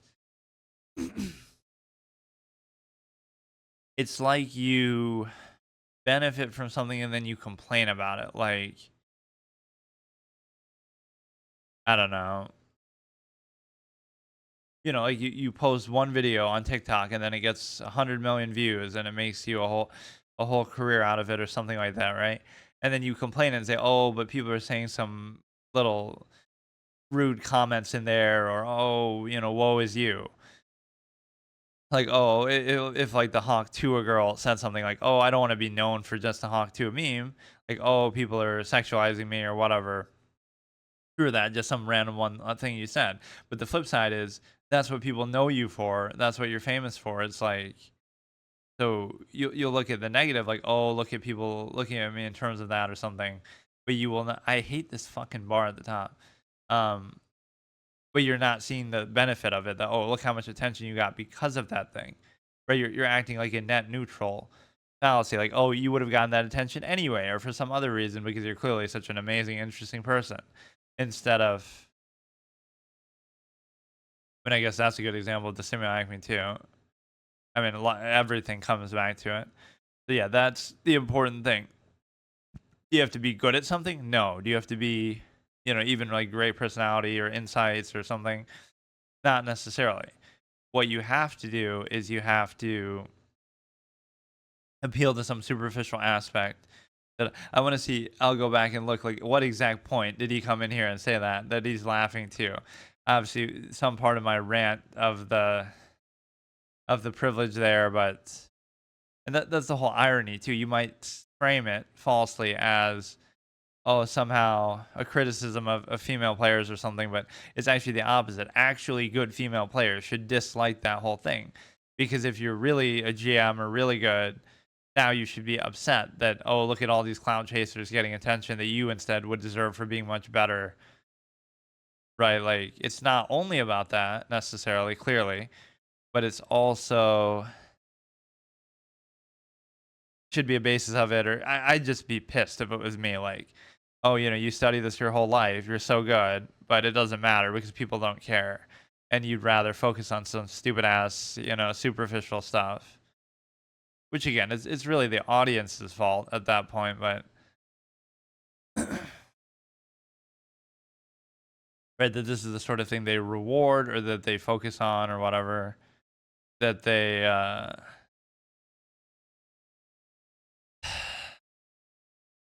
again, it applies to a lot of other fields, but with chess, if in a certain way, that's the one point I'll push back a little and say, you wouldn't say that in other fields, right? You wouldn't say that, oh, let's say somebody's streaming Overwatch or something. You wouldn't say that, oh, you have to be an esports player to be popular. You could just be playing it, and people might just like you and have, you have a nice community or something. So it doesn't have to be. It doesn't have to be about that because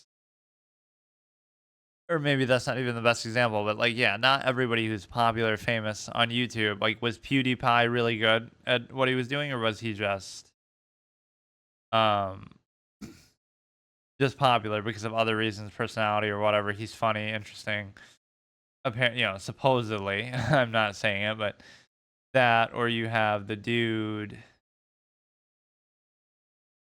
who else? Like, big creators for various reasons. So we maybe in that sense we are a little too hard on chess. Like, oh, it's not based on how good you are. Right, like, judging it by how good you are. Imagine that. Not that we shouldn't have that standard, but clearly it doesn't apply to a lot of things. It'd be like we don't measure other things that way necessarily, right? We don't say, "Oh, you have to be the best at what you do in order to in order to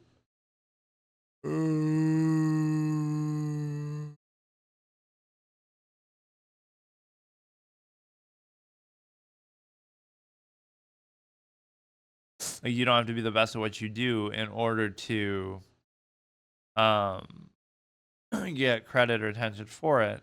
But which has to be do because again, it's such a measurable game. Also such a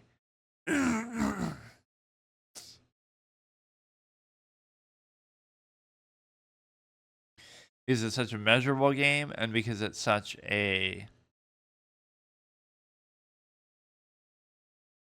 I don't know, it's such a clear meritocracy that you can easily see how good people are and whatever. It's just very obvious.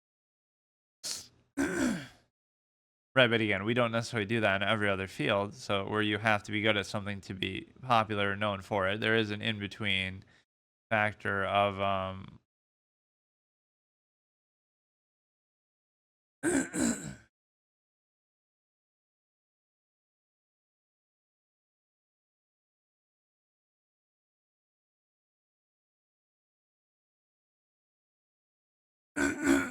there's an in between factor of, again, just, oh, you're funny or entertaining or cult of personality. So, that's the challenge. Like, let's try to subvert meritocracy as much as we can. Let's get these special titles for being women. Let's get this special privilege for superficial basis, looks, or whatever, stimuli acme. Let's get the other myopic marginalization, exploit people's ignorance, that they don't actually respect good female players, or let's take advantage of cult of personality. So let's do every single thing possible that isn't based in actually being good at what you do. So that's fine. That's fine. Again, it's not even their fault. It's really not. It's just it's just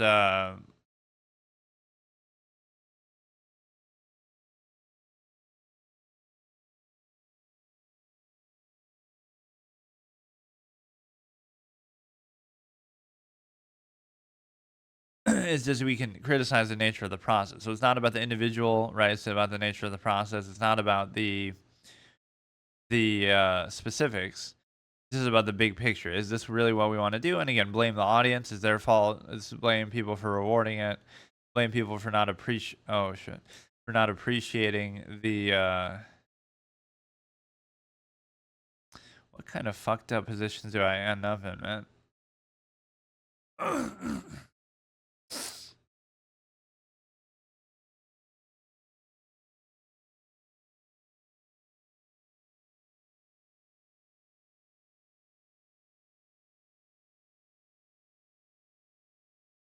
See, like, I'm not very good. I'm not playing well, so I don't deserve attention for it. But at least you acknowledge that, and at least consistent with what I'm doing here. But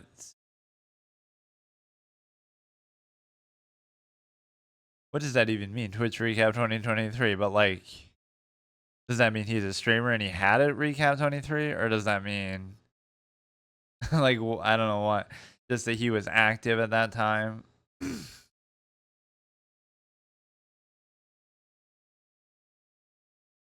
I don't know what's happening.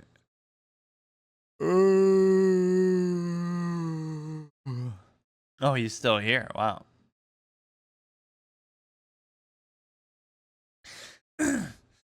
Oh, you ever see the video on YouTube of a streamer named I Am Not Your Friend? No, actually, I don't know that one. I am not your friend.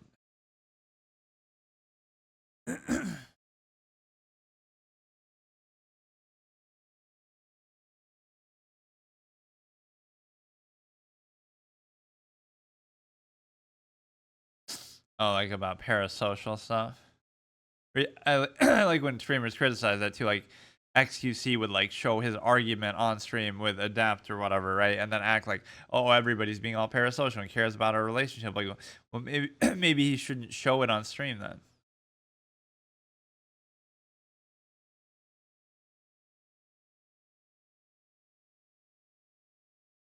Oh, it's by a streamer. Okay, let's see if I can survive this game. Hang on. He won't let me even trade though.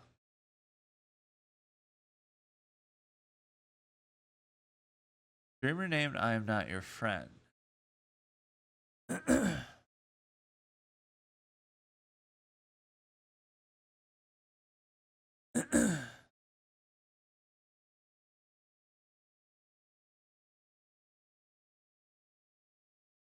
Do you have the link for it?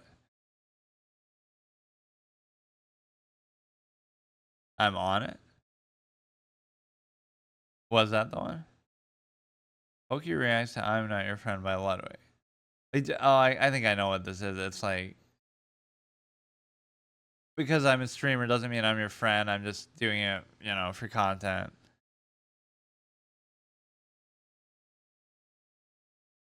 This topic we haven't spoken enough about. Yeah, this is like maybe the cult of personality effect too. We're not your friends, we're just celebrities, but that's understandable. Like, I mean, that should be fairly obvious too. Right, so in that case, it's still the audience's fault for expecting something different. Obviously, you're not best friends with somebody. Like, people say you saved my well, that could be something else, but sometimes people are too dramatic, but sometimes people are looking for some outlet like that. Not your friend, I'll never hang out with you, don't care about you. It doesn't have to be that they don't care about you.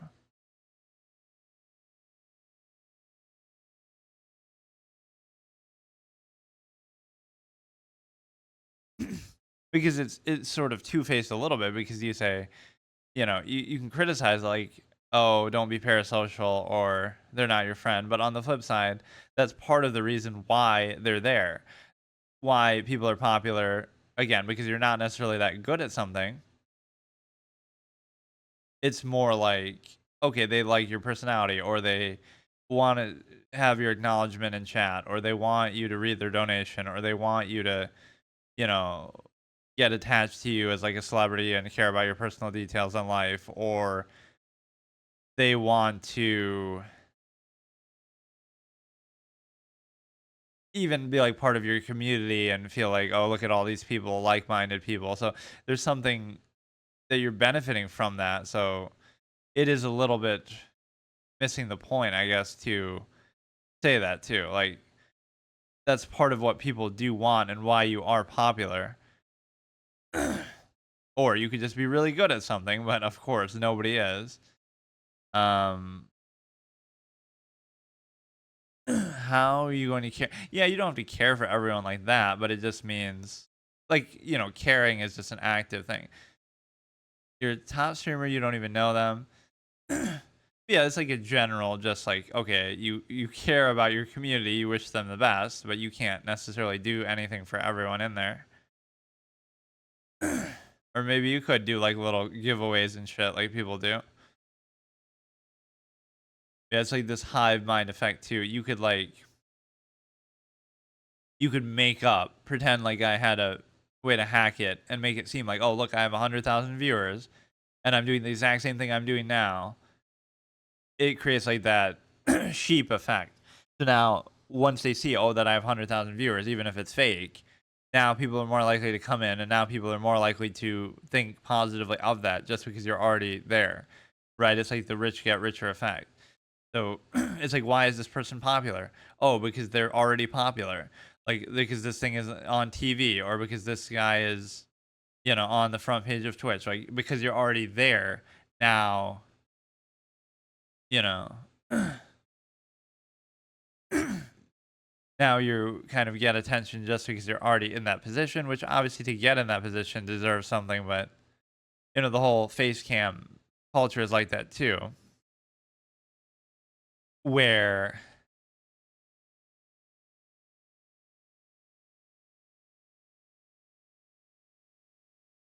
um and sometimes you're reading too much into this. Like, you could just be entertained by it, but I think a lot of people just like the attention too. Like, oh, look, I'm in their chat, so I want people to read what I say or something. And there's so many people there, but oh wait, oh shit, oh fuck, god damn it, I got distracted by that. Hang on. Can I still survive this with 12 seconds left? Clearly, I'm that good. Or maybe he'll go AFK now. I baited him. Oh, whatever. You can't even Oh, no, you're fine. I just totally forgot about it. That is a good topic, though. Like, the whole thing with, whatever. the whole topic of like benefiting from something, but then also criticizing at the same time, where there's a lot of lonely people who just want some attention or want, and I guess that works better with smaller streamers. Go to some streamer with like 10 viewers, and then you might get an actual proper parasocial experience because that's like they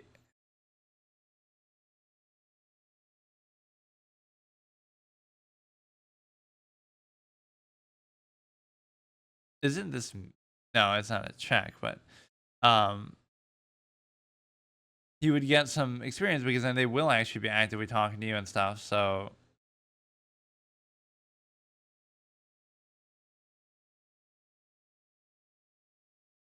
right, because they're small enough to actually appreciate their community at that level and stuff.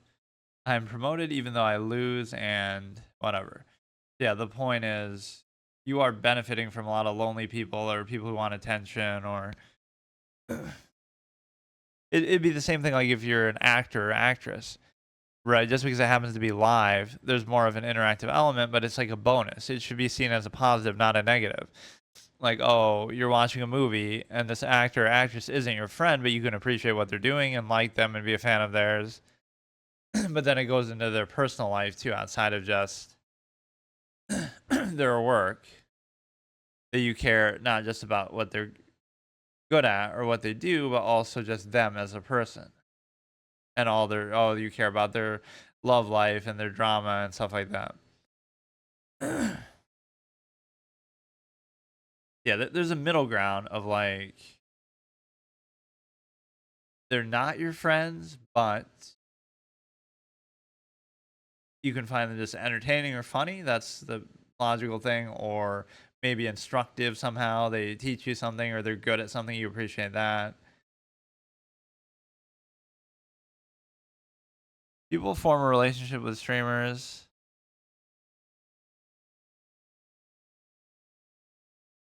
Streamers have their own have their own lives. Yeah. But that is the thing too. When the kind of content you do, see, like for example, me, I don't do face cam, so like that's less likely to happen. Or I believe at least in like meritocracy or something, even though I'm not necessarily that good at stuff anymore. I used to be good at like permadeath runs and stuff, hard modes.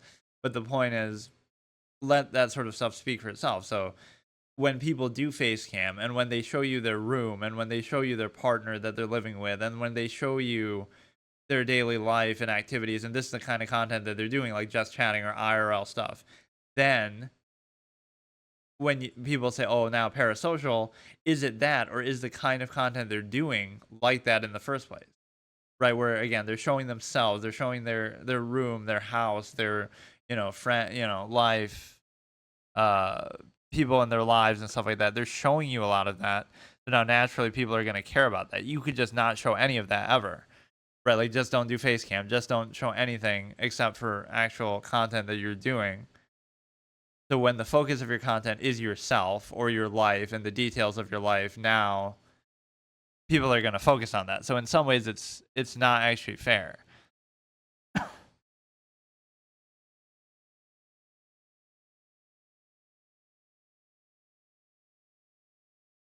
Or like if you're just playing a game, then people will focus on the game.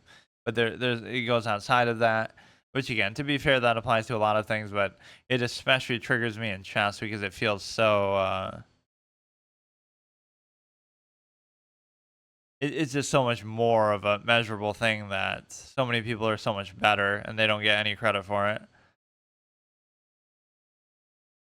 Yeah, it's just a case of taking it too far a little bit. Like there is an element of that is the reason why.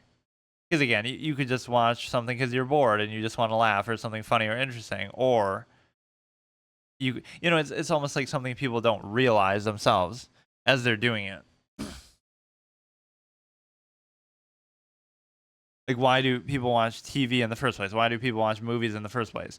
You could be bored and lonely, and that's why, or you could just be, there could be so many different reasons for it.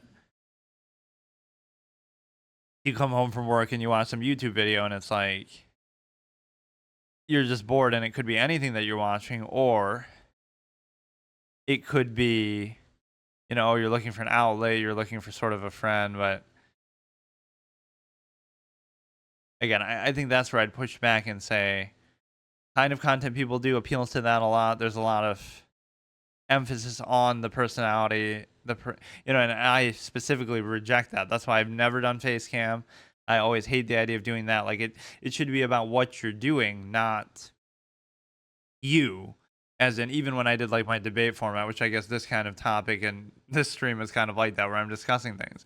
Even that's like, oh, the idea or the concept should speak for itself. Right, it's not about me, it's about the idea or again, either the case of the content or the if you're good at something or whatever. You never do face cam, yeah, I hate it.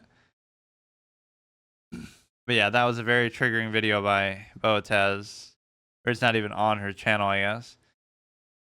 You've never seen me, you don't know me, anything about me, yet I know what you're looking at and doing. It's like a one-way relationship. Yeah, it is definitely like they're watching you as a streamer, you're not watching them.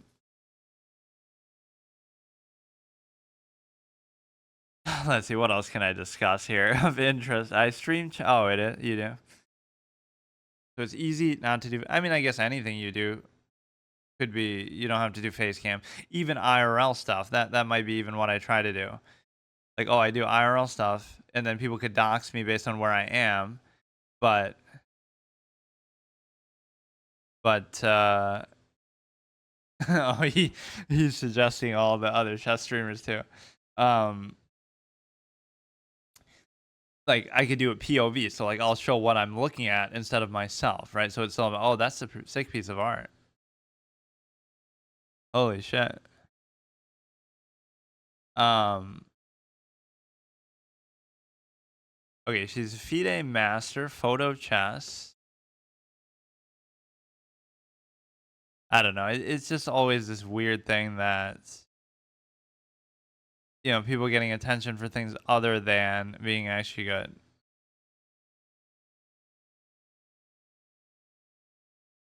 Wait, she only has 102K followers. Doesn't she have like fucking? Oh yeah, I just saw that she has like 666 on her YouTube.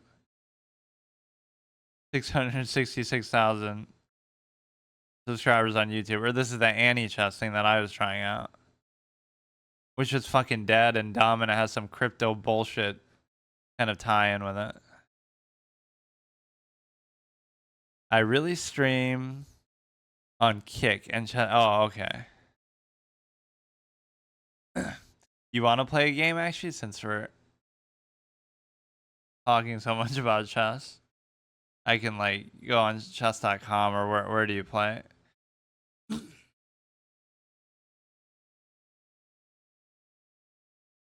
But yeah, I just feel bad for the people who I'm like somewhere between 15 and 17, depending on the site and my and my mood, I guess, and the format. I suck at the faster formats.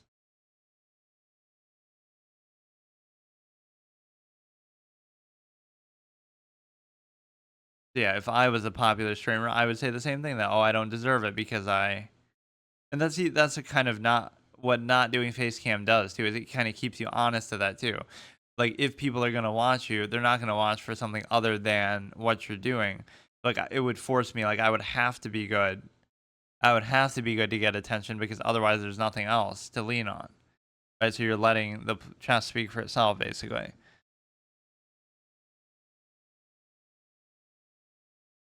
No advice for I forgot my own thing here. I never try to type in my own chat. No advice for spoiler of any kind. And people would always try to do that too, like the backseat gaming thing. I could play dumb and like most chess streamers are now playing. Yeah, they're playing other games. Um,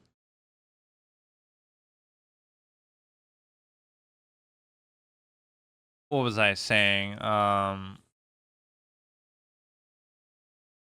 Oh yeah, like backseat gaming. You could just play a game like chess, and then you bait and troll by being so bad. You piss people off, and then they try to suggest moves. So your chat will be active, just telling you what to do. Like, oh, this guy sucks, or oh, do this move, do that move. So people like that too. That's not even like a friend thing. It's it's like they're just trying to act smarter than you or something like that. Okay, here, I'll put a link in here, I guess. They won't want you panned. Oh, banned for cheating. Yeah, either that or you suck so bad that you're like, some people almost do that on purpose. Like you'll deliberately be bad at something just so that you get people in there trying to tell you what to do. Or oh, you mean like they'll tell you the engine moves, and so if you take their advice, then you'll get banned.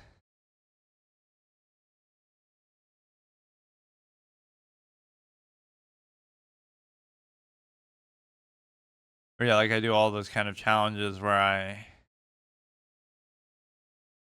um if I fail to get to a certain rating by a certain time, I have to delete my account. So that happened on both chess.com and Chess. This is just like a dummy backup. Here, what's your name on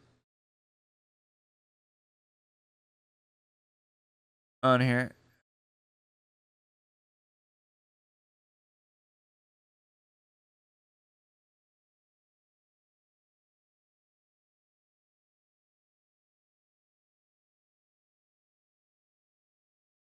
Let's see, what rating is he even? This can't be him.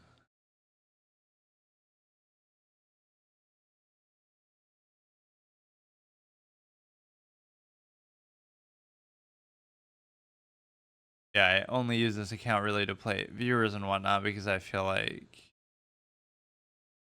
um what do you call it? Because yeah, because I failed my challenge, so technically I don't I can't play like rated games or whatever. But yeah, see, even this could be a parasocial element. Like, oh look, even though I'm a random, small streamer, I'm playing somebody. So there's like a connection there. I always like doing that kind of thing too. Like, oh, I could just play viewers the whole time and it's still fun and whatever. I'd get farmed by people when I was playing before. Yeah, 10 I like 10-minute too. I like 30-minute better actually, but that can be a little overwhelming.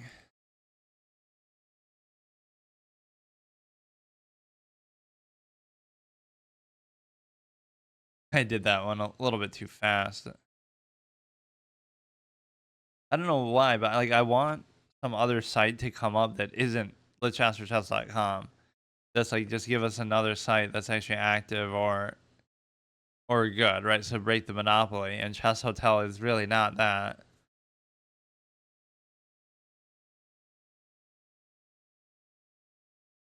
So you have the Dark Square Bishop itself, and you also have the Knight to develop. He takes, I take.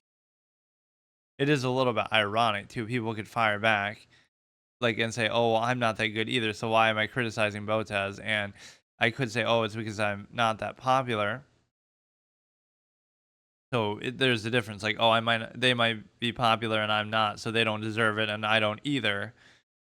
But you could say, oh, if I was popular, I'm sure I wouldn't complain or wouldn't, stop. But it's more like you should put the onus and the pressure on you, which I guess in a sense, some of my permanent challenges and stuff, I do that. Like, you'd be putting the pressure to try to get better. Like, oh, if I don't become a grandmaster in 10 years, I have to delete my channel or something. That's what I would have done if I was Botez, I guess. Right, I would have said that, like, oh, I have to,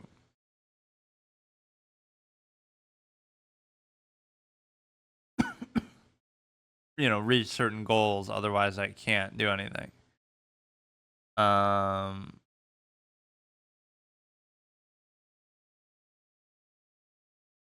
this is like actually a failure state or some bigger goal.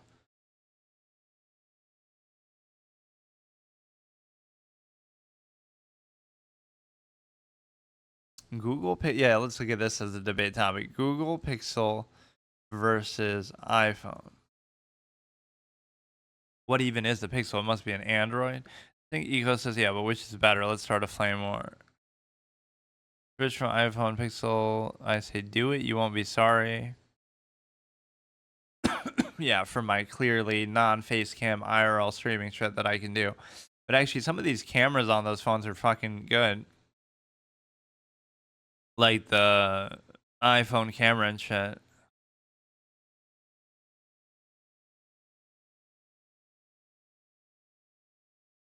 This is a pretty controlled position. My kind of, comfortable way that I think it'd be very hard to do a whole lot here, but he's going to try to do something cheeky with that. You try to put a certain amount of pressure here.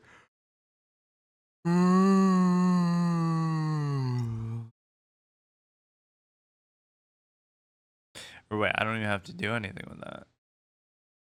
I could just, even though that could leave me a little exposed, it's obviously worth it. So they could take here.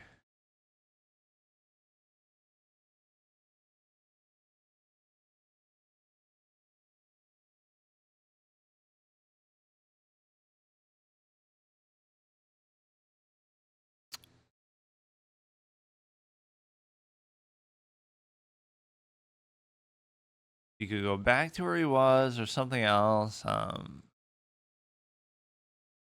Yeah, that's the biggest fallacy of chess too. Like people have all these snake oil salesman tips, like, oh, this is how you get better, or this is the one size fits all, or this is the secret. There is no secret. It's like you just have to study for literally like 20 years, and like that's what all the good players do. Like there's nothing else to it.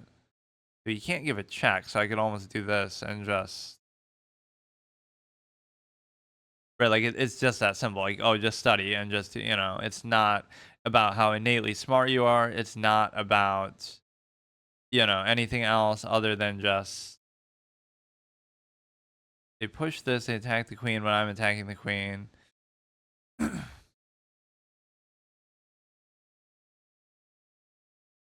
I think most people either don't want to be good really, or they like they don't care. They're just doing it for fun or whatever. But oh wait, I should watch out for that.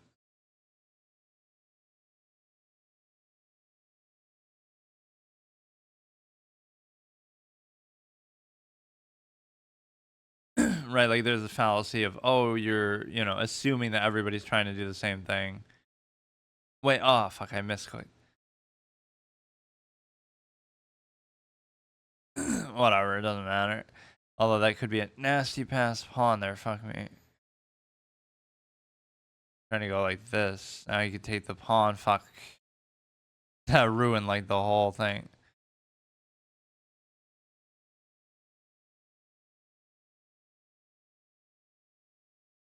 Okay, we're still doing good. Keeps pushing this. I can try to take the pawn. Take this.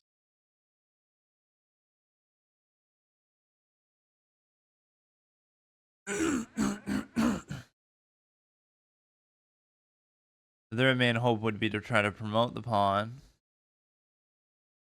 My hope is just to do some attack, which I'm generally not very good at doing.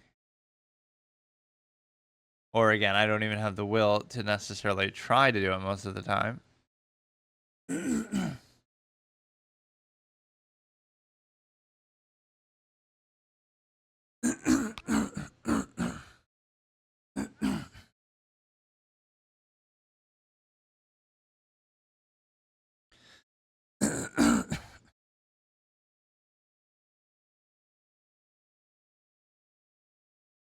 It's amazing how hard it is to attack sometimes, honestly, because you feel like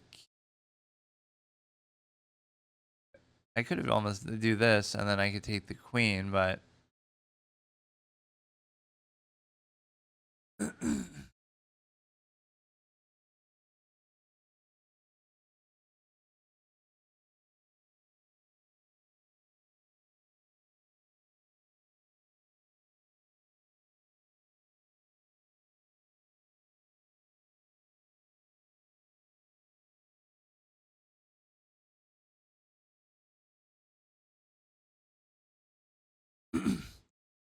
Um,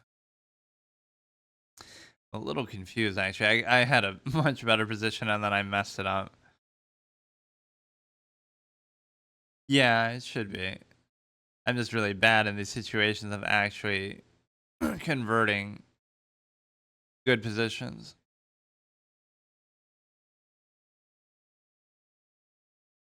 We're double attacking the bishop. We're hitting the pawn here. There's like a lot of tricks you could do here actually that are kind of funny. I was just thinking about that last move. Like if I took here, he can't take with that because then I mate, and then he can't take with this either. So like I could have almost just sacked for this, aside from the queen being able to take. Which if this was here, I could have lined up. Like there were all kind of fun things going on with that.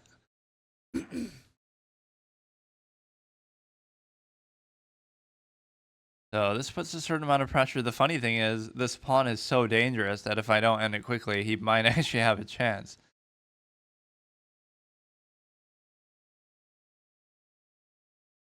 So it's all about, what is this?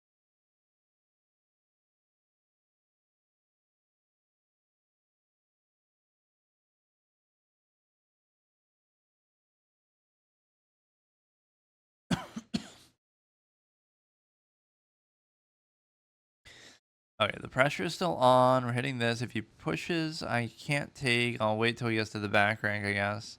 Or even that was kind of a fuck up. Oh my god. Wait, but this will at least reinforce there too. So I'm only +1.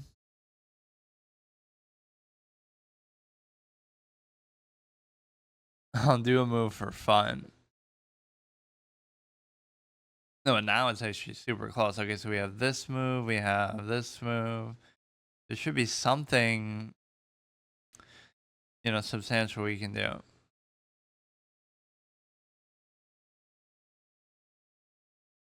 I mean, the fact that that covers it too means that this should hold for a while. Although I see, I didn't need to do that. I could have just.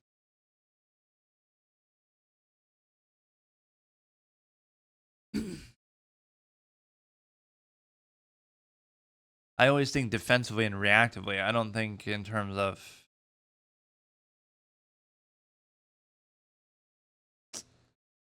Damn it. I don't think in terms of actually attacking.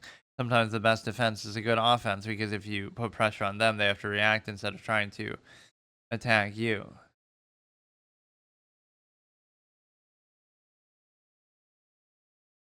So this pawn is a little bit more controlled now, but it's still annoying.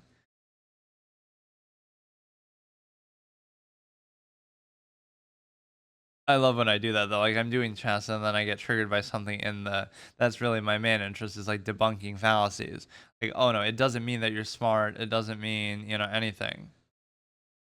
Exhibit A, Albert Einstein playing Oppenheimer, some of his other games that are recorded. Like, oh wow, Einstein was a 1200 ELO noob. He didn't even know this or that. Like, yes, if he studied for a period of time, if he played a lot, I'm sure he'd have the aptitude to learn it and be very good. But you know what I mean? It's not as simple as what people make it out to be. And so that's why chess turns into the ultimate like borrowed knowledge, sort of know-it-all fallacy type thing that people spend years studying and then act like, oh, look how good I am. Look how I'm so much better than people who haven't spent years studying, assuming that everybody wants to do the same thing. He didn't like it. Oh, well, I mean, obviously that, or he had more important things to do, clearly, but just, it's, that's fine. It's just like, anybody would have to study, no matter who you are. Magnus had to study to get, not even to get to where he is, to get to 2000, to get to 18, 1800. Like everybody has to study. It's not a question of, and I always look at that as a demerit too. Like, oh, I shouldn't have to study. I should just be able to play, and that's good enough. But it felt like I should have been able to do this move before, but he was doing a pretty good job putting pressure, so I kept getting scared. Good game. Yeah, let's use our free analysis for the day since I'm never on here. 70.5, which is really not even that great. 58. Yeah, I only played like a 1050, which is not at all what I should be. Or the one game I played like a 2000 or some shit. Apparently.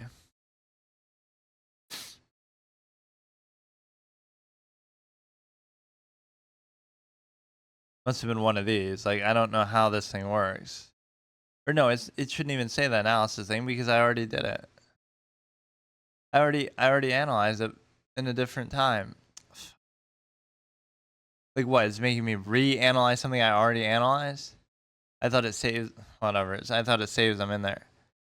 Yeah, sure. Yeah, good game. Let's see. Yeah, I gotta remember though. I'll upload that thing just to trigger people, as I'm triggered myself. Almost makes me miss playing on here, but this site would always piss me off too. They were way too. See, we just broke the fallacy, the stereotype. We can still be friends, like literal. He added me as a friend, even though I'm a streamer. See, this is our parasocial farming of the day. So in a sense, that makes small streamers look better because you actually can do that. You can have a parasol. So if you want some, my friend actually does that. He'll do. I almost want to make some sort of compilation of it. He'll go into different streamers' chats on YouTube, especially, and he'll flip through and he'll try to make like one snarky, funny, stupid comment on each one, like goofy face cam or something. He'll say something stupid, and then he'll just leave. And they'll usually get mad or acknowledge it because they are small, so they're happy to get the message or whatever. Oh yeah, I think I tried this before. I felt like it just wasn't very active or something. Or this actually is the official FIDE thing too. So like if you there's some weird thing where like you can pay to get a whatever, you have to get a certain rating and then you pay to get an online grandmaster title or online, title that's separate from, you know, the real titles, but whatever, it's still maybe this is getting better. And I don't want to put my real name either. I'll have to just make some shit up. Can't cheat on here as you can't use a VPN. Well, who says you need a VPN to cheat though?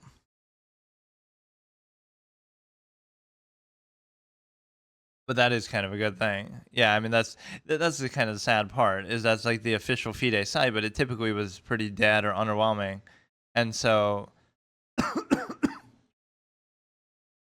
like they should do a partnership where FIDE combines with chess.com, and then they treat that rating as very official and legitimate because FIDE should be respected that way, but where Min is on it. Say you can't play when I turn it off. Yeah, maybe I'll try that site again. In fact, I am probably almost time to do